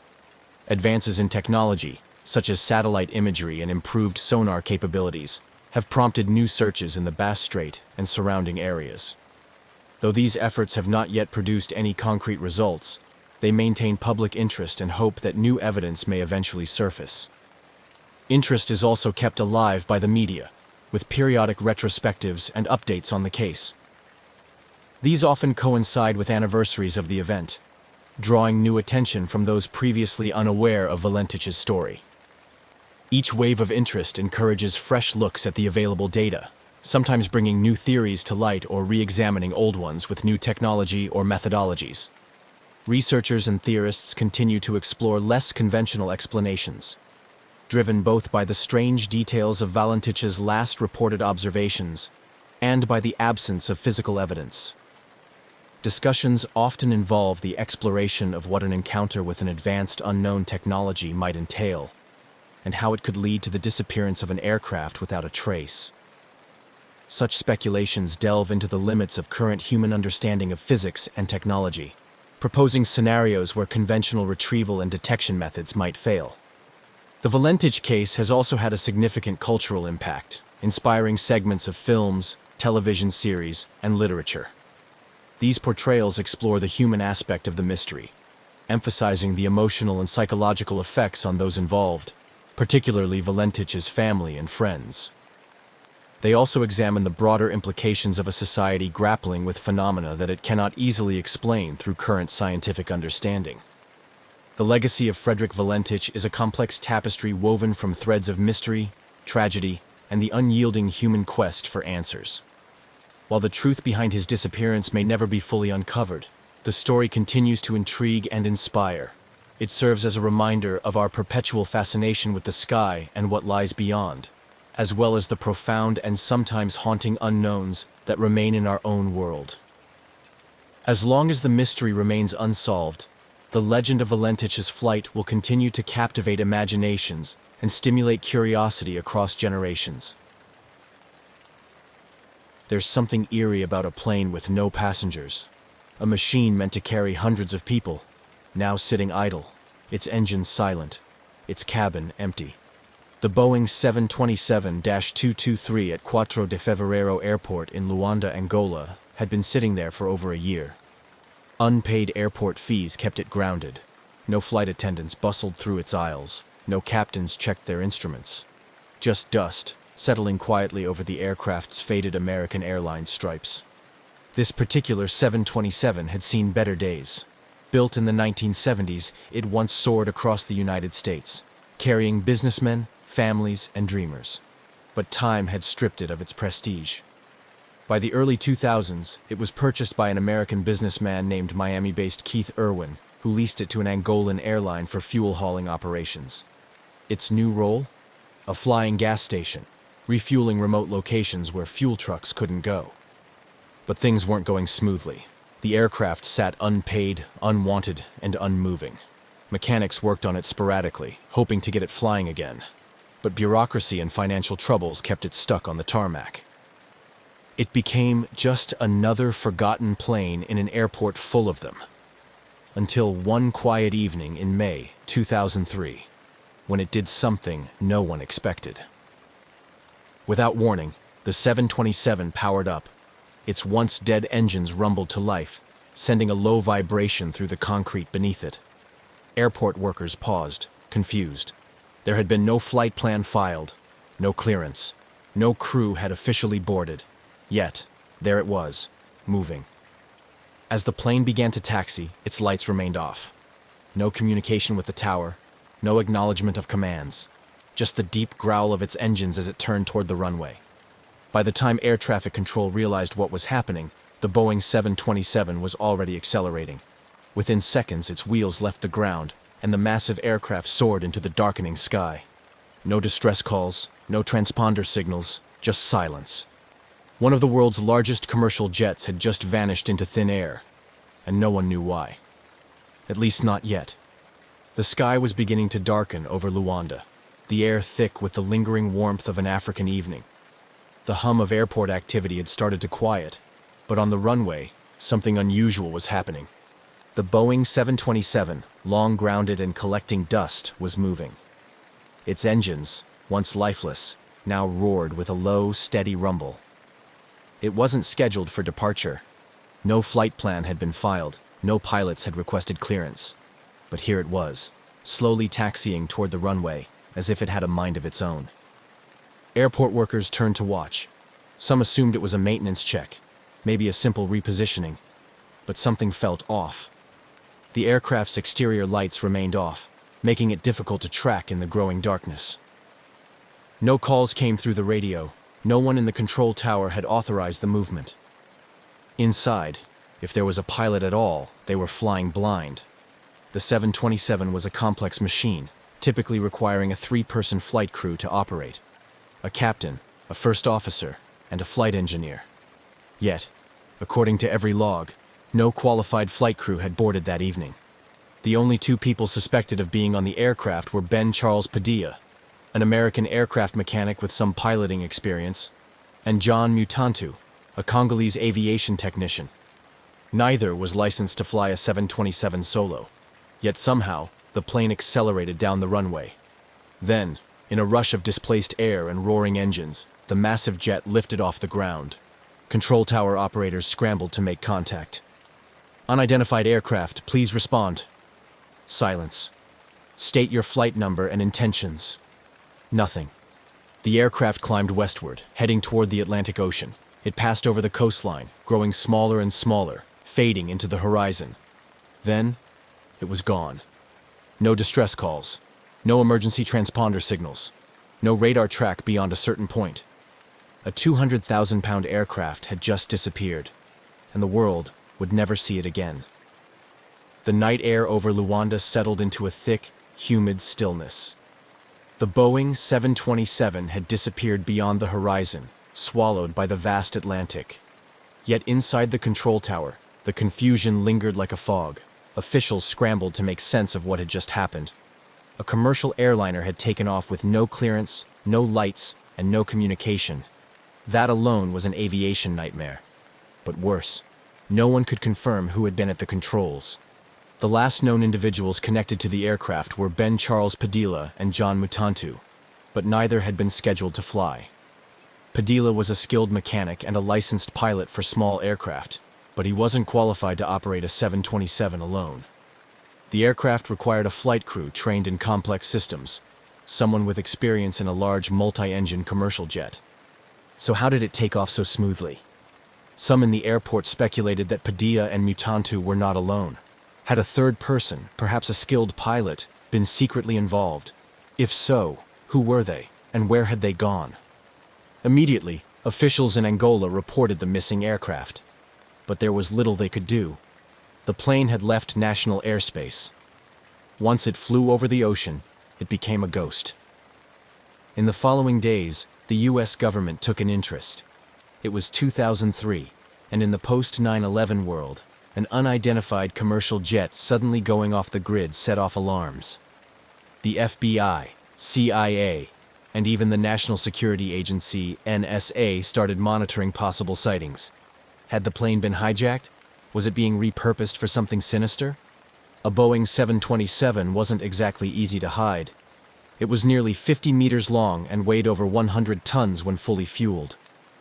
Yet, as the days passed, there were no sightings, no distress signals, no reports of a crash. It was as if the plane had never existed. Authorities issued international alerts. Air traffic controllers around the world were told to be on the lookout for any unidentified Boeing 727s. Security was tightened at airports in Africa, South America, and the Middle East. But the missing aircraft never turned up. It had vanished without a trace. The disappearance of the Boeing 727 quickly escalated beyond a local aviation mystery. Within hours, intelligence agencies around the world were paying attention. A fully loaded commercial airliner, capable of carrying 10,000 gallons of fuel, had taken off without authorization, without communication, and without a clear destination. In the post-9/11 era, this was more than just a missing aircraft. It was a potential security threat. If the plane had been stolen, what was its purpose? Was it being repurposed for smuggling? A terrorist attack? A military operation? The questions mounted, but the answers were nowhere to be found. The U.S. government immediately launched an investigation. The CIA, FBI, and NSA began tracking any possible sightings, while the Federal Aviation Administration, FAA, issued an international alert. Any Boeing 727 matching the stolen aircraft's description had to be stopped and searched. But stopping an aircraft that didn't want to be found was no easy task. Unlike modern jets, the 727 didn't rely on satellite-based tracking systems. Instead, it used older transponder technology, which meant whoever was flying, it could turn it off at any time, and that's exactly what had happened. With no transponder signal, the plane had disappeared from radar almost immediately after takeoff. That meant tracking it would rely on human eyes, pilots, airport workers, or intelligence sources who might spot an unfamiliar aircraft landing somewhere unexpected. Rumors began spreading. Some believed the 727 had landed at a remote airstrip in Africa, repainted and repurposed for illegal activity. Others suspected it had flown to South America, where criminal organizations could use it for smuggling. A few even speculated that it had been taken to a Middle Eastern country to be outfitted for a terrorist attack. But despite weeks of searching, no confirmed sightings ever surfaced. There were no satellite images, no recorded landings, just silence. For intelligence agencies used to tracking the world's most advanced military jets, the idea that a massive commercial aircraft could simply vanish was unthinkable. Yet somehow it had. The The search for the missing Boeing 727 took a new turn as investigators focused on the why behind its disappearance. A plane this size doesn't just vanish, it has to go somewhere. But where? And more importantly, for what purpose? Authorities quickly latched onto the most alarming theory. The plane had been stolen for a future attack. In a world still on edge from 9/11, an untracked commercial jet loaded with thousands of gallons of fuel was more than a curiosity. It was a potential weapon. The FBI and CIA scoured international intelligence reports for any sign of the missing aircraft. Could it have landed at an unregistered airstrip in Africa? Had it been smuggled into a conflict zone for use in illicit operations? Or worse, had it been modified for an attack? U.S. officials issued a global security alert, warning that the missing 727 could be repainted and disguised as a commercial jet before being used in a terrorist plot. Every airport from South America to the Middle East was ordered to report any unusual, unregistered Boeing 727s. But there was another possibility, one less dramatic but just as puzzling. What if the plane had been stolen for profit? In the early 2000s, Africa's aviation industry was riddled with corruption. Stolen aircraft weren't uncommon, especially in regions where planes were used for illegal operations. Diamond smuggling, arms dealing, and even drug running. A Boeing 727, if properly hidden and repainted, could become an untraceable aircraft. Smugglers could use it for years, operating out of remote airstrips beyond the reach of law enforcement. Intelligence agencies turned their focus toward known criminal networks in Angola, the Democratic Republic of Congo, and South America. Was the plane hidden in a jungle airstrip, making illicit runs between continents? Or had it been dismantled for parts, piece by piece? Leads came in, but none led to the missing plane. No verified sightings, no satellite images, no answers. The idea that a massive, fuel-hungry commercial aircraft could operate in secrecy for this long seemed impossible. Yet, months passed, and still, nothing. It was as if the Boeing had simply ceased to exist. The deeper investigators looked, the stranger the case became. The theories about terrorism or smuggling made sense, but something wasn't adding up. How do you keep a Boeing 727, a plane nearly 50 meters long, hidden for so long? Some believed the aircraft had crashed into the Atlantic shortly after takeoff, possibly due to fuel mismanagement or pilot error. After all, neither Padilla nor Mutantu were certified to fly a 727 alone. If they had tried, the flight could have gone horribly wrong. But if the plane had crashed, where was the wreckage? In aviation history, even deep-sea crashes leave behind something. Floating debris, an oil slick, radio transmissions, something. But in this case, there was nothing. No emergency beacons, no reports of wreckage washing up along the coast. Just silence. Then there was the idea that the plane had been dismantled for parts. A Boeing 727 was valuable, even if it wasn't in prime condition. Its engines alone were worth millions on the black market. If criminals wanted to strip it down and sell it piece by piece, they could. But where? Investigators searched for a hidden airstrip or facility where a 727 could be disassembled. Remote airports in Africa, illegal smuggling hubs in South America, anywhere a plane could be secretly torn apart. But again, nothing. No missing aircraft parts matching the plane's serial numbers ever surfaced. Then came the most bizarre theory. The plane was still flying. Some experts believed the 727 had been repainted and given a fake identity, allowing it to blend into international air traffic. In less regulated parts of the world, paperwork could be forged, flight plans fabricated, and an aircraft's past erased.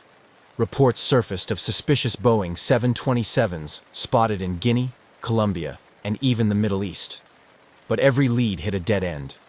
None of them could be confirmed as the missing Angola aircraft. The lack of evidence only deepened the mystery. If the aircraft had been stolen for profit, why had it disappeared so completely? If it had crashed, why wasn't there a single trace of it? And if it was still out there, flying under a new identity, who was using it, and for what purpose?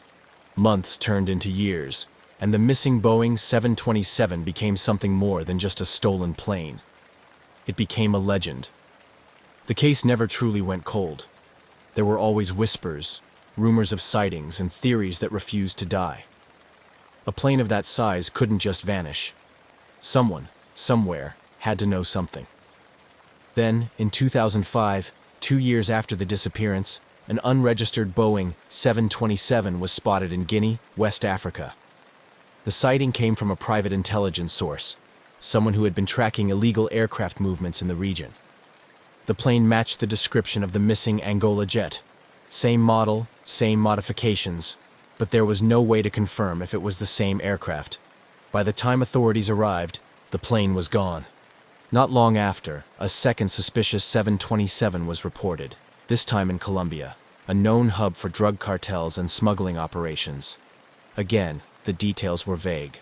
The aircraft had no verifiable records, and its ownership was a mystery. Could the missing plane have been repurposed for illegal operations? If so, who was flying it? Some former intelligence officers suggested that criminal networks had rebranded the 727, changing its tail number, repainting it, and using it for untraceable flights. A plane that didn't officially exist could be used to move drugs, weapons, or even people without detection. But these theories were just that, theories. No concrete evidence ever surfaced, no serial numbers were confirmed, and despite the occasional sighting, no government agency was ever able to intercept or identify the missing plane. At one point, aviation enthusiasts, conspiracy theorists, and even former pilots started forming their own networks, trying to track the aircraft. Online forums buzzed with speculation. Had the plane been hidden in a hangar, waiting to be used? Was it flying in a war zone, running supplies or weapons? Or had it been quietly destroyed, its parts scattered beyond recognition? Every time a new sighting emerged, hope flickered, but just as quickly, it faded. The Boeing remained a ghost, appearing and disappearing in whispers, but never in reality. The missing Boeing 727 wasn't just a plane anymore. It was a riddle with no answer.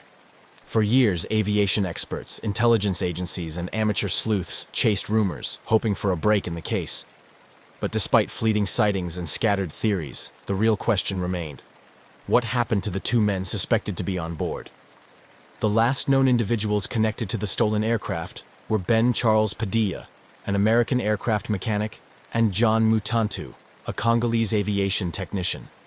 Neither was an experienced commercial pilot, and certainly neither was qualified to fly a 100-ton jet alone. So where did they go?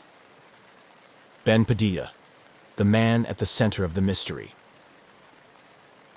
Of the two men, Ben Charles Padilla was the bigger mystery. A Florida-based aircraft mechanic, Padilla had been in Angola working on the Boeing 727 for months. He was hired to help restore the aircraft to flying condition, which meant he had intimate knowledge of its systems. He wasn't just a mechanic, though. He had some flight experience, though far below what was needed to operate the 727 safely. Padilla's family refused to believe he had stolen the plane on his own. His sister, Benita Padilla Kirkland, insisted that he was not a criminal and had no reason to steal the aircraft. In her eyes, something had gone terribly wrong. Ben had either been forced to take off or had been taken against his will. She believed he was dead. According to Padilla's family, the most plausible scenario was that someone else hijacked the plane, forcing Padilla to fly it before eventually disposing of him. But if that was the case, where was the wreckage? Where was the aircraft? The Mutantu enigma. Less was known about John Mutantu, the Congolese aviation technician also believed to be on board. Mutantu had no piloting experience and had only been working on the aircraft in a maintenance capacity. Unlike Padilla, Mutantu had no family or contacts advocating for him in the search. His name faded from most reports, and it seemed that whatever had happened to him was an afterthought in the larger mystery of the missing aircraft. If Mutantu had been involved, what was his role? Was he simply in the wrong place at the wrong time, or did he know more than anyone suspected? What if they never took off alone? There was always another possibility, that neither man had anything to do with the disappearance. Some theorists believed that a third party had been involved. Could a group of trained pilots have hijacked the aircraft, forcing Padilla and Mutantu to cooperate? Some details seem to support this idea. The aircraft took off smoothly, with no signs of struggle. It climbed westward into the Atlantic as if following a planned flight path. No distress signals or mayday calls were made. If Padilla had been piloting against his will, why hadn't he found a way to communicate with the tower? Was he already dead before takeoff? Others speculated that the aircraft had already been prepped for theft, and Padilla and Mutantu were mere pawns in a larger operation. If this was an organized crime effort, the true pilots could have been waiting nearby, taking control at the last moment. No bank activity, no calls, no traces. For months, investigators kept tabs on Padilla's finances, phone records, and personal connections. If he had stolen the plane, wouldn't he need money, new documentation, or a way to survive? Yet, nothing surfaced. No bank activity. No communication with his family. No confirmed sightings. If he was alive, he had vanished just as completely as the plane itself. This deepened the mystery even further. If he had stolen the aircraft willingly, where did he go? If he had been killed, where was the body? For all the governments, intelligence agencies, and independent researchers involved in the search, not a single solid clue led to his whereabouts. A pattern in aviation. Mysteries? Strangely, this wasn't the first time an aircraft had disappeared so completely. Amelia Earhart's disappearance in 1937 had left the world wondering for decades. Flight 19's loss in the Bermuda Triangle, 1945, still defied explanation. Even Malaysia Airlines flight MH370, 2014, which vanished in modern times with all the world's tracking technology, still had major unanswered questions. Could the Boeing 727 disappearance be part of this long history of unsolved aviation mysteries? Or was it something entirely different? A theft or hijacking that simply succeeded?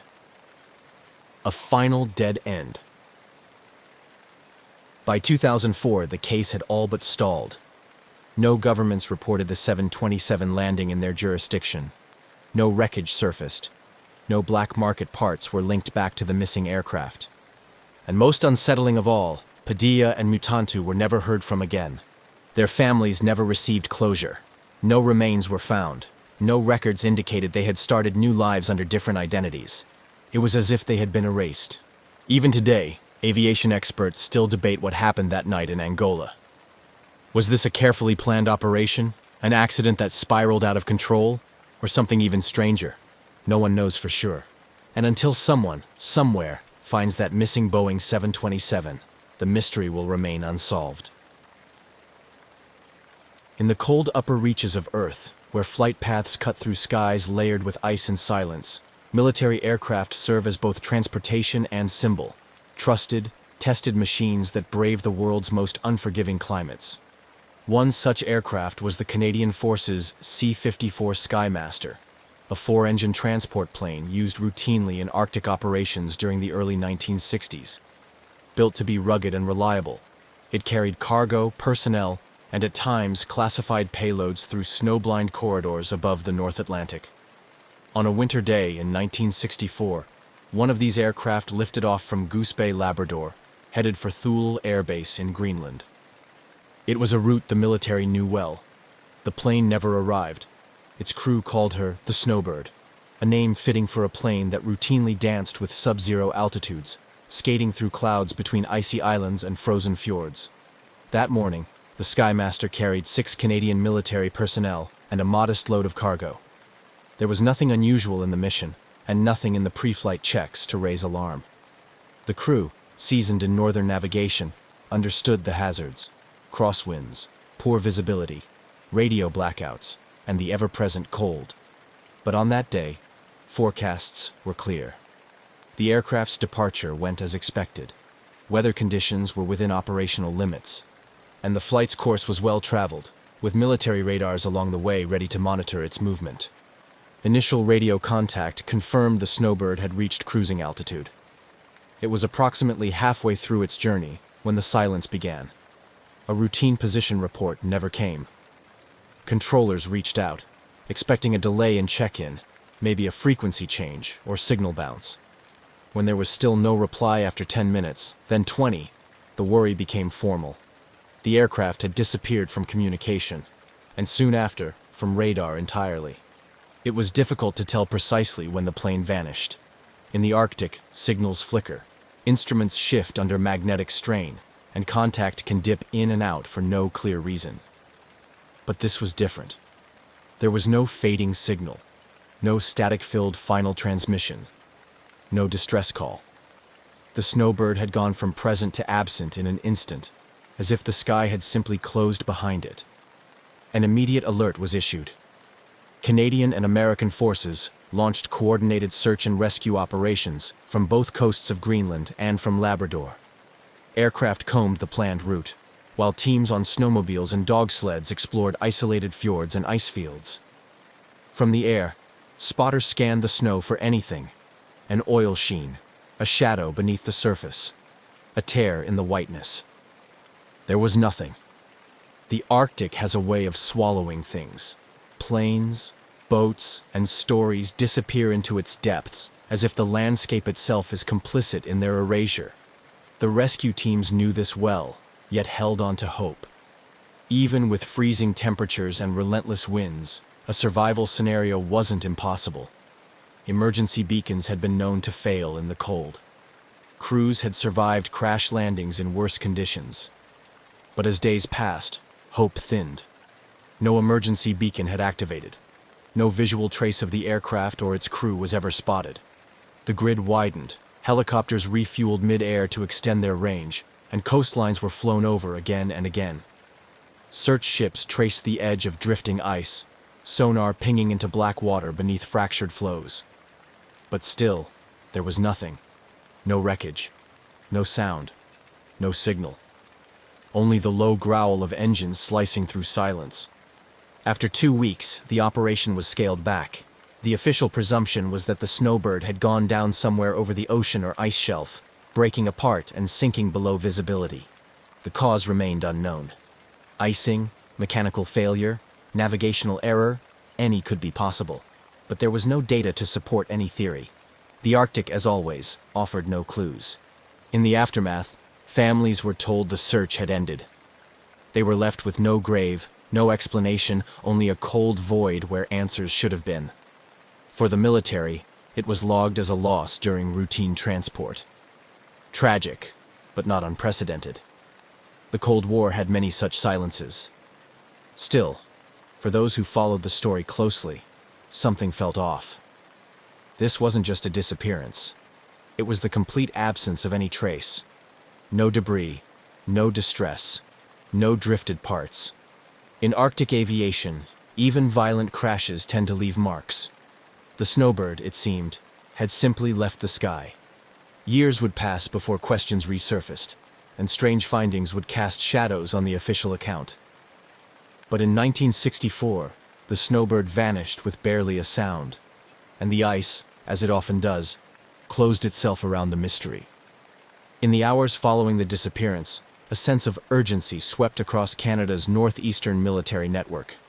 The Arctic is no place for delay. If the snowbird had made an emergency landing, time was already working against its crew. At temperatures well below freezing, with daylight brief and wind speeds cruel, survival was a narrow window. Every hour without contact tightened that window further. The initial assumption was straightforward: mechanical failure or navigational disorientation. It had happened before, though rarely with no warning at all. The military's first step was to backtrack the flight's last confirmed location. The snowbird had been on course, flying at altitude over the Labrador Sea, approaching Greenland's western edge. The radar contact had been faint, normal for that region, but it hadn't returned. That's when the search began. Rescue efforts launched from Goose Bay, from Thule, and from U.S. bases scattered along the North Atlantic corridor. Aircraft equipped with infrared scanners flew grid patterns day and night. Their crews peered through frosted windows, tracing white on white, searching for the unnatural. A wing, a shadow, a glint of aluminum in the snow. Helicopters ventured into fjords and valleys, landing on remote ice to investigate dark spots or anomalies picked up by satellite images. Naval ships patrolled the open waters north of Baffin Island, ready for any sign of debris. Canadian Rangers, indigenous guides trained for Arctic survival, joined foot patrols through the rough terrain. probing the snowdrifts and rock fields for answers. Despite these immense efforts, no distress signal was ever recorded. The snowbird's emergency beacon, designed to activate automatically in a crash, had not transmitted. Not even a fragment of wing or fuselage was found. Radios crackled with possibilities. Had the beacon failed? Had the plane broken apart mid-air? Could it have sunk under thin ice and vanished beneath the surface? Search teams remained hopeful in the first few days. Downed aircraft had been found before, sometimes after weeks, but usually with at least some clue. Oil, fabric, a life raft carried by current. Here, there was only blankness. By the 5th day, crews began searching beyond the original flight path, exploring the possibility that wind or ice might have carried wreckage elsewhere. Still, the Arctic remained mute. Back home, the disappearance dominated military briefings and gripped local headlines.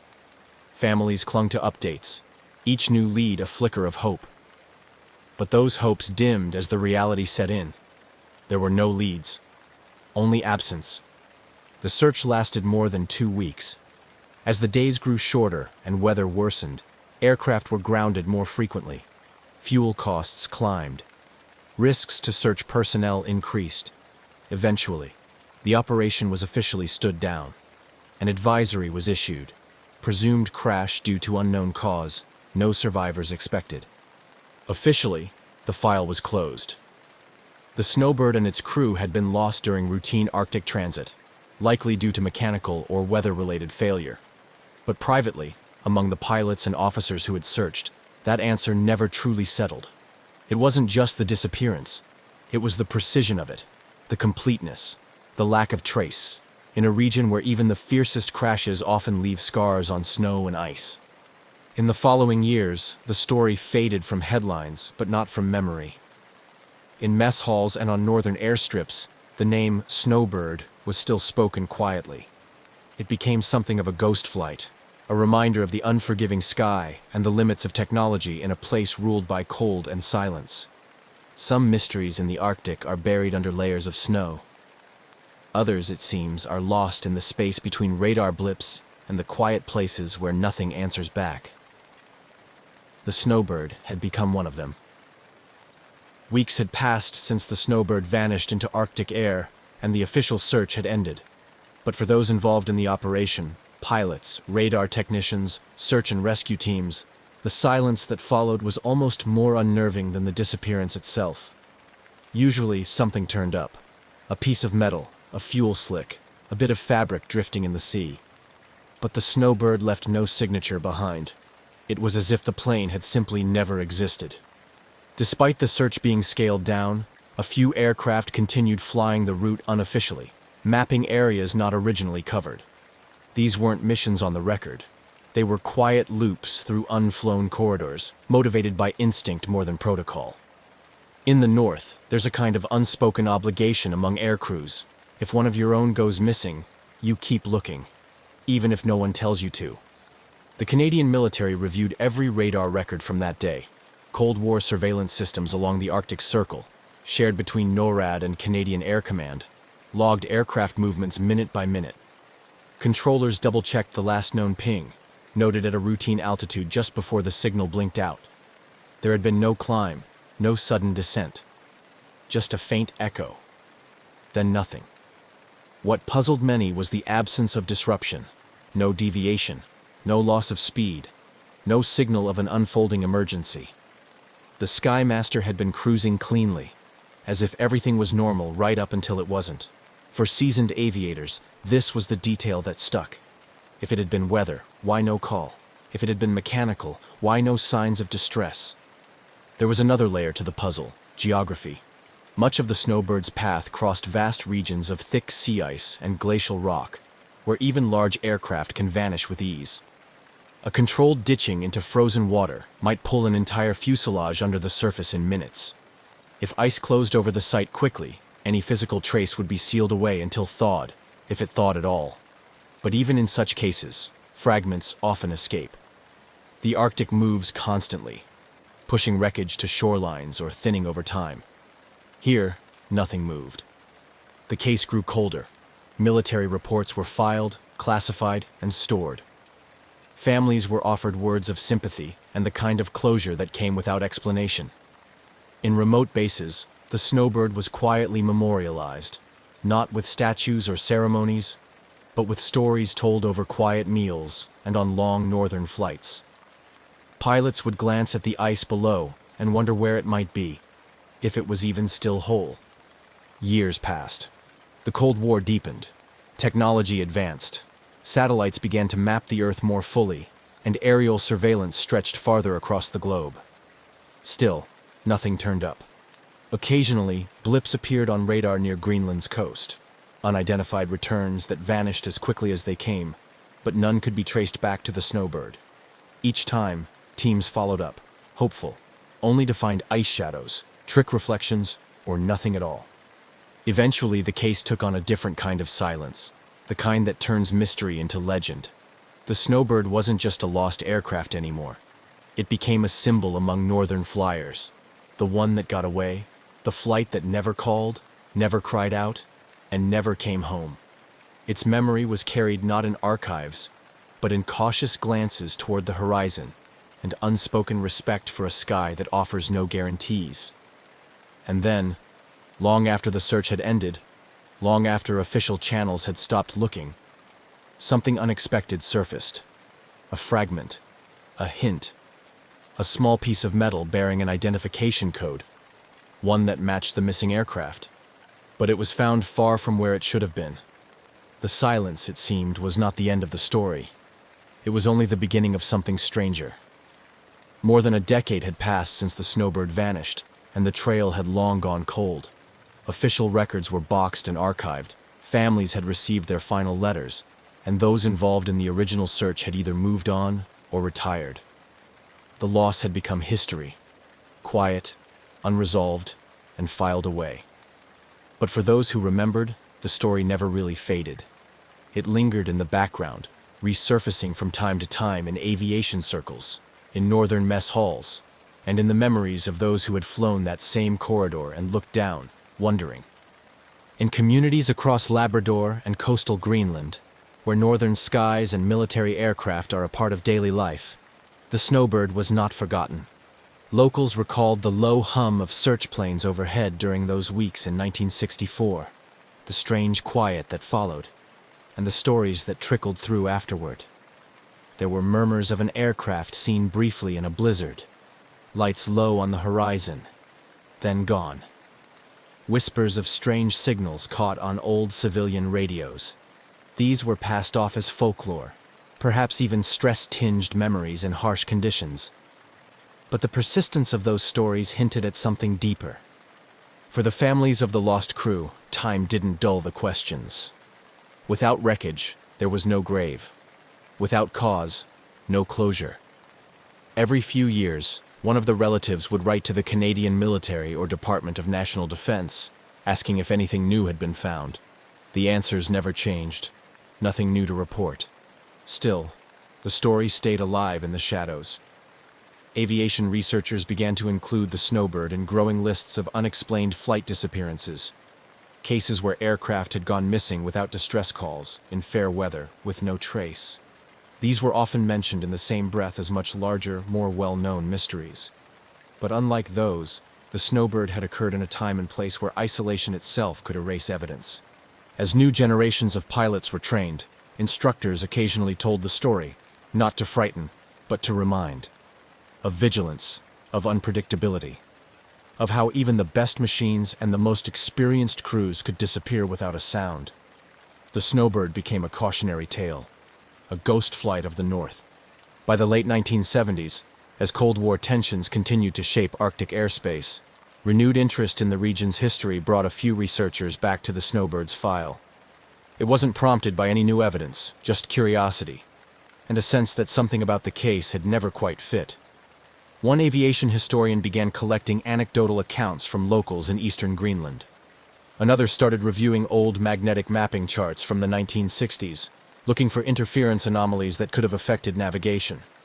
What they found were inconsistencies, odd weather patterns logged around the time of the flight, irregular compass readings reported by other aircraft in nearby airspace that same week, and early military radar data that showed a blip deviating far from the snowbird's intended route, but never explained. None of it proved anything, but it was enough to reopen interest. Questions began to resurface. Could the aircraft have veered hundreds of miles off course? Was the failure not mechanical, but navigational? Or had something else entirely interfered? And then came the reports of debris. Small, scattered, and oddly located. The story of the snowbird, it seemed, wasn't quite finished. Somewhere in the far north, something had begun to re-emerge from the ice. It began quietly, almost without notice. In the late 1970s, a geological survey team working along the southeastern fjords of Greenland, hundreds of miles off the snowbird's planned route, came across something unusual wedged into a narrow ravine. A section of corroded metal, half buried in scree, bearing faded stenciled markings. At first, it was assumed to be debris from a weather balloon, or perhaps Cold War military equipment dumped long ago. But one technician, a former airman, recognized the style of the code. When the fragment was analyzed more closely, it revealed part of a serial number, one that matched the Canadian Force's missing Skymaster, the Snowbird. The news was passed through official channels, quietly at first, and then with growing curiosity. This wasn't where the plane was supposed to be, not remotely. The debris had been found nearly 150 miles east of its intended flight path, tucked into terrain so remote and rugged that no aircraft would have flown there without good reason. More pieces followed. Over the next 5 years, hikers, hunters, and Arctic researchers reported other small finds. A cracked portion of an engine cowling, an aluminum panel warped by exposure, a boot sole hardened by time. These artifacts were found far apart, often in inaccessible places, scattered like breadcrumbs in a region known for its glacial shifts and bitter wind. But none of it fit. The distribution of the parts didn't suggest a violent crash or an explosive breakup. In fact, many were oddly intact, showing little of the damage expected from a high-speed impact. There were no scorch marks, no melted edges. Some theorized that the aircraft might have made a forced landing, hard but survivable, and that the Arctic's slow, grinding elements had carried the remains far from the original site. Still, there was no fuselage, no engines, no instruments or cockpit remains, just fragments, mysteriously far from where they should have been. For many, it raised more questions than it answered. How did they end up there? Had the plane been blown that far off course by wind or navigational failure? Or had it landed and then somehow disappeared? The Snowbird was no longer just a lost aircraft. It was now a riddle with pieces that didn't quite add up. The rediscovery of Snowbird's fragments reignited a quiet storm of questions within aviation circles. What was once a closed case, another Cold War-era loss to the Arctic, was now a live puzzle. Researchers, historians, and retired military pilots began combing through flight charts, magnetic field logs, and weather data from that day in 1964. Theories that had once been dismissed were now revisited with fresh interest. Among the first ideas re-examined was navigational interference. In the 1960s, flying over the high latitudes often meant flying through areas where compasses became unreliable due to magnetic variation.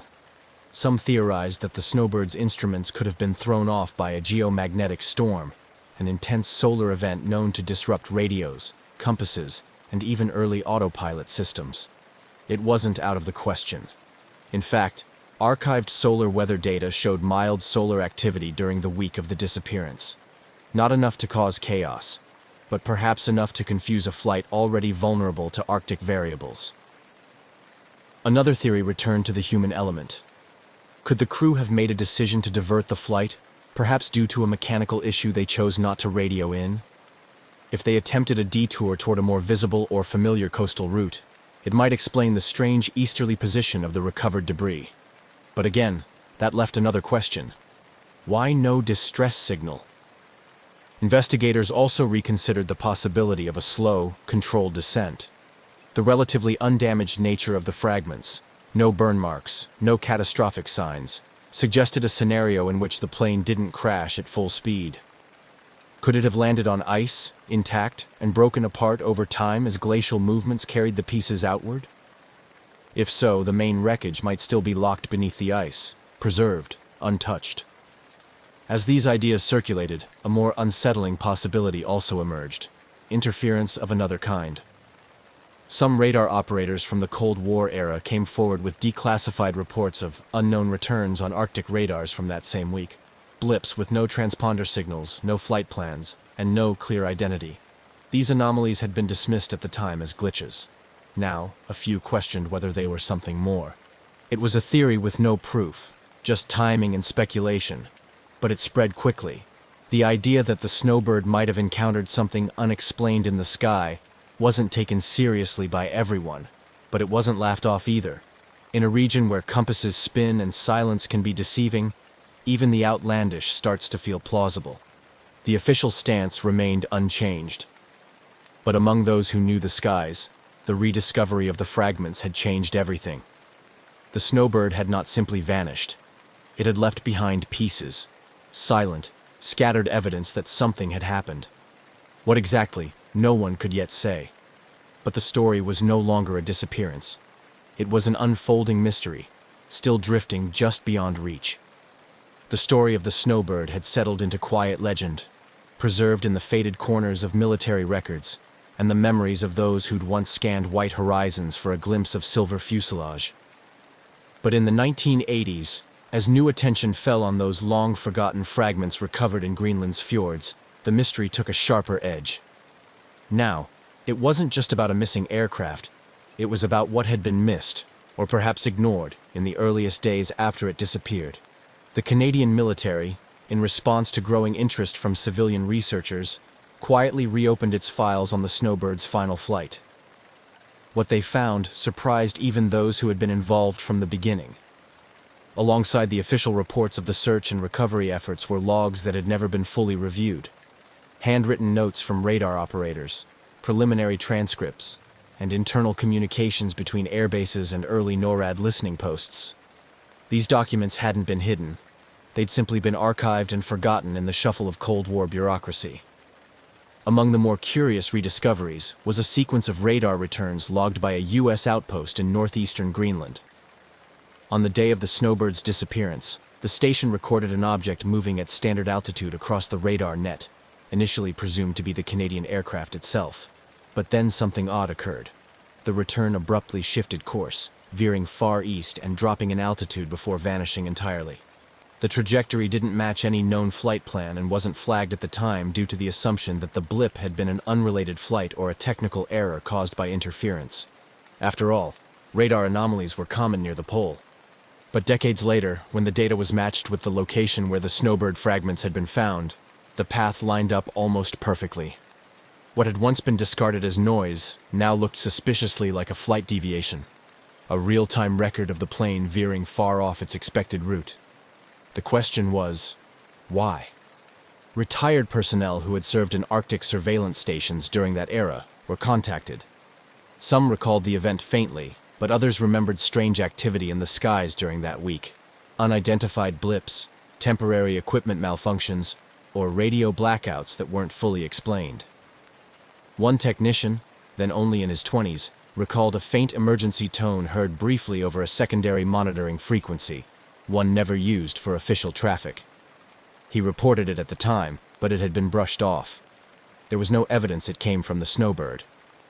But in hindsight, he wondered. It became increasingly clear that the Arctic in the 1960s was a chaotic and heavily watched place. Military operations, weather experiments, early satellite tests. There was a storm of classified activity, much of which was never publicly documented. Some theorized that the snowbird may have unknowingly entered restricted airspace or encountered classified operations that, in the confusion, were never properly reported. If a radar station had tracked the aircraft going off course but didn't connect it to the missing Canadian plane, it could explain why the search had started in the wrong place, and why it ended without answers. Others took the theory further. Could there have been an interception? A misidentification? During the Cold War, such possibilities were not just conceivable, but dangerously common. Stories of near misses between NATO and Soviet aircraft were frequent in military circles. If the snowbird had been mistaken for something else, something unfriendly, could it have been forced down, accidentally targeted, or deliberately hidden. None of these ideas could be confirmed, of course. There were no records of interception, no reports of conflict. And yet, the gaps in documentation only invited more speculation. If the fragments were found in a location inconsistent with any plausible crash arc, and if no distress call was made, then something about the disappearance defied conventional explanation. Still, not everyone embraced the darker theories. Experienced pilots pointed to simpler, if no less tragic, possibilities. A navigational failure, compass drift perhaps, combined with a failure of the pressurization system could have rendered the crew unconscious. The aircraft might have continued on its own, guided only by autopilot or prevailing winds, eventually descending or breaking up in an area far from where anyone expected. It was a clean explanation, but it didn't quite match the condition of the recovered fragments. They seemed too intact, too misplaced. In the end, what the rediscovered documents did was shift the Snowbird from a forgotten loss into an open case, one surrounded by layers of uncertainty and fragments of overlooked truth. Researchers compiled everything they could: satellite data, radar charts, recovered parts, and laid them out like a puzzle missing just one or two critical pieces. And that was the trouble. It was always just short of certainty. The Snowbird had returned, in part, from the silence, but not enough to explain what truly happened that day in 1964. It remained a question half-answered, a story retold in parts. And as the search continued, now digital, now forensic, now historical, the Arctic skies seemed to hold on to their secrets just a little longer. Decades had passed, but the Arctic never forgot. It held the Snowbird's final secret beneath its endless white, untouched, unmapped, and unsolved. The fragments discovered along Greenland's rugged coastline were all that ever surfaced. The fuselage, cockpit, engines, and the 6 souls on board remained where they had vanished, locked in a mystery that the cold seemed determined to keep. But while the land gave up little, those drawn to the Snowbird refused to let the trail go cold again. By the early 2000s, advances in satellite imagery, ice-penetrating radar, and remote sensing technology offered new hope.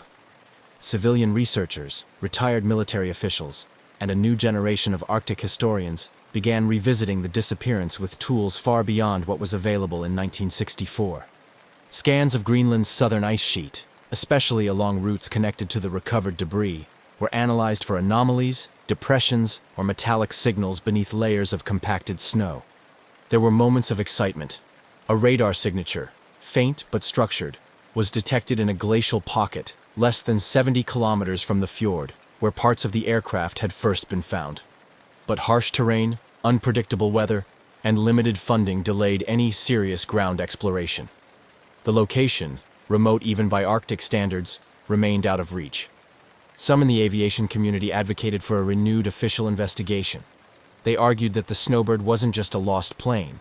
It was a case study in Cold War-era search limitations, the fragility of flight in high-latitude conditions, and the enduring gaps in early international cooperation over shared airspace. But official bodies remained hesitant. The case, long considered closed, wasn't a priority for a new generation of policymakers. Still, the Snowbird never truly left the public consciousness. Documentaries were produced. Articles resurfaced in aviation magazines. Podcasts dissected the case, drawing in new audiences captivated by the surreal image of a plane that simply vanished. With every new mention, another layer of curiosity was added to the legend. And then there were the families. Time had dulled the sharpest pain, but not the longing. For children who had grown up without answers, closure remained elusive. Some had never even seen the last resting place of their fathers or brothers. A few made pilgrimages to the region, standing in vast, empty landscapes beneath sky-stretched silence, where the only sound was the wind pushing through ice. They weren't searching for debris. They were reaching for connection, a place to grieve, a point to begin and end the story. In a small memorial ceremony held in 2014, on the 50th anniversary of the flight, veterans, family members, and Arctic pilots gathered at Goose Bay. Stories were shared. Names were read. The Snowbird was remembered not only as a tragedy, but as a reminder that in aviation, even the best-trained crews and the most reliable machines can be humbled by nature's scale and by the unknown. What remains today is not just the unanswered question of where the snowbird fell, but how easily silence can swallow even the most traceable of things. In an age before global satellite tracking, before real-time black box transmissions and digital fail-safes, flights relied as much on the eyes and ears of their crew as on the steel beneath them. A navigational hiccup, a whiteout, a shift in wind. Any of these could start a chain of events that no one would see coming. There's also the lingering possibility, small but persistent, that the snowbird didn't just vanish. It was missed. Misread on a radar. Misplaced on a chart. That in the chaos of overlapping military activity, experimental aircraft, and sensitive Cold War operations, the truth of its last moments was quietly buried under layers of need-to-know silences and fractured record-keeping. But maybe the final answer will never come. Perhaps the snowbird's real story lies not in a definitive explanation, but in its resonance. It represents the margins of control in aviation, the quiet power of an environment that offers no second chances, and the humility required to fly through such places. Not every disappearance is destined for resolution. Some remain, like the Arctic itself, open, endless, and frozen in time. So the snowbird remains a question in the sky, a ghost in the ice. Its story told not in certainty, but in the search. And maybe that's what gives it its haunting power. That in a world so mapped, so digitized, so explained, we can still lose something so completely. Somewhere beyond the edge of radar, beneath snow too deep for memory, a plane waits. Whether it will be found or not doesn't change what it's already given. A reminder that mystery still exists, that even in silence, some stories still speak. On the afternoon of May 25th, 1979, the bustling atmosphere of Chicago's O'Hare International Airport was typical of a busy travel hub. Passengers of American Airlines Flight 191, bound for Los Angeles, were boarding the McDonnell Douglas DC-10, a familiar workhorse in the fleet, recognized for its distinctive three-engine configuration. Inside the terminal, families hugged goodbye, and travelers made their final calls before switching their devices to airplane mode. As they settled into their seats, the flight crew, led by Captain Walter Lux with over 22,000 flight hours, was methodically conducting pre-flight checks. The cabin crew efficiently demonstrated safety procedures, their routine polished by countless repetitions. The energy on board was a blend of excitement and the monotony of routine travel, with passengers adjusting overhead bins and leafing through magazines. Outside, ground crew buzzed around the aircraft. The hum of the jet engines blended with the clatter of loading equipment as luggage was stowed and fuel lines were secured. The final checks were marked by a visual inspection of the aircraft's imposing frame, which showed no outward signs of distress or malfunction. The DC-10 pushed back from the gate, its engines roaring to life with a surge that vibrated through the cabin. Air traffic control cleared the flight for takeoff, slotting it into the busy sequence of departures. As Flight 191 taxied to the runway, pilots reviewed the flight path and weather conditions, confident in the aircraft's ability to deliver another routine flight. As the aircraft aligned with the runway, Captain Lux increased throttle, and the DC-10 began its takeoff roll. Acceleration pushed passengers gently back into their seats as the plane gathered speed, racing down the runway. However, unbeknownst to those on board, a critical failure was unfolding. As the aircraft reached takeoff speed, a loud thud was heard, a sound unbefitting of a normal takeoff. From the cockpit, the crew felt a jolt through the controls. Warning lights flashed as an engine pylon holding engine number 1, located under the left wing, failed catastrophically. The engine, along with its supporting structures, broke away from the wing, flipping over the wing and severely damaging control lines and part of the wing itself. Despite the chaos, the aircraft momentarily lifted off the ground, climbing into the sky. But the damage was too severe. Control was compromised. The DC-10, struggling against the physics of its crippled state, began to roll ominously to the left. Onlookers at the airport watched in horror as the aircraft's wing dipped, grazing the ground. The plane crashed just beyond the runway in a massive fireball, sending black smoke billowing into the sky. Emergency services at O'Hare, trained for rapid response, were dispatched immediately, their sirens cutting through the shock of the onlookers. Firefighters and rescue teams raced towards the flames, but the devastation was apparent from a distance. The impact was not survivable. As the first responders made their way through the wreckage, the aviation community was already buzzing with the news of the disaster. Flight 191 had become the deadliest aviation accident in U.S. history at that time, a tragic record marked by the loss of all 271 passengers and crew, along with 2 individuals on the ground. In the control tower, confusion compounded the tragedy, with reports that the flight crew had communicated with air traffic control post-crash, an impossible scenario that muddled an already chaotic situation. This eerie detail sparked immediate speculation and a flurry of theories about what had actually transpired in the cockpit in those final moments. This bizarre communication would later become a focal point of the investigation, adding a layer of mystery to the crash.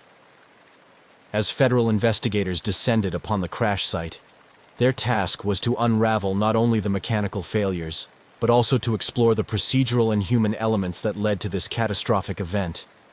The implications of their findings would resonate far beyond O'Hare, rippling through the aviation industry and leading to critical changes in aircraft design and maintenance practices. The crash of Flight 191 was a watershed moment in aviation safety, serving as a harsh reminder of the vulnerabilities inherent in complex systems and the perpetual need for vigilance in monitoring, maintenance, and regulatory oversight. The legacy of this tragic day would shape the future of aviation, compelling a re-examination of safety protocols to prevent a recurrence of such a disaster. As American Airlines Flight 191 ascended into the afternoon sky, those on board were unaware of the imminent disaster. The sequence of events on that fateful day in May 1979 unfolded rapidly, beginning with a critical failure that occurred just as the aircraft reached takeoff speed. A loud sound, almost like an explosion, was heard as the left engine and its pylon assembly separated from the wing, flipping over the top and slamming against the fuselage. This catastrophic failure was not only audible, but also visible to those watching from the airport, who saw parts separating from the aircraft as it struggled to climb. The aircraft initially continued to ascend, albeit with difficulty. Inside the cockpit, Captain Walter Lux and his crew were suddenly fighting to control an aircraft that was quickly becoming uncontrollable. The flight data later revealed that critical hydraulic lines had been severed when the engine detached, leading to a loss of hydraulic power to the control surfaces on the left wing. The damage was extensive, and the aircraft's ability to maintain lift and balance was compromised. From the ground, the sight was horrifying. Eyewitnesses described seeing the aircraft roll sharply to the left as it lost aerodynamic stability. The DC-10's left wing dipped down, striking a light pole at the end of the runway, which tore a gash in the wing and exacerbated the already critical situation. Fuel began leaking profusely, trailing flames. Seconds later, the wingtip hit the ground, causing the aircraft to roll completely onto its side and crash in a massive fiery explosion just beyond the runway perimeter. The impact was devastating. The aircraft, fully loaded with fuel for its cross-country flight, became an inferno. Rescue and emergency services at O'Hare were quick to respond, dispatching fire trucks and emergency personnel to the scene within moments of the crash. Despite their rapid response, the intensity of the fire and the total disintegration of the aircraft structure made immediate rescue efforts nearly impossible. The crash site was a scene of chaos and destruction. Twisted metal, charred debris, and personal belongings were strewn across the field where Flight 191 came to rest. First responders described the scene as apocalyptic, with thick black smoke billowing into the sky and the acrid smell of burning jet fuel and materials filling the air. Their primary focus was on extinguishing the fire, which took hours to fully control, and searching for any possible survivors, a hope that dimmed as the scale of the devastation became clear. Meanwhile, air traffic control at O'Hare, having witnessed the crash from their tower, were in a state of disbelief and shock. They immediately initiated emergency protocols, which included shutting down the airport to incoming and outgoing traffic. The control tower personnel, trained for emergencies but seldom confronted with a disaster of such magnitude, worked to manage the crisis, coordinating with on-site emergency teams and rerouting flights scheduled to land or depart. As news of the disaster spread, the National Transportation Safety Board, NTSB, was alerted, and a team of investigators was quickly assembled and dispatched to the site. Their task was daunting: to determine what caused Flight 191 to crash so disastrously just moments after takeoff. Initial theories ranged from catastrophic mechanical failure to possible pilot error, but the eyewitness accounts and early examination of the debris pointed strongly to a failure related to the aircraft's left engine and pylon. In the days following the crash, the area around the crash site was cordoned off as a massive investigation unfolded. Pieces of the aircraft were meticulously catalogued and examined. The engine and pylon were of particular interest, given their unusual behavior during the takeoff roll. Investigators began the painstaking process of tracing the maintenance history of the aircraft, particularly recent work done on the engines and pylons, which had involved a technique known as the milk stool method. This method was suspected to potentially stress the pylon structure unduly. As the NTSB delved deeper into the aircraft's maintenance records and the procedures used during recent repairs, they uncovered significant lapses in compliance with McDonnell Douglas's maintenance specifications. It became evident that shortcuts taken during maintenance could have led to structural weaknesses, setting the stage for the failure observed during the aircraft's final takeoff. The immediate aftermath of the crash not only focused on determining the cause, but also on supporting the families of the victims. American Airlines and various agencies set up support centers to assist relatives and loved ones, providing them with information and helping to manage the overwhelming grief that swept through the community. The airline industry, too, was forced to confront the potential implications of the disaster, as it became apparent that the crash of Flight 191 could have profound effects on public confidence in air travel, and particularly in the DC-10 model. The disaster of Flight 191 thus became a critical moment in aviation history, prompting a re-evaluation of aircraft maintenance practices and regulatory oversight, and raising serious questions about the safety protocols adhered to by airlines and their maintenance contractors. This tragic event not only resulted in the loss of 273 lives, but also marked a turning point in how aircraft maintenance was approached and regulated, with reverberations felt across the entire aviation industry. Following the catastrophic crash of American Airlines Flight 191, just moments after its takeoff from O'Hare International Airport, a perplexing and chilling detail emerged that added a layer of mystery to an already tragic event. According to reports, Air Traffic Control received a communication from the pilot of Flight 191 after the aircraft had already crashed. This bizarre occurrence sparked a mix of confusion, speculation, and intense scrutiny among investigators, media, and the public. The alleged post-crash communication was first noted by air traffic controllers who were in a state of shock after witnessing the aircraft's abrupt descent and explosion. The claim was that a transmission, purportedly from Captain Lux, came through, even though the aircraft was visibly in flames on the ground. This transmission was described as garbled and brief, with some interpreting it as a routine final approach message, which was haunting given the timing and context.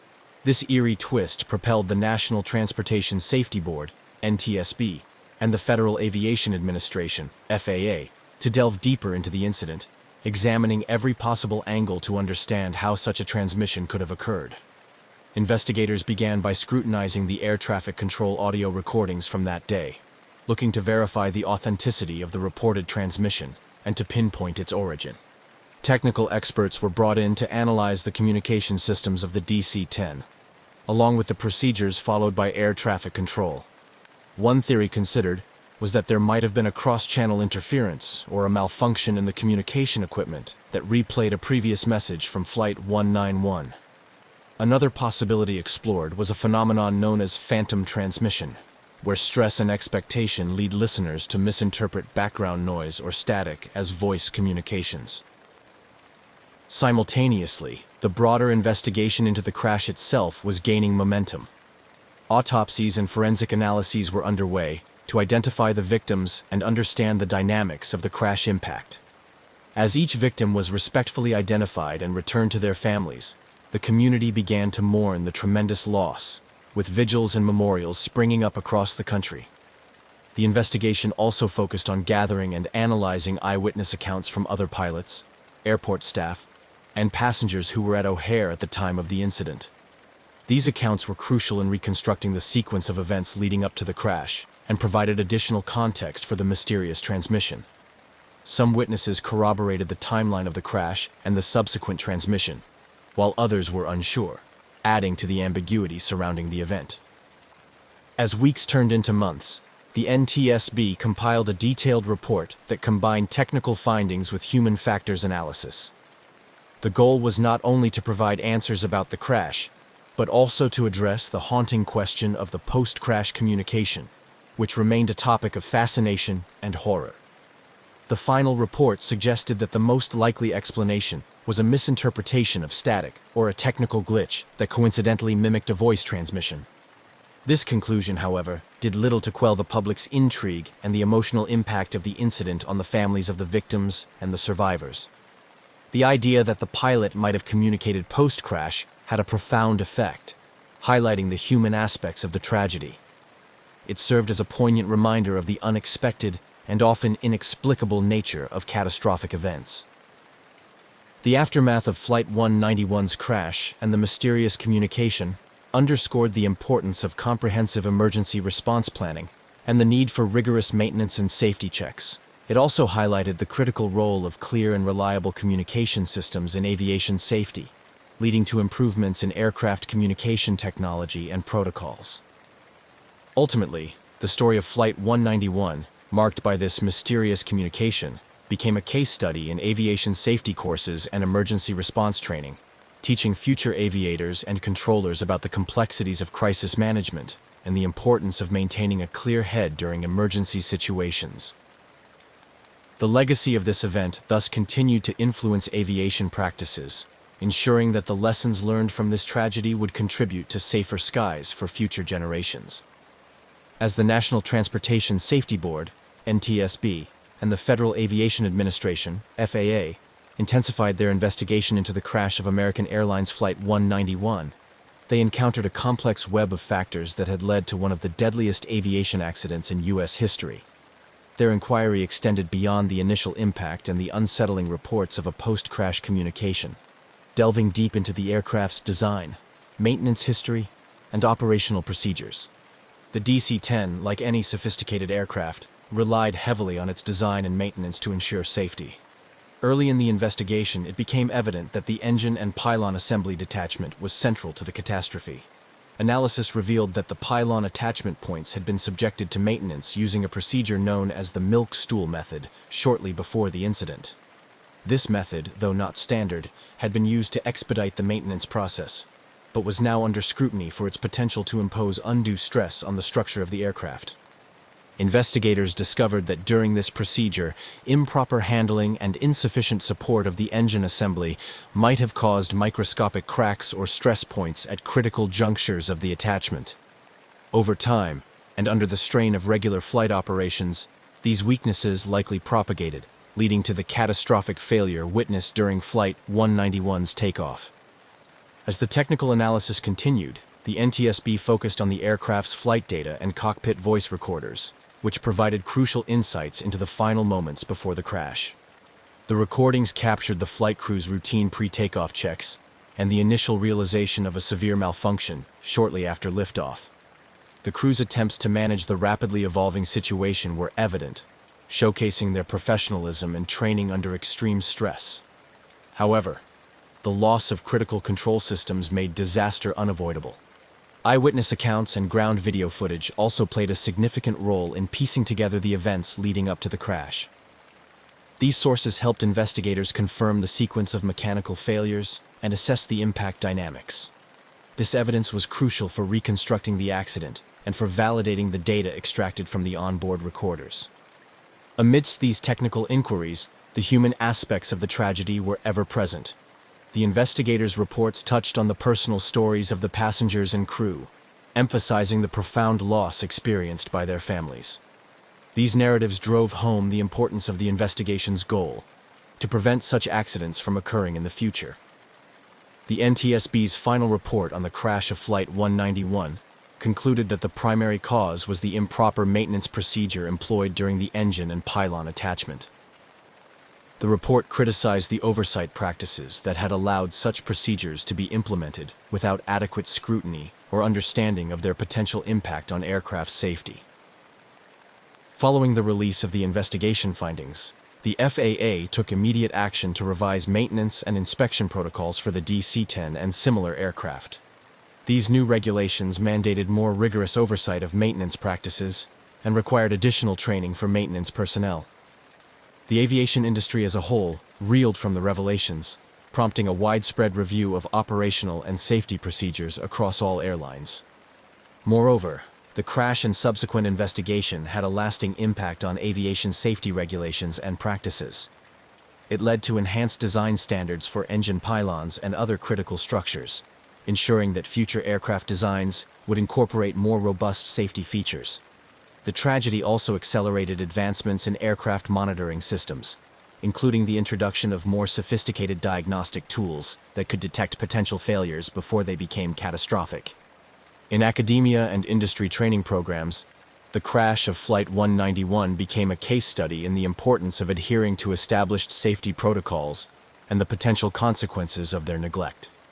The lessons learned from this incident have been used to educate generations of aeronautical engineers, maintenance technicians, and pilots about the critical interdependencies between design, maintenance, and operation in aviation safety. Ultimately, while the loss of life could not be undone, the rigorous investigation and its aftermath led to significant improvements in aviation safety. These changes have undoubtedly prevented other tragedies, serving as a somber reminder of the need for constant vigilance and improvement in the ever-evolving field of aviation. The crash of American Airlines Flight 191 had far-reaching impacts on aviation safety, propelling significant changes in both policy and industry practices. This tragedy served as a critical lesson for aviation authorities, manufacturers, airlines, and the public, highlighting the crucial importance of rigorous maintenance and regulatory oversight.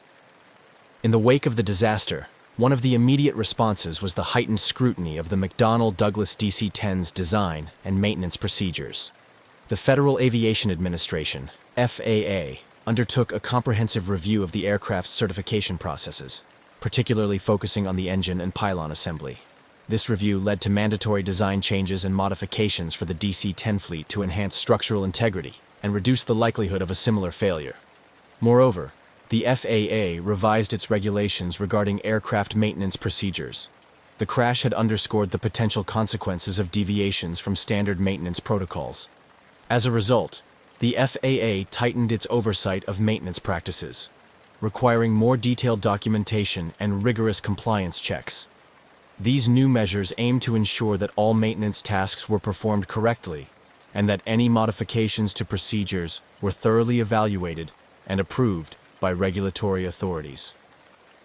The aviation industry also witnessed a shift in how maintenance staff were trained and certified. Recognizing that the quality of maintenance directly impacts aircraft safety, training programs were overhauled to include more in-depth coursework on the specific mechanics of aircraft systems, particularly focusing on critical components like engines and control surfaces. Maintenance technicians were now required to undergo regular recertification, ensuring they remained current with the latest technologies and best practices. Airlines themselves began to invest more heavily in their maintenance operations, often upgrading facilities and equipment to meet the new, stricter standards.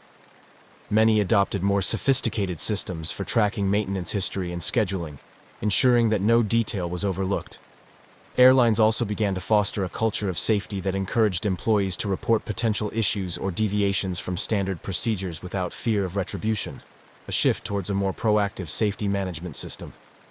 The impact of Flight 191 extended beyond regulatory and operational changes.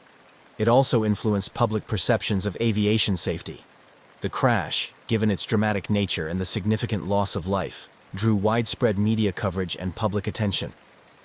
This heightened awareness led to increased passenger interest in airline safety records and practices, prompting airlines to be more transparent about their safety measures and incident handling. In the broader context of aviation safety, the lessons from Flight 191 contributed to the development of more advanced safety technologies. Aircraft manufacturers began to incorporate more robust diagnostic systems that could detect potential issues before they led to failure. These systems, coupled with advancements in materials science and engineering, have led to newer generations of aircraft that are significantly safer and more reliable.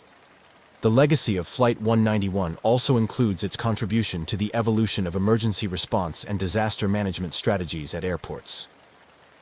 The crash highlighted the need for rapid and effective emergency services, leading to improved coordination among first responders and the implementation of more sophisticated disaster response plans at major airports. Reflecting on the crash and its aftermath, the aviation industry recognizes that such tragedies, while devastating, provide critical opportunities for growth and improvement. The changes spurred by the Flight 191 disaster have undeniably enhanced the safety of air travel, turning the lessons learned from a moment of tragedy into enduring contributions to the safety and reliability of commercial aviation. The commitment to learning from past mistakes ensures that the legacy of those lost in Flight 191 continues to influence positive changes in aviation safety standards, helping to safeguard future generations of air travelers. The crash of American Airlines Flight 191, while a profound tragedy, catalyzed significant advancements in aviation safety and regulatory practices. However, the emotional and psychological impacts on the families of the victims and the broader community were deep and enduring. This chapter explores the personal ramifications of the disaster, the continuing mystery of the reported post-crash communication, and how these elements have influenced cultural perceptions and ongoing safety dialogues. For the families and friends of the 273 victims, the crash was a devastating blow that left a permanent scar. The sudden loss inflicted profound grief and a persistent quest for answers and justice. Support networks, both formal and informal, sprang up in the aftermath, providing counseling and a platform for shared grieving and mutual support. American Airlines and various community organizations established funds and memorials to honor the memory of the deceased, aiming to provide a semblance of solace to the bereaved. In addition to these support mechanisms, the families became pivotal advocates for aviation safety reforms. Driven by their personal losses, many relatives engaged with regulatory bodies, participated in safety conferences, and worked alongside lawmakers to push for stringent safety regulations. Their efforts ensured that the lessons from the crash translated into concrete legislative and industry changes, embedding their loved ones' legacies within the framework of improved aviation safety standards. The incident's mysterious aspect, particularly the report of a post-crash communication from the aircraft, added a layer of intrigue and continued public interest in the crash. This unresolved detail fueled speculation and numerous conspiracy theories, which found their way into media portrayals, books, and documentaries. The eerie nature of the alleged communication led to various interpretations, some seeing it as a technical anomaly, while others speculated about less explainable causes. These speculations and the dramatic nature of the crash itself captured the public's imagination, embedding the incident firmly within the cultural landscape. The story of Flight 191 has been recounted in numerous television programs and articles, often highlighted during discussions on aviation safety and disaster management. The crash is frequently cited in academic and training scenarios, serving as a grim reminder of the potential human cost of safety failures and the importance of adherence to maintenance protocols. Moreover, the incident spurred a reevaluation of how airline disasters are communicated to the public and managed in the media. The need for timely and transparent information became apparent, leading to better communication strategies that focus on providing accurate updates and managing public relations sensitively and respectfully in times of crisis. The ongoing dialogue about the crash of Flight 191 and its implications has also influenced the development of new technologies aimed at preventing similar tragedies. Innovations in aircraft design, diagnostics, and materials have all been driven, at least in part, by the lessons learned from this disaster.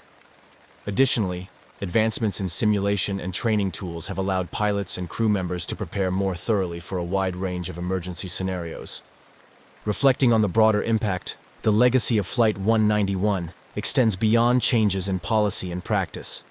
It has become a poignant narrative of loss, resilience, and reform.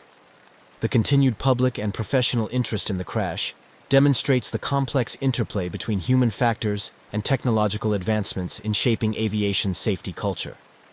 It underscores the importance of learning from past mistakes and ensuring that the memories of those lost continue to drive improvements in an ever-evolving industry, ensuring their legacy contributes positively to the safety of future air travel. As the aviation community reflected on the aftermath of the crash of American Airlines Flight 191, it became evident that the incident had significantly altered the trajectory of aviation safety and regulatory practices. This part of the story delves into how the lessons learned from the crash have been implemented over time and continue to influence aviation safety today. The comprehensive investigation that followed the crash of Flight 191 led to significant enhancements in aircraft design and maintenance. One of the most critical changes was the revision of the Federal Aviation Administration (FAA) regulations concerning aircraft maintenance procedures and inspection protocols. The crash had exposed serious flaws in the way engine attachments and other critical components were inspected and maintained. In response, the FAA mandated more stringent inspection routines, specifically targeting the attachment points of engines to the wings, and introduced requirements for more detailed reporting by maintenance crews. This shift was accompanied by a broader industry movement towards a more proactive approach to safety, known as the Safety Management Systems (SMS). This framework encourages airlines to not only comply with existing safety regulations, but also to continuously assess and improve their safety practices. The adoption of SMS has been pivotal in shifting the culture within airlines from reactive to proactive, focusing on the identification and mitigation of potential safety risks before they lead to accidents. The tragedy also spurred advancements in engineering and materials science, leading to stronger and more resilient aircraft components. Manufacturers began to use more sophisticated non-destructive testing technology to detect faults in metal parts before they become critical. These technologies, such as ultrasound and eddy current testing, have become standard in the industry, enhancing the overall safety of aircraft. Training for pilots and maintenance personnel has also evolved in response to the crash. Simulation technology, which has significantly advanced since 1979, now allows for more realistic and varied training scenarios. Pilots and crew members are better prepared to handle a wide range of emergency situations, including those that may not have been well understood at the time of the Flight 191 crash. This comprehensive training is crucial in equipping today's aviation professionals with the skills they need to ensure passenger safety. Furthermore, the crash has had a lasting impact on emergency preparedness and response strategies at airports. Lessons learned from the response to the Flight 191 crash have led to improved coordination among emergency services, more effective disaster response plans, and better resources for handling mass casualty situations. Airports around the world have refined their emergency protocols, ensuring that they are better prepared to respond to accidents swiftly and effectively. The legacy of Flight 191 extends into public awareness and education about aviation safety. The crash underscored the importance of transparency and accountability in the aviation industry. Today, passengers are more informed about the safety records of airlines and the specifics of the aircraft they fly on. This informed passenger is a critical component of the aviation safety ecosystem, as public pressure and expectations continue to drive improvements in industry standards. In conclusion, the tragic crash of American Airlines Flight 191 was a pivotal moment that transformed the aviation industry. It brought about sweeping changes to safety protocols, regulatory oversight, and the technology used in aircraft manufacturing and maintenance. The lessons learned from this disaster continue to resonate, ensuring that the legacy of those lost lives on through each flight that safely reaches its destination. The improvements in safety practices and the ongoing commitment to preventing similar tragedies stand as a testament to the importance of learning from the past, no matter how difficult those lessons may be.